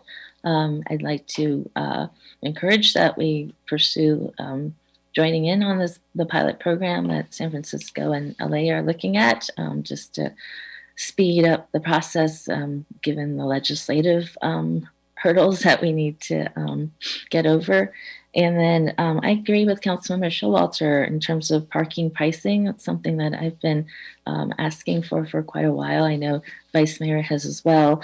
I know there's some challenges because of the free parking issue, but I was thinking that could we start looking at requiring parking pricing on city-owned lands, so lands that the city controls, since I think we would have more jurisdiction. So even if we were to go into a lease agreement with a leasee, we would look at requiring whatever parking that they offer to be priced. Thank you. So I don't know if that needs to be added or if it's already included. I wasn't really clear on where we were with parking. As previously mentioned by Mr. Lightbody, we'll be looking at the use of paid parking as one of the tools in the toolkit. It does not need to be added as a project here in priority transportation improvements. Great, thank you. Councilmember Hicks. So just because this is top of mind right now, I agree with the parking pricing, whether or not it has to be added to the list or to the motion. I agree with what a lot of council members are saying, that I was hoping for. This seems like a very, except for the bike pedestrian improvements and the congestion pricing, it was a little more auto-oriented than I had hoped for, everywhere, but particularly in this area. I'm glad to hear that the list of capital improvement projects is a living document, but I would really like to do everything we can to, I don't want to just build more and more freeway entrances to North Bayshore. I think that kind of goes against what we were working for. When I talked to staff, they mentioned, so I would also like to get bring down the SOV target, as is mentioned, to 35%. I realize there are other employers that's done mostly through entitlements, TDM plans and entitlements. And so we don't always have the opportunity to do that. And that there were previous agreements made, I guess, with Intuit and Microsoft at 45 and 55%, which is, in my opinion, really unfortunate. And I'm hoping that we're hiring a new TDM analyst. I'm hoping that we can actually work with them to reduce those, maybe through, maybe those companies have like 2030 carbon emission goals, and maybe they would, through some other means, agree to reduce those, because I think those are unfortunately large SOV rates. So I'm hoping through means like that, we won't have to do all of these capital improvement projects. And I'm hoping they are living, it's a living list that we don't need to use. I like the idea of moving the congestion management up earlier. I also like the idea for number 20, the bike ped bridge, to reduce the width. I understand that council can look at it later and do anything. Later councils can do anything they want, but why don't we do what we want now? And I also like the idea of the if/or with the two bike pedestrian connections. So I guess that's all of my comments. Thanks. Great, thank you. So I just want to make sure that I'm clear on the motion now that I think there's been a couple different attempts to include different things. And so, Vice Mayor, do you mind kind of clarifying where things are with the second from Councilmember Showalter before we? Sure. I'm happy to. So it's the staff recommendation, but the congestion pricing implementation project is moved up to a 5-year project, and there will be periodic check-ins with the council to determine whether projects that are in the outer years are necessary depending on the feasibility and success of the congestion pricing. If there's an ability to eliminate some of the capital improvements, then they can fall off the list because we will have achieved our trip cap goals with congestion pricing and some of the other 5-year projects. Great. Oh, and then this is a living document. Great, thank you. Councilmember Showalter. I just wanted to confirm with staff. It's my understanding that if you have a project on a list like this in an official document, then you can use that in a grant application to apply for funds. And that can be very valuable in getting them. And that's one of the reasons why we want to leave these things on the list, even if it's a living document, because if it does turn out that we want it and a potential funding source comes by, then it puts us in a better position to get the grant. Is that correct? Yes, thank you so much for mentioning that, Councilmember Showalter. It's one of the reasons staff was not comfortable with calling this a draft list or a tentative list. We need adopted lists like this when funding opportunities come back up and we want to apply for it. Revising the list every few years is not a problem, which is why it's fine to call it a living document, but it would be formal action taken by the council, 3 years, 4 years, whatever time period seems appropriate to actually revise and change the list as we go. Okay, thank you. Great, thank you. Okay, any other further clarifications before we go forward? All right, I'm comfortable with this direction, and so I think there's a motion and a second and been discussion, so I'm just going to call the question. So, City Clerk Glazer, if you could do a roll call vote, please. Vice Mayor Ramirez? Yes. Councilmember Showalter? Yes. Councilmember Abekova? Aye. Councilmember Hicks? Yes. Councilmember Lieber? Aye. Councilmember Radicek? No. And Mayor Kamei? Yes. Motion carries. Okay. All right, so that closes item 6. So we'll move to item 7, which is our public hearing. This is item 7.1, the renewal of the downtown parking maintenance and operation assessment district for fiscal year 2021-22. Business Development Specialist Tiffany Chu will introduce the item. Economic Vitality Manager John Lang and Assistant City Manager Community Development Director Archie Shrivastava are available for questions. So we'll turn it over to Ms. Chu. Good evening, Mayor and City Council. Tonight we are holding the second public hearing regarding the annual renewal of the Downtown Parking Maintenance and Operations Assessment District for fiscal year 2021-22. The district supports the overall maintenance and operations of the downtown public parking system. Tonight, City Council will be asked to adopt a motion waiving the reading of the engineer's statement and adopt a resolution approving the engineer's report and authorizing delivery of the assessments to the County of Santa Clara. This concludes staff's presentation. Thank you.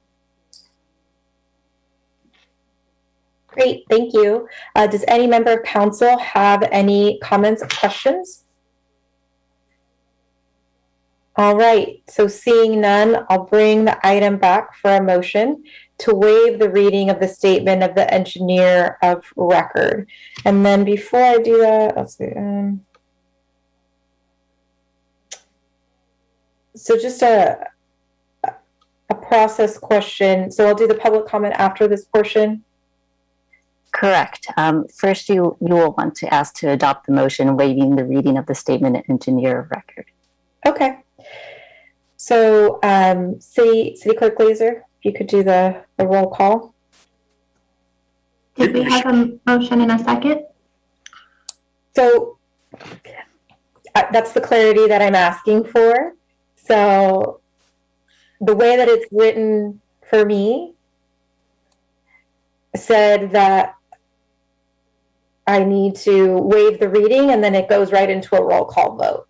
So, that's what I have in front of me. If the process is different, I'd love for the clarification of this item, please. Yeah, what would be appropriate is a motion and a second to waive the reading of the statement of engineer of record and then a roll call vote. Councilmember Hicks. So I motion to waive the reading. Great, thank you. Councilmember Abe-Koga. Second. Great, thank you. All right, so we have a motion by Councilmember Hicks, seconded by Councilmember Abe-Koga. City Clerk Glazer. Councilmember Hicks? Yes. Councilmember Abe-Koga? Aye. Councilmember Lieber? Aye. Councilmember Matashek? Yes. Councilmember Showalter? Yes. Vice Mayor Ramirez? Yes. Mayor Kamei? Yes. Motion carries. All right, so I'll bring this back and I will now ask the City Clerk Glazer to read the City Clerk statement.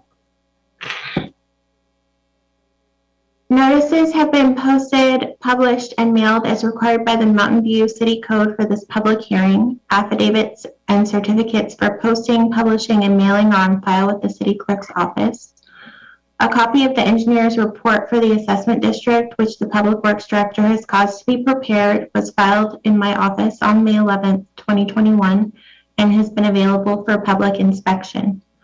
The report consists of the 2021-22 parking maintenance and operation assessment district budget, including an itemized listing of direct costs and expenses, the assessment roll computed in accordance with benefits, and a description of the assessment formula and the assessment rules. I'll now turn it back over to you, Mayor. All right, and I will now read the mayor's statement. This is the time and place set for the public hearing on the adoption of the annual engineer's report for the downtown parking maintenance and operation assessment district for fiscal year 2021-22. All written protests to be computed in the protest percentage should have been filed with the city clerk by 6:30 p.m. on Tuesday, June 8th, 2021. The council may consider all protests, including oral protests, presented at this hearing in arriving at its determination relating to this assessment district. Protests or endorsements may be made by any person interested, but only written protests filed by the owners of the property may be considered in determining the percentage of protests. It will now be in order for the hearing to be declared open. You are asked to clearly identify yourself, your property assessment number, assessment parcel number, or property address. Would any member of the public on the line like to provide comment on this item? If so, please click the raise hand button in Zoom or press *9 on your phone, and we'll display a 2-minute timer.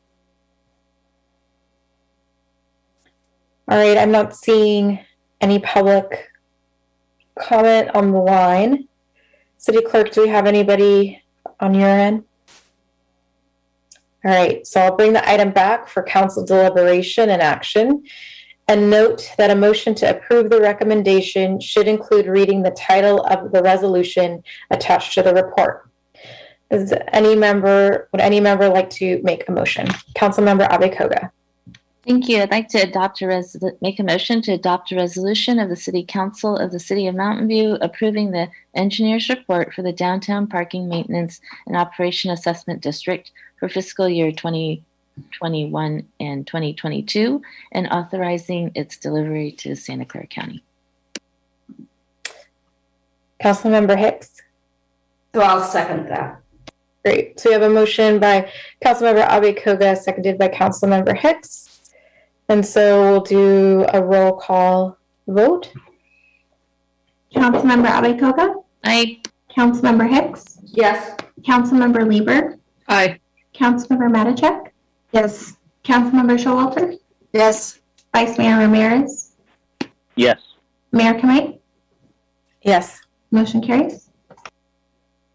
All right. So do I need to, city clerk or city attorney, do I need to close the hearing or is it remaining open since we have item 7.2? No, you can, this item is concluded. You can move on to item 7.2. All right. So I think before we move on to item 7.2, any member of council, do we want to take a break or would we like to keep going before we talk about the budget? Okay. So can you just raise your hand if you'd like a 10-minute break?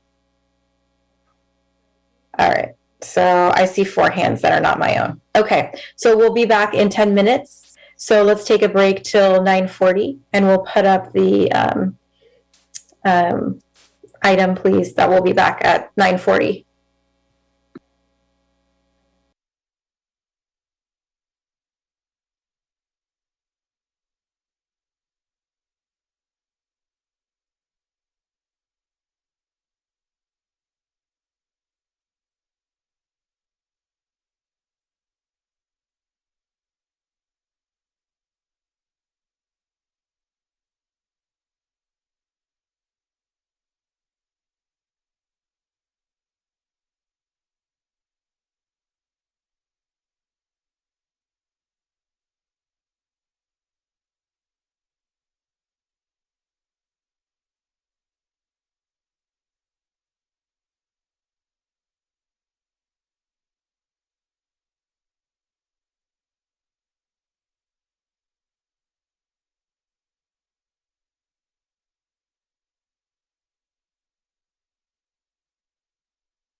for fiscal year 2021-22 recommended budget.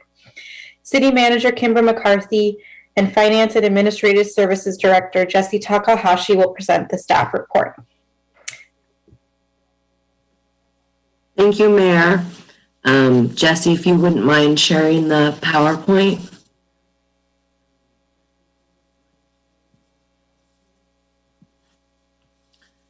Can you get it to switch it to the intro slide?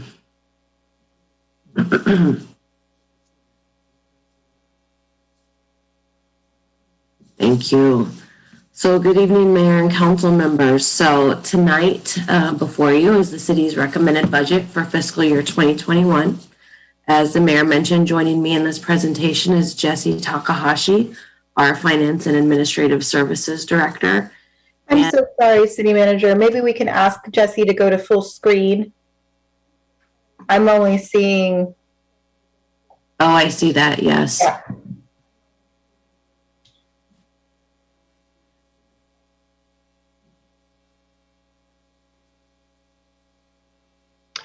Apologize. I thought I was on the full screen. Let's see if I can change that.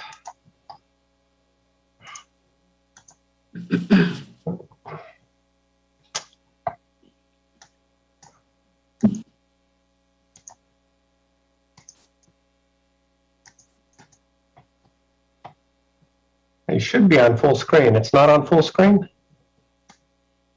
No, we see kind of one slide and then the other slide, and we see kind of, there we go. How's there that? We go. Perfect. Yes. All right. All right. Apologies. It wouldn't be a normal meeting without some sort of Zoom hiccup. Thank you, Jesse. So as we've talked about for many, many months, and as we've even discussed this evening, we are certainly in an unprecedented time that we have really dealt with a lot of challenges over this past year and a half, not only here in Mountain View, but nationally, and things have certainly impacted us fiscally in Mountain View. And tonight we're here to talk about where we're at with our budget, and also talk a little bit about how the city has pivoted so quickly to respond and recover from the COVID-19 pandemic, and just show how we've adapted to changes on this routine basis, daily basis, while attempting to serve our community at the highest standard. So next slide, please. This next slide, we're going to talk a little bit about the budget development process and the community engagement timeline. So what you see here really is just that the process started in November when staff committed to coming before council on a quarterly basis to give council and the public with a quarterly budget update. Just because there was so much uncertainty that's happened over these last many months, over the last fiscal year, there was so many things that changed. We wanted to come back to council and needed to come back every quarter because things changed so quickly. So what you see here really is that we did touch points with council and with the community almost monthly, not only with the budget process, but also with the strategic planning and visioning process. Tonight, as I mentioned, you will have the opportunity to discuss the recommended budget, and your formal adoption of the budget will come on June 22nd. Next slide. As far as the COVID background, so much has changed since our last update to council, which was just a couple months ago in April. As we all know, things are progressing in a much more positive manner now. Our county is now in the yellow tier for the blueprint for the state, the state's blueprint. And we are expected to actually move out of this whole blueprint system on June 15th, when the governor has announced that we will reopen the entire economy. What you see here is a chart on the unemployment rate and how it's ebbed and flowed over the last many years. What's really particularly interesting is that as of March 2021, the unemployment rate in Mountain View is now at 3.5%. In California, it's at 8.3%. So locally, it does appear that the economy is on a much more positive trajectory than it is statewide and certainly even nationwide. So we do still continue to respond to the community needs. Many of the programs that we've talked about, the relief programs, all of the efforts that council has implemented over these last many months are continuing into the next budget cycle. And we are expecting to be able to continue even more programs with our American Rescue Act funding, which I'll talk about in a couple more slides. You can move to the next slide. This slide and the next slide really just highlight some of those efforts that I talked about, that really a robust response for the most vulnerable community members, also to our small business community. You see here just a few of the efforts we've made over this last year. If you also look at the staff report or the transmittal letter to the budget, you'll see over 40 items, 40 major projects and initiatives that we've done or efforts related to our COVID response. So as you can see, we've done everything from the rent relief program, which I think most everyone knows about, to our Life Moves home key sites, our safe parking lots, providing microloans and grants to small businesses, launching a website with our chamber that really highlights our online businesses. Next slide, Jesse. We also have engaged in a lot of efforts to help the community for having the first mass vaccination site here in Mountain View, the county's first site, homebound vaccination program where our fire department staff is going to people's homes, seniors and the most vulnerable members of our community, providing vaccines, continuing really great community efforts that bring folks together, including the Mayor's Resiliency Roundtable, our library grab and go program. These are just some of the efforts that we've done over the last fiscal year, many of which will continue into this next budget cycle and next year. Next slide.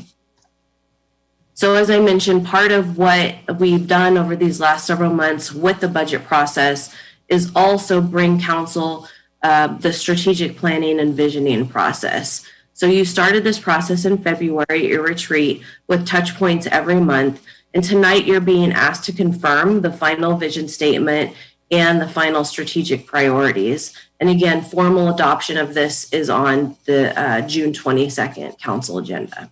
Next slide. So what you have in front of you is a chart of what council previously recommended for the American Rescue Plan Act funds. So the city is expected to receive approximately $15.7 million in direct federal funding over 2 years. So this first distribution, which is around $7.8 million, is expected to receive later this month. And then we're going to get the second payment a year later. We do have until December of 2024 to spend these funds.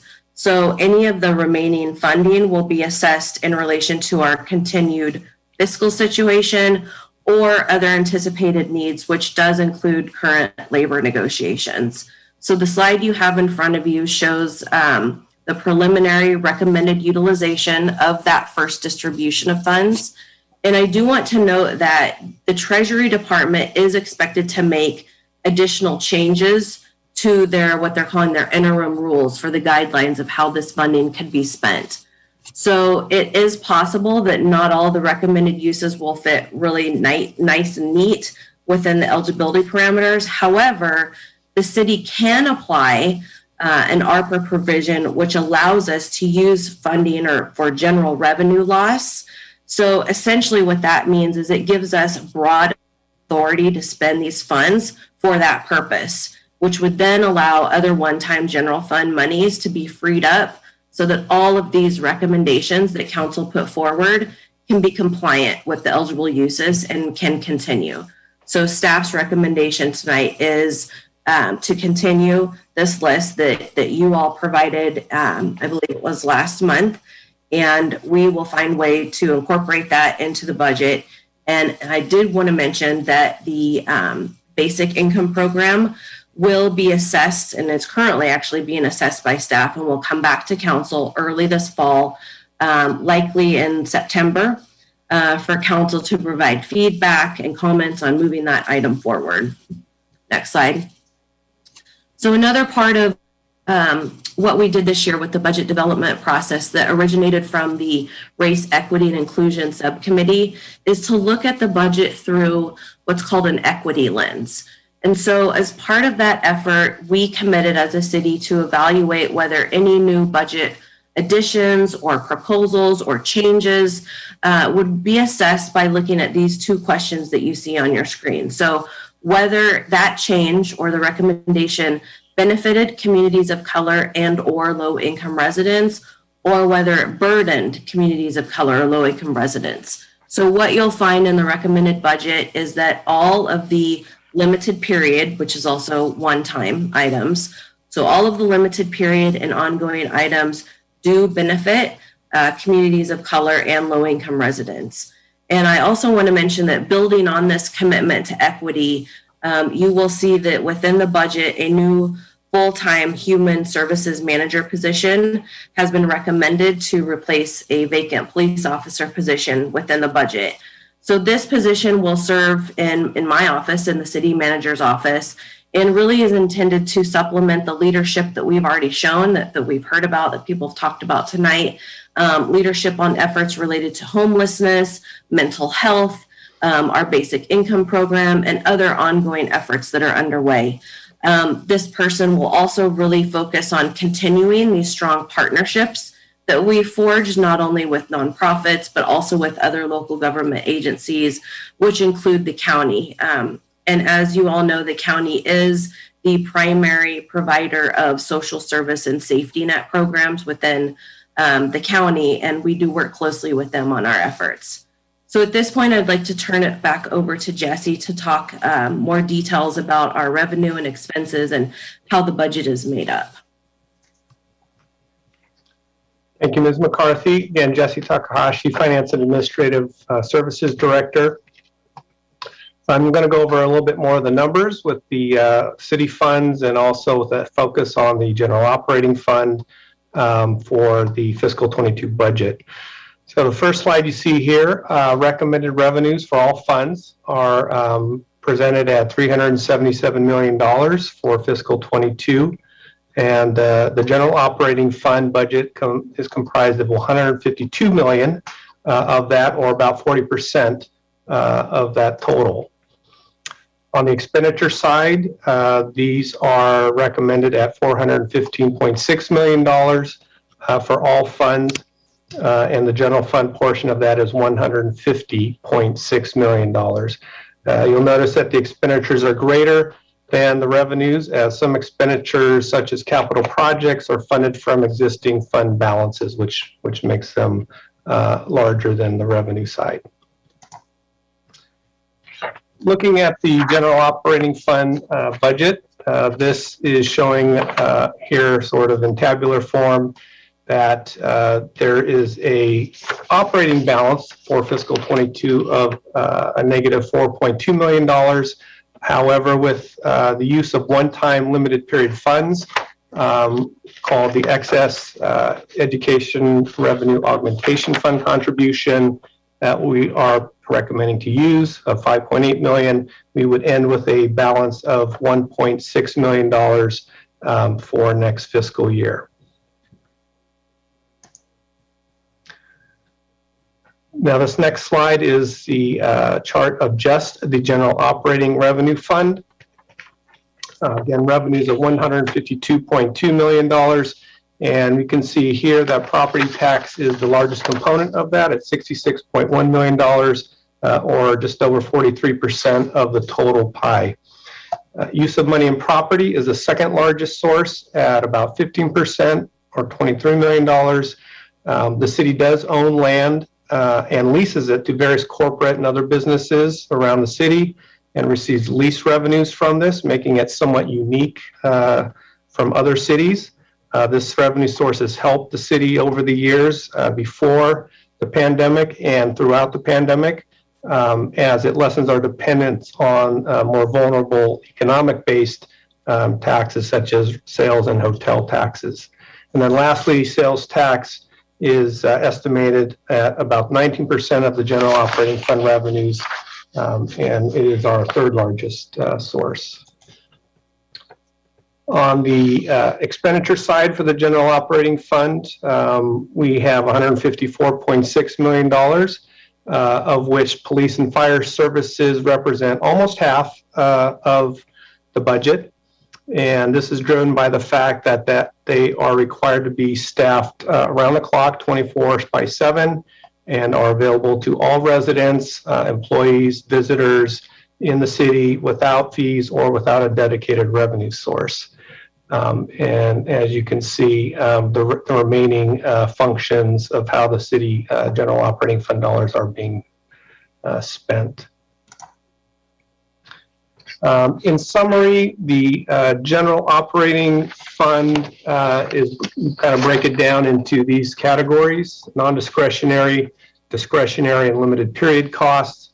The detail of this is the complete detail listing is in the recommended changes can be found in the budget document starting on page 7-7.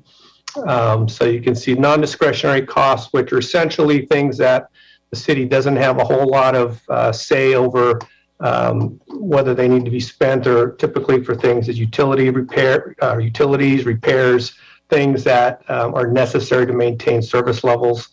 The discretionary costs are things that we do have a little bit more control over when and how they are spent. And then limited period costs are we call one-time costs because they're only funded for 1 year only and not considered to be ongoing from year to year. So again, the details of those can be found in the budget on beginning on page 7-7. Looking ahead to our general operating fund 5-year forecast, the forecast is kind of a mixed bag, as you can see. The forecast was prepared assuming that the earliest recovery period would begin this summer for certain revenue categories like sales and hotel and other local taxes. However, other revenue categories are not expected to recover for 2 to 3 years. And as noted, the fiscal year 22 category will need the excess ERAF contribution in order to maintain a positive balance for the year. And then the next 2 years, you'll see in red, are forecasted at deficits, one of $4.6 million in 23 and $1.5 million in fiscal 24, before finally recovering and turning positive again in the later 2 fiscal years. As a reminder, the forecast is just a snapshot of in time and could change considerably depending upon conditions in the economy. And so continued prudence in our budgeting practices will allow the city to maintain good fiscal health over this period of time. The city also has several other major funds, which I will just touch on in summary. Development Services Fund, which incorporates essentially the building and planning services, development, Shoreline Golf Links and the restaurant at Michael's, and then the Shoreline Regional Park Community. The details of these funds can be found also in the document beginning on page 1-28. Essentially, operating revenues and expenditures are more or less balanced. Some where you see expenditures exceeding the revenues, for example, in development services, they're being funded by existing fund balances. And the Shoreline is expected to project a small surplus, and we'll be able to hopefully do a transfer back to the general operating fund at the end of the year. And then on the Shoreline Park, the property taxes are expected to grow next year and again exceed expenditures of $33.9 million. And there are also almost $13.5 million in capital projects being budgeted for next year. With respect to the utility rates, so due primarily to supplier cost increase, utility rates for our 3 utilities are going to be recommended for increases as follows. And the first is the water fund. We're recommending a 1% increase for the average cost of water, meter rates and recycled water.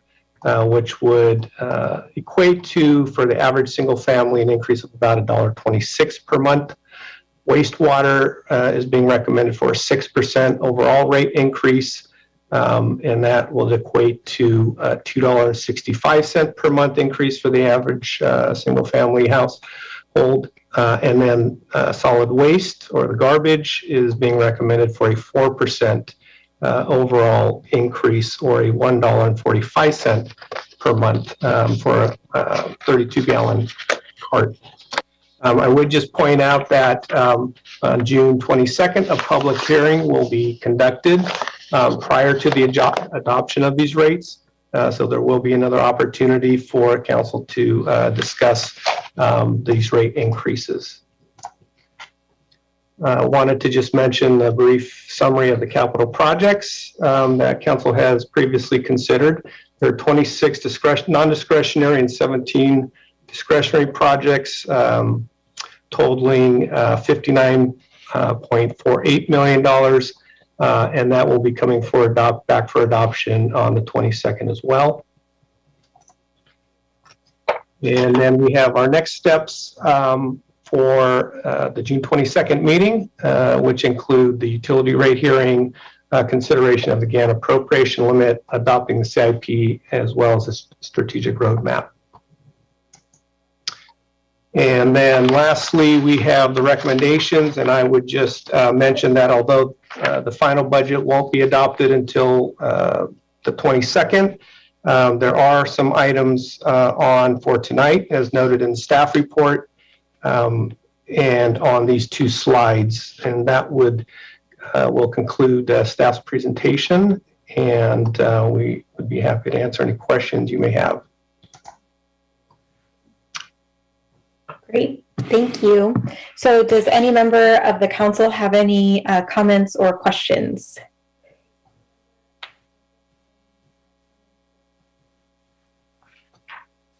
Okay, I'm not, Councilmember Showalter. Yeah, I was wondering about number 7, defer the new gatekeeper requests to 2023. Could we hear a little bit about that? Sure. I would defer either to our community development director and or city manager regarding that request for deferral. I don't know if she's on. This is R.T. Shrivastava. I'm the Assistant City Manager, Community Development Director. Council, this is a request from staff to defer new gatekeeper requests, primarily because, as we noted before, with the adoption of the council strategic plan, as well as various state mandated projects, our staff time would be pretty much booked up. And in fact, we'd be hard pressed to finish out the entire strategic plan within the 2-year period. Adding gatekeeper projects would just add to that workload, and we would find it hard to manage the workload as adopted today. And that's the reason why we're recommending deferral for another year.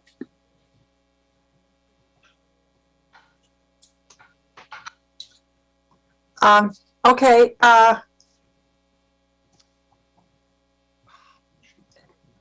I suppose if something were to come to our attention that needed special consideration, we would be able to look at it on an emergency basis or that kind of thing.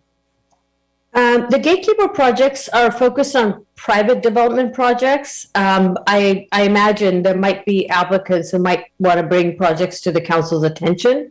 Our request is to hold that back till the 2023, but council could always choose to change their mind about it. Okay, thank you. Great, thank you, Councilmember Hicks. So my first question is, you said questions or comments. Would you, I guess I'll phrase this as a question because it seems like it's the question period. First, can you put the first set of recommendations back up on the screen? Is that possible? Yes, it is possible. Thank you. If I can get this one now.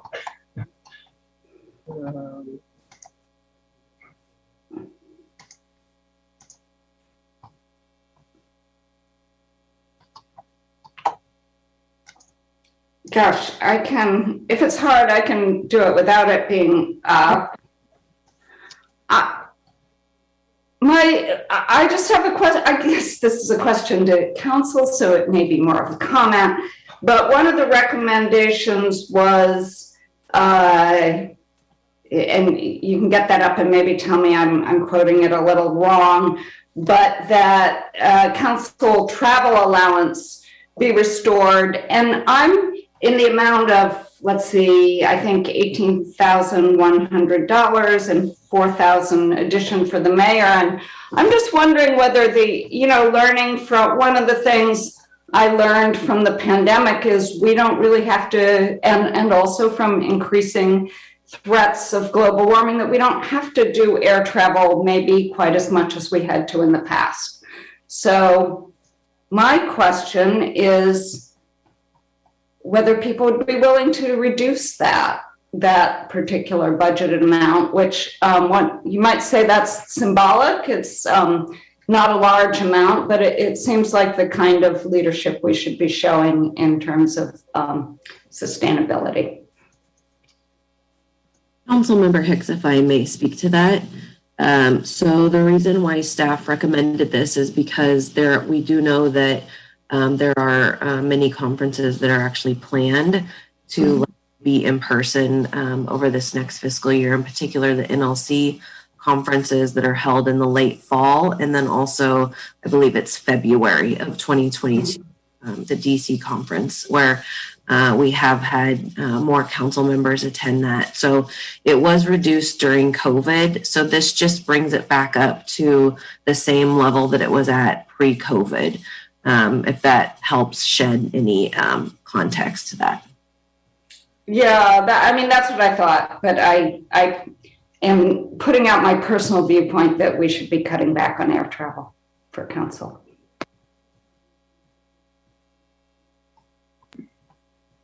Councilmember Showalter, did you have another question? I see your hand.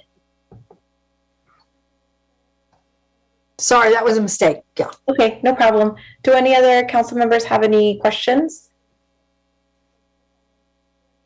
Okay, so perhaps Mr. Takahashi, we can stop the screen share and I'll bring this item to public comment. Would any member of the public on the line like to provide public comment on this item? If so, please click the raise hand button in Zoom or press *9 on your phone. We'll display a 2-minute timer on the screen. Bruce England. Thank you, Mayor. This is brief, but, and I don't mean to upend the apple cart when I say this, but seeing the amount of money that's going into public safety is distressing. It's basically 50% of the operating budget. We're told in the community often that we have a safe city and we don't have to worry about our safety really, and that our modern buildings are equipped to prevent and mitigate fires. So I wonder about that, but also in light of the needs in public works and community development and community services, they can really use the extra funding. So again, this is late in the game for me to bring it up. I don't mean to suggest that you change anything, but I just want to make that observation. Thank you. Thank you. Tim McKenzie. Well, thanks for presentation, staff. It was great. I really liked seeing that there was a decision to hire city staff instead of a new police officer. That seems like a great step in the right direction. I want to echo a little bit what Bruce just brought up about the breakdown of public safety. 1.2% is going into community development. And I'd hope council could take maybe Maslow's hierarchy of need viewpoint of safety, where physiological needs need to be addressed before safety needs. Like if you don't have shelter or a meal, then you don't really care about whether you live in a safe place. But as Bruce just mentioned, we do live in a safe place, and we don't really need to have a large armed law enforcement presence as we do.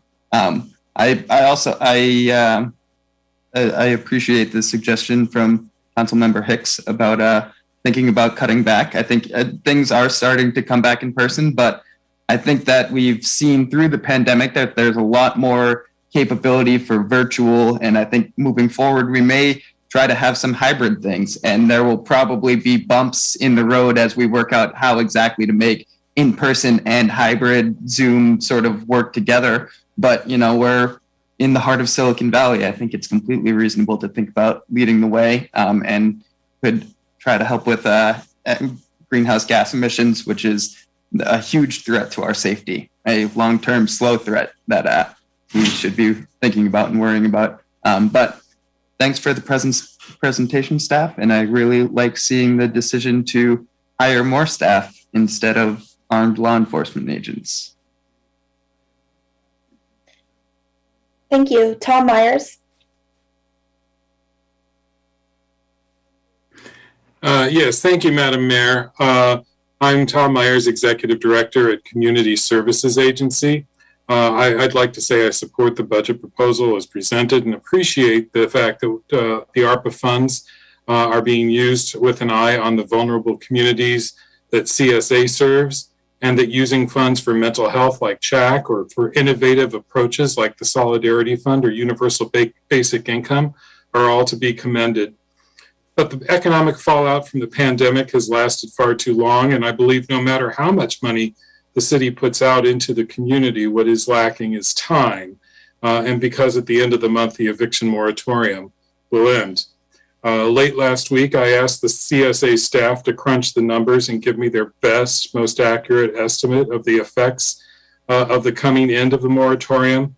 By looking at our lists of those who have received multiple months of rent and those who are requesting additional months of rent from city and other sources, we're estimating that as many as 1,000 to 1,200 households in our service area may be at risk of eviction. Bear in mind that this is an estimate of households, which includes families with children, couples, singles, seniors, and so forth, and cuts across all demographic groups. But this does not include external data like employment and etc.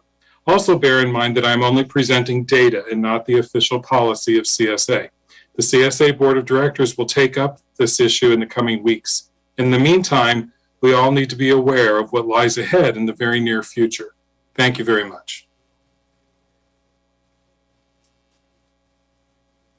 Mayor, can I ask a question of Mr. Myers? Sure. Let's see if he's still. Tom, are you still there? Yes, I am. Okay. Thank you, Mr. Myers, for your comments and data. I appreciate you being here. I think you've been here with us most of the evening. You've heard about the eviction moratorium deadline. I wanted to just, ask you or confirm with our rent relief program that we have, that you've been so wonderfully administering for the city. Will you be prioritizing anyone who is in danger of being evicted, or I don't know the whole process, but the letter, would they be prioritized in terms of providing financial assistance? Absolutely. When we have operated outside of the eviction moratorium, when we didn't have eviction moratoriums in the past, and as you know, CSA did rent relief and has done rent relief since the beginning of our agency back in the 1950s. It was one of the first programs that actually was developed. We've always prioritized people who came in the door at an emergency basis. What we called it at the time was triaging. And we would triage so that if someone came in with a 3-day notice, for example, that the person would be worked on immediately, whereas someone who was facing a rental crisis a month down the road would do it differently. Now, during the eviction moratorium, because everyone was free of being evicted, what we did was we tried to treat everyone exactly fairly and as they came in the door. But yeah, if the eviction moratorium passes, or if it, I should say, if it ends, we will likely have to go back to treating emergency cases differently than we would treat a case where the crisis is, weeks down the road. Thank you. And then the other question is, there's the county rent relief program and the state rent relief program. And thank you for sharing with me that you are already helping through your caseworkers, helping folks to apply for those.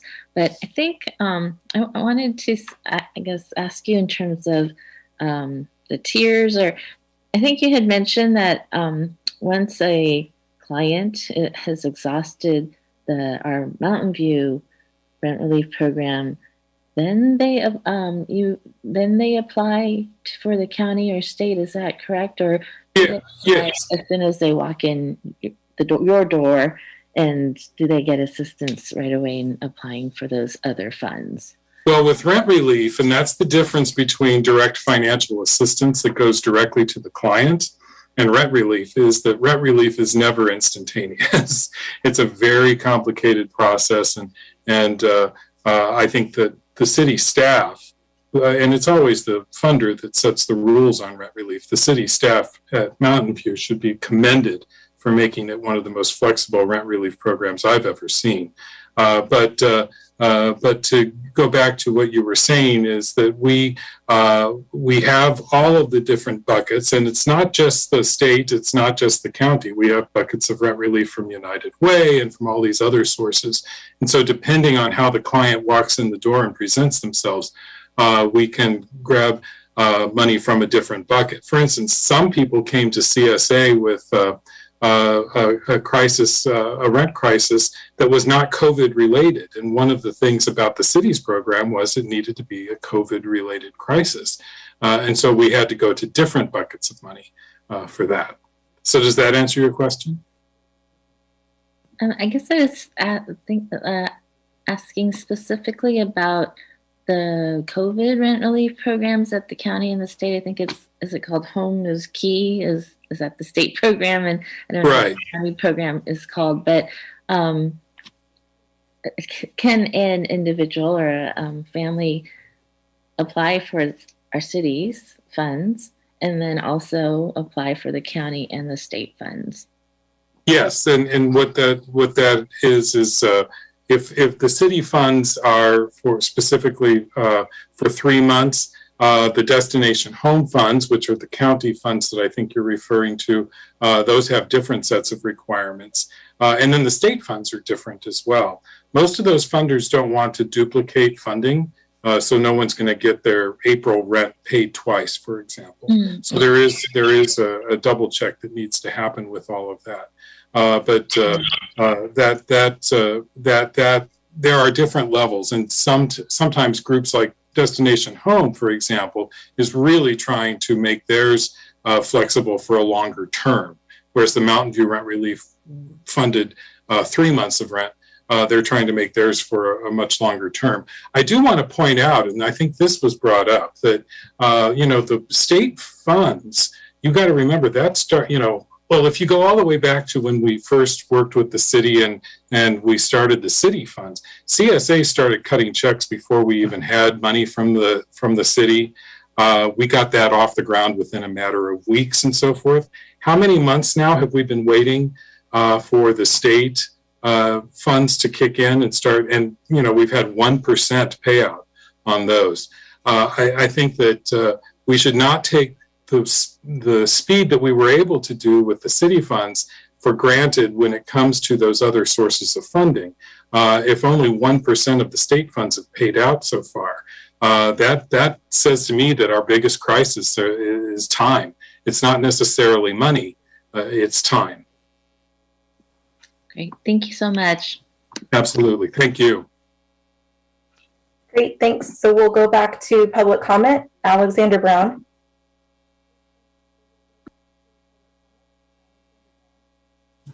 Hey, can you hear me?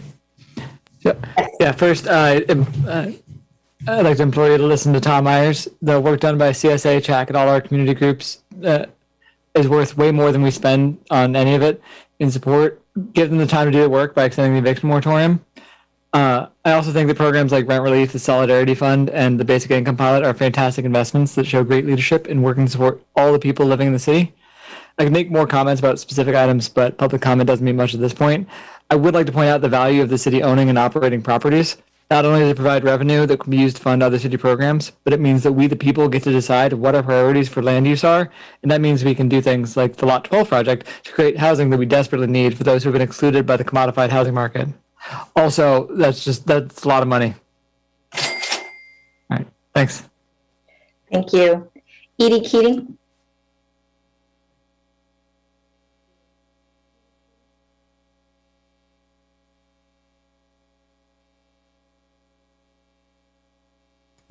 There we go.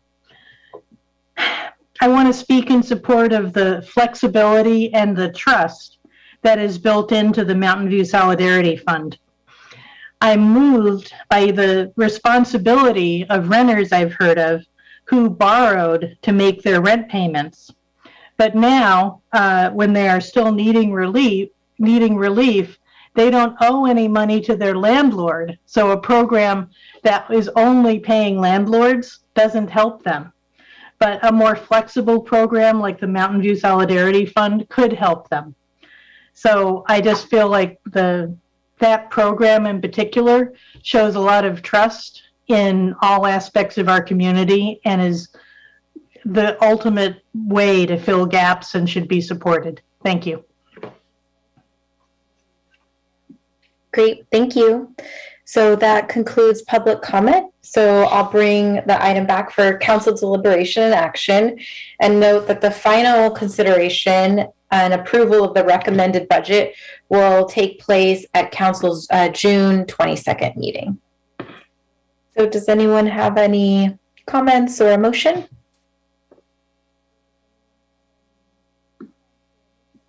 Vice Mayor Ramirez. Thank you, Mayor, and I'm sorry for taking up a lot of space this evening. But I'll go ahead and move the staff recommendation. Reading through the budget, I'm deeply impressed with the city, the community, and staff who have prepared, I think, and provided input on one of the most progressive budgets that I think the city of Mountain View has ever seen, probably any city in the county. I think the ARPA funds are very wisely distributed, focusing primarily on COVID response and relief. I really appreciate the city manager's leadership in helping us find a way to respond intelligently and quickly to the homeless crisis we're dealing with, and the creation of new staff positions to help us respond. I think is it's just timely and very well thought out. There are some compromises. I'm not terribly thrilled with deferring the gatekeeper consideration. We've done it for many, many years, but I understand that we have major priorities that we want to address, and we just can't spread ourselves too thin. So I'm comfortable with that recommendation. Does it have everything I want? No, but I think it's born out of compromise and hard work from this council and from staff in the community. So very proud to support it, and looking forward to the good work that we're going to do over the next couple of years. Thank you. Thank you. Councilmember Matichak? I will second the motion. Great. So we have a motion by Vice Mayor Ramirez, seconded by Councilmember Matichak. Councilmember Abe-Koga. Thank you. I just want to express my thanks to staff. This is always quite a major effort to get the budget together. It's, as you've seen by the schedule, many, many months. We don't, if folks are wondering why we don't have a lot of comments, it's because we've looked at this in parts and together as a whole many times at the council level too. I agree. It's a budget as a whole, so maybe not everything is exactly the way we all want it, but I think it's a very progressive budget. I appreciate our response to COVID and using the funds, the rescue funds, to serve to help the those in need. I will say, you know, I'm always uncomfortable. I've been trained, I guess, to look at even the long term. The structural deficit we see in next year and the year after is of concern to me, I will note. But unlike the last recession that I was here for in 2009, I think this is a different type of recession. This is really COVID related, and seeing how we are rebounded, especially notable is our unemployment rate being so at 3.5%. I think this is a different kind of economic downturn. So I'm going to have faith that the economy is going to rebound more quickly than the last time, and go with this. But also just in the back of my mind, knowing that if it doesn't rebound, we may have to make some more difficult decisions down the road. But thank you again to staff. Thank you for doing the budget workshop. I hope those of the public who participated in that was able to get a better insight into a very complicated budget. Ours is probably more complicated than most cities, but it's I think a well put together budget, and I'm very proud of our city's financial discipline. I will say with the gatekeeper, I do support this. I really look to staff to tell us what their workload is and what they need. That was why we deferred it back. I can't remember when we did, but we gave them the option to defer. And frankly, philosophically, we have completed the general plan update, all of our precise plans except maybe one. So there really shouldn't be any gatekeepers is how I look at it.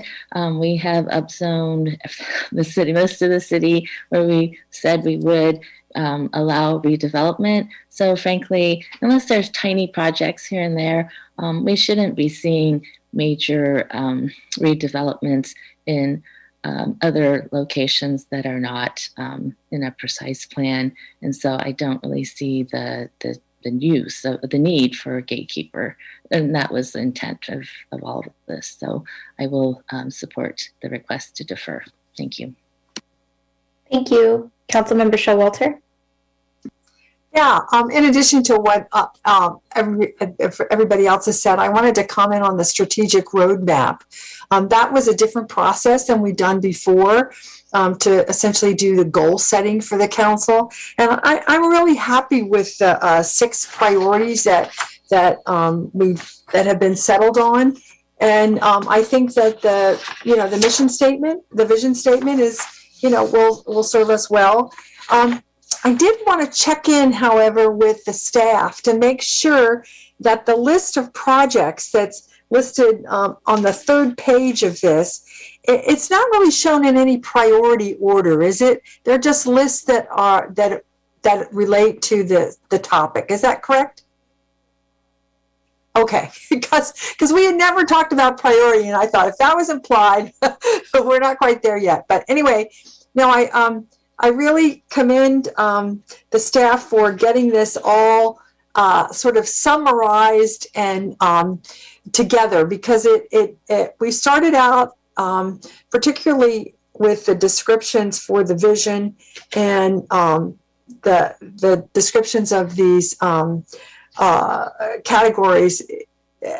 We had a really wide-ranging conversation. So bringing it all down and into a very clear statements is to be admired. Thank you. Great, thank you. Let's see, so we had a motion by the Vice Mayor, seconded by Councilmember Matashek, I believe. And just want to echo my thanks to staff. For me, I'd just like to touch on the community outreach. I think the initial slide that showed the timeline of everything that we've done this year, especially in a virtual environment. I really want to applaud staff for the extra lift there. And I think that's why council's putting forward the staff recommendations. So I really want to say thank you for that. I also want to thank staff for implementing the equity-based budgeting. And I think, we'll continue to see iterations of that as the budget process continues each year. But also want to thank staff for that and pivoting budgets or statements of values. And I think we've really risen to the occasion. So just want to wholeheartedly thank staff. So we'll turn to City Clerk Glazer for the roll call vote. Vice Mayor Ramirez? Yes. Councilmember Matichak? Yes. Councilmember Abe Koga? Aye. Councilmember Hicks? Yes. Councilmember Lieber? Aye. Councilmember Showalter? Yes. And Mayor Kamei? Yes. Motion carries. Great, thank you. So that concludes the public hearing portion of our meeting. So we'll move on to item 8, council, staff, and committee reports. Vice Mayor Ramirez. Thank you, Mayor. First, I do have some comments, but I want to move to continue the meeting past 10 p.m. Councilmember Matichak. Oh, sorry, I was getting in line, but I'll second that. Okay, thank you. Yes, I think we need to move to continue past 10 p.m. And do we need a roll call vote on that, City Attorney? Yes. Okay, great. City Clerk Glazer? Vice Mayor Ramirez? Yes. Councilmember Matichak? Yes. Councilmember Abe Koga? Aye. Councilmember Hicks? Yes. Councilmember Lieber? Aye. Councilmember Showalter? Yes. And Mayor Kamei? Yes. Motion carries. Great, thank you. All right, Vice Mayor, back to you, and then we'll go to Councilmember Matichak. Thank you, Mayor.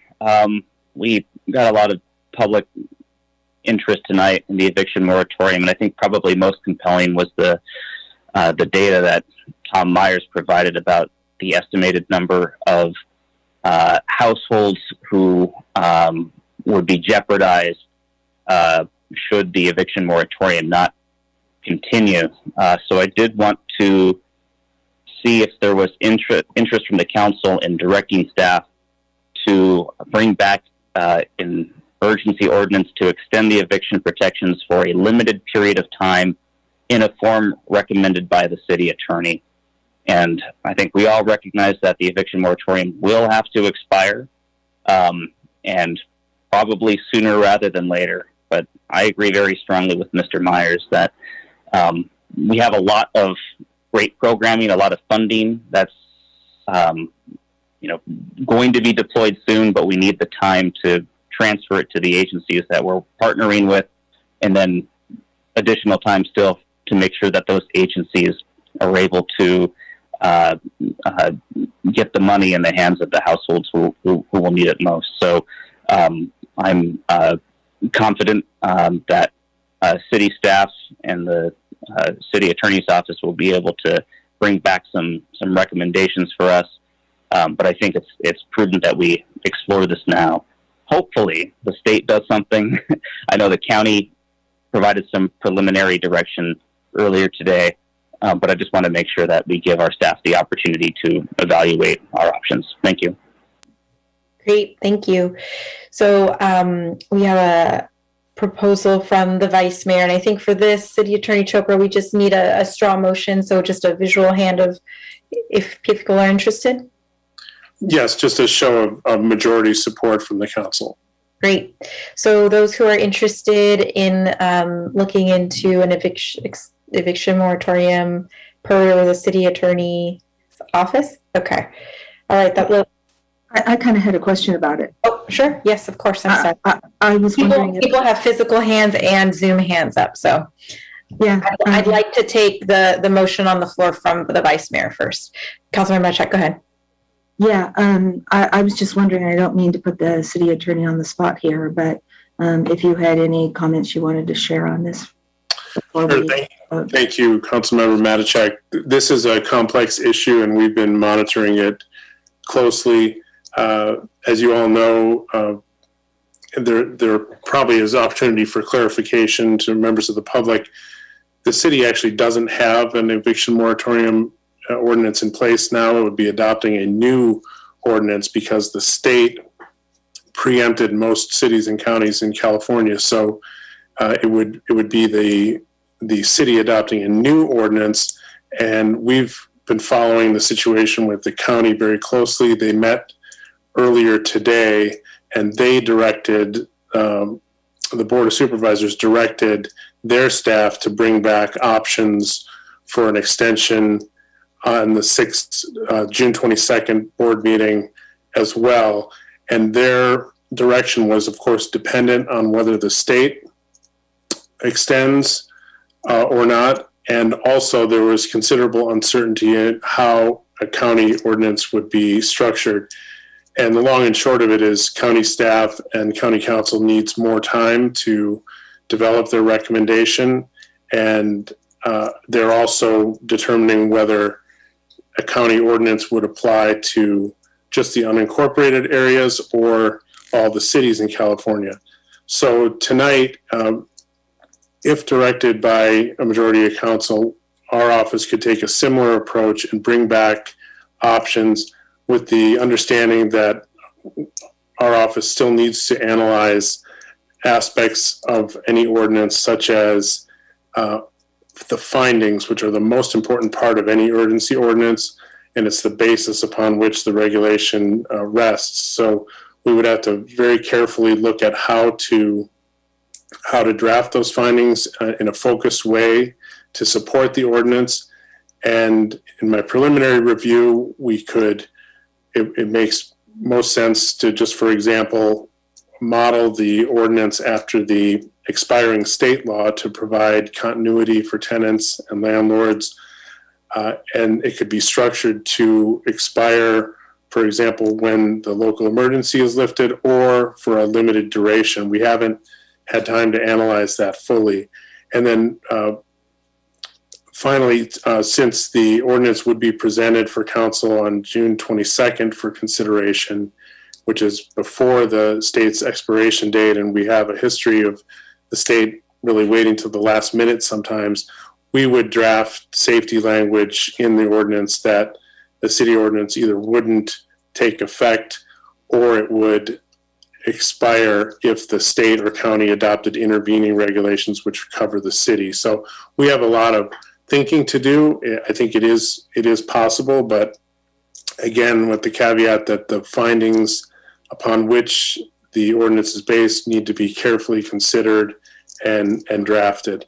And then finally, although tonight's direction requires just a majority of council, an urgency ordinance, as you know, requires 5 votes. So that's just something to keep in your mind as if direction is given tonight, the actual ordinance adoption will require 5 votes. Thank you. Great, thank you. So Councilmember Lieber, Councilmember Showalter, did you have questions?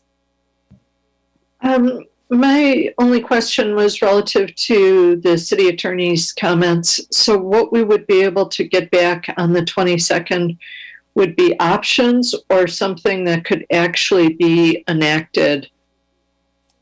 It would be a proposed ordinance with possibly with options. When I mean options, would be the duration of the ordinance and the structure of it. But it wouldn't be, if council tonight directs an ordinance, then it would be an ordinance with potential options within the ordinance.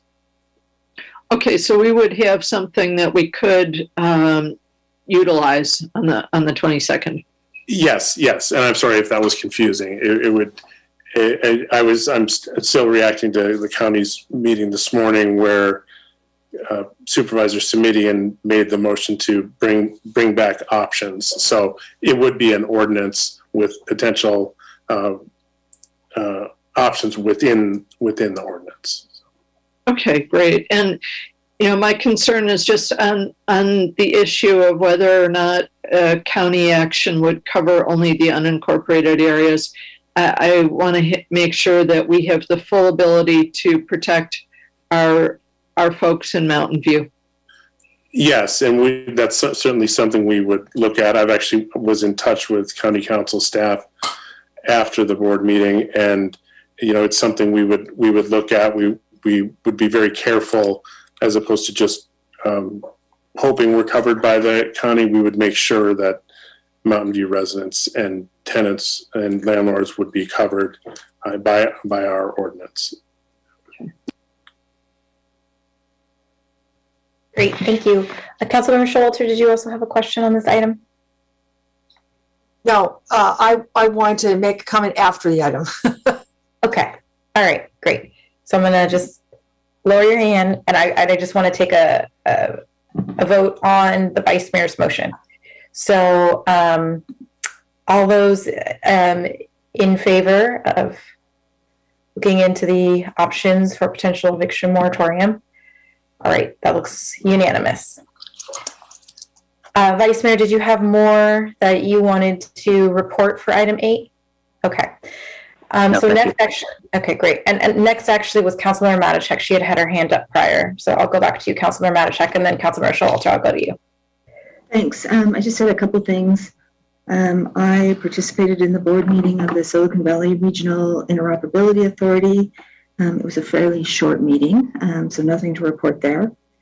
And we had a meeting of the Council Policy and Procedure Committee, as well as a meeting of the Council Transportation Committee.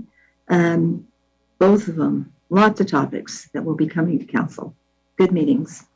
And then the last thing is, I don't know if folks are aware of this, but the San Francisco Community Airport Roundtable to address airplane noise is considering opening up the ability for new members. And this is quite a change for that roundtable. And I personally think it would be a good idea for us to explore a membership in that roundtable for many reasons.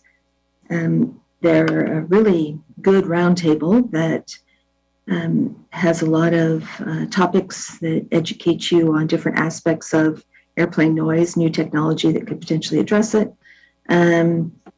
They also do discuss some flight paths that come close to Mountain View. And if things change, they could, have a negative impact on Mountain View. Some already do.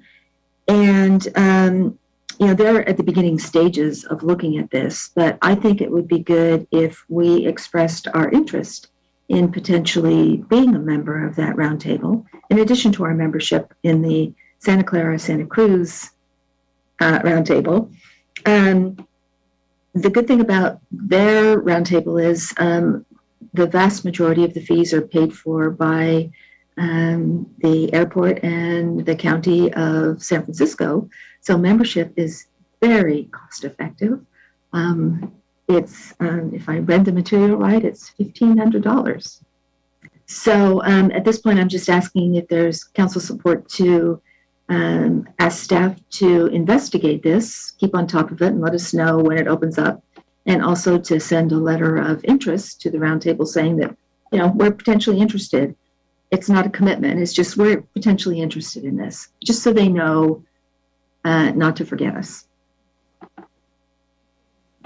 Great. So shall we just do a raising of hands if we're in agreement? Does that work? Okay, great. It looks unanimous. Thank you. That's it. Great. Thanks, Councilmember Matichak. Councilmember Showalter. Okay, I'm really glad that we've directed the city attorney to work on an eviction moratorium ordinance. But I think that another thing we should do along these lines is some advocacy to the state. I think it would be valuable for us to write letters to our assemblyman and senator and to the governor, maybe the same letter, stating our desire to have a moratorium and how important it is to our community members. So I wondered if there was interest in preparing that kind of a letter. So why don't I give staff the opportunity to answer that, Councilmember Showalter? I'm not sure if they had been thinking about that as well. So City Manager McCarthy or City Attorney Chopra, is there anything you'd want to share on this item? Yes, I want to give the city manager opportunity to respond. Also, I do know that there was a letter by Redwood City to that effect, and I do think that we already have the capacity and the to send such a letter. But I want to defer to the city manager if she has more information on that. Thank you, Mayor and City Attorney. You hit the nail on the head. I think we can absolutely send a letter. It aligns with council's priorities and the action that you just took a few minutes ago. So I think we can certainly send a letter to the state advocating for extension of the moratorium.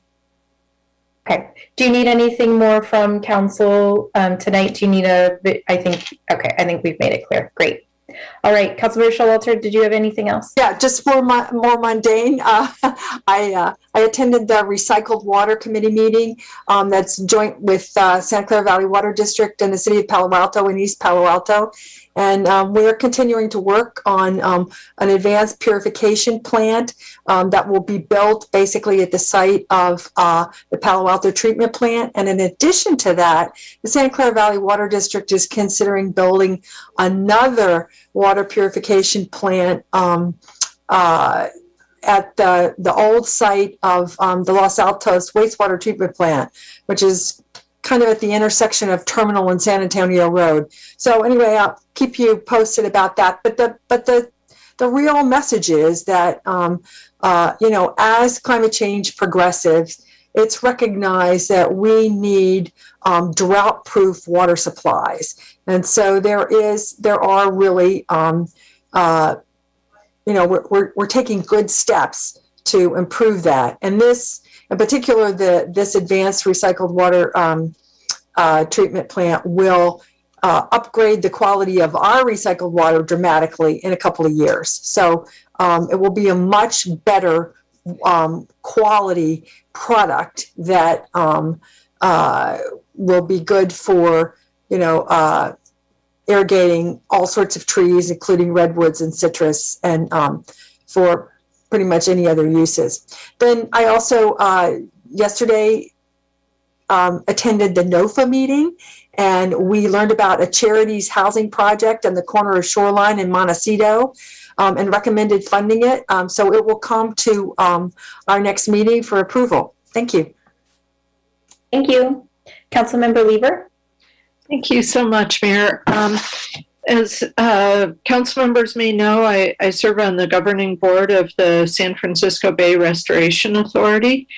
And through that venue, we are hoping to promote an emerging package in the state Senate, and will be a trailer bill. It appears we'll have money for climate adaptation, for funding for the SF Bay restoration, and for coastal restoration as well through the Coastal Conservancy. I'd also like to ask that we adopt a position of support on Kevin Mullen's AB 897 that provides for regional planning for climate adaptation. And then I can forward these requests to staff for our next meeting. But I'd also like to ask that we adopt a position of support on Kevin McCarty's AB 1466 that would deal with the issue of racially restrictive covenants on housing. And this is an issue that impacts much of the housing in Mountain View that was built during the 1940s. And then lastly, I'd like to ask that at our next meeting that we consider endorsing the seamless transit principles and their project in the Bay Area. And I know that this is something that Councilmember Ave Koga is familiar with through the Cities Association and the other venues that she's a part of. So again, I can forward these requests to staff.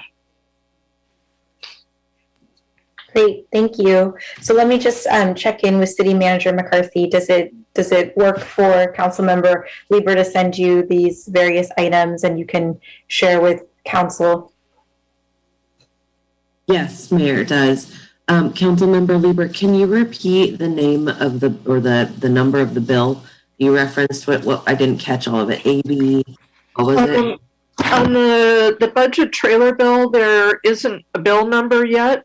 And then Kevin Mullins, AB 897, and Kevin McCarty's AB 1466.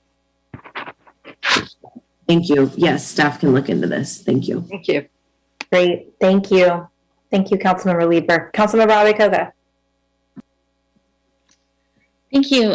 Just wanted to report that I attended the last VTA board meeting last Thursday, and it was quite an emotional meeting as we paid tribute to the lives that we lost in the tragedy a couple of weeks ago.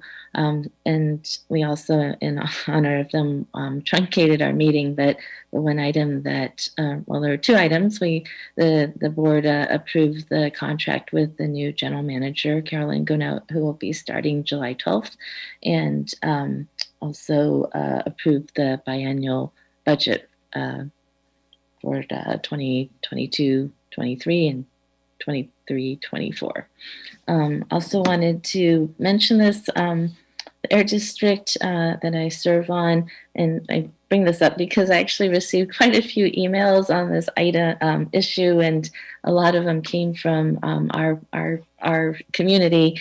We are undergoing review. We had a hearing on a rule. It's Rule 6.5, which would limit the emissions, PM emissions out of the catalytic cracker units. And after, gosh, I think we had 5.5 hours of public comment and over 180 folks commenting. It was an 8-hour meeting. We actually ended up having to table the decision. Still looking for a date for the decision to continue the item. It probably will be sometime in July, but I did get a lot of emails from our residents in Mountain View as well. So I just wanted to update folks on where we are with that item. And then also, I believe it's AB 1346 by Assemblymember Berman, the banning of gas-powered equipment like leaf blowers that did move out of the Assembly, and it's on to the Senate now. I can't remember if we did a support on a position. We did as part of maybe as part of the Sustainability Action Plan, but yes, so just wanted to let folks know that that's moving along. So hopefully it'll be successful. Thanks. Great, thank you. Any other items for item 8? All right, okay, so I just have 2. One is we had our, since our last meeting, we had our CHAC monthly JPA meeting. After holding, CHAC held 4 weeks of mental health awareness events, with the last one on the 26th. And then last Tuesday, we had our CTC meeting. All right, so that concludes item 8, and we'll move on to closed session. And City Attorney Chopra will make remarks, and then the council will welcome public comment on the items listed for closed session. City Attorney Chopra. Thank you, Mayor. This is the closed session announcement for tonight.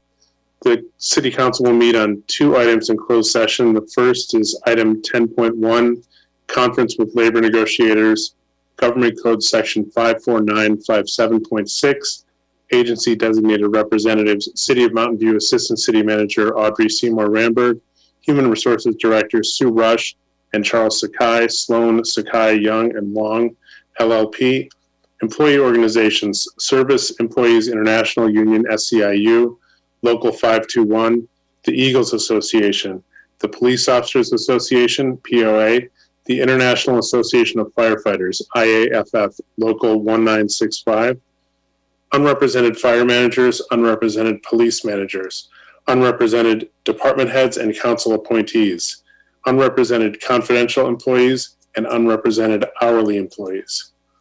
And the council will also meet on item 10.2, conference with legal counsel, formally initiated litigation, Government Code Section 54956.9, Name of the case, Mario Edgardo Melendez versus City of Mountain View et al. United States District Court, Northern District of California, case number 521 CV 02651 BLF. That is the closed session announcement. Great, thank you. So at this time, we'll take public comment on both of those items. Would any member of the public on the line like to provide public comment on either of these two items? If so, please click the raise hand button in Zoom or press star 9 on your phone, and we'll display the 2-minute timer. Tim McKenzie. Hi all. Just want to note that item 10.2, this lawsuit is because of the hiring of a police officer from Sunnyvale who shot someone while on the job, and then MVPD decided that this was the type of person that fit with the police department's culture. And then now our city is facing a $10 million lawsuit because this officer forcefully pulled someone out of a car. I want to highlight the fact that this is someone that MVPD thought fit with their culture. So when things are said that things are better here, the evidence points other directions. Thanks. Hope you have a good session. Thank you. So that concludes public comment. So we'll bring it back to council. So we will enter into our closed session, and then after closed session, we will regroup and we'll come back into the regular session to adjourn for today. So just wanted to reiterate that for my colleagues as well as the public that we will be back. All right. So do you have an approximate time you're going to return? I do not have an approximate time that we are going to return. We are estimated to be 1 hour for the two items. Okay. Great. Thank you. All right. So I'll see everyone in closed session.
All right, welcome back. Welcome back, everyone.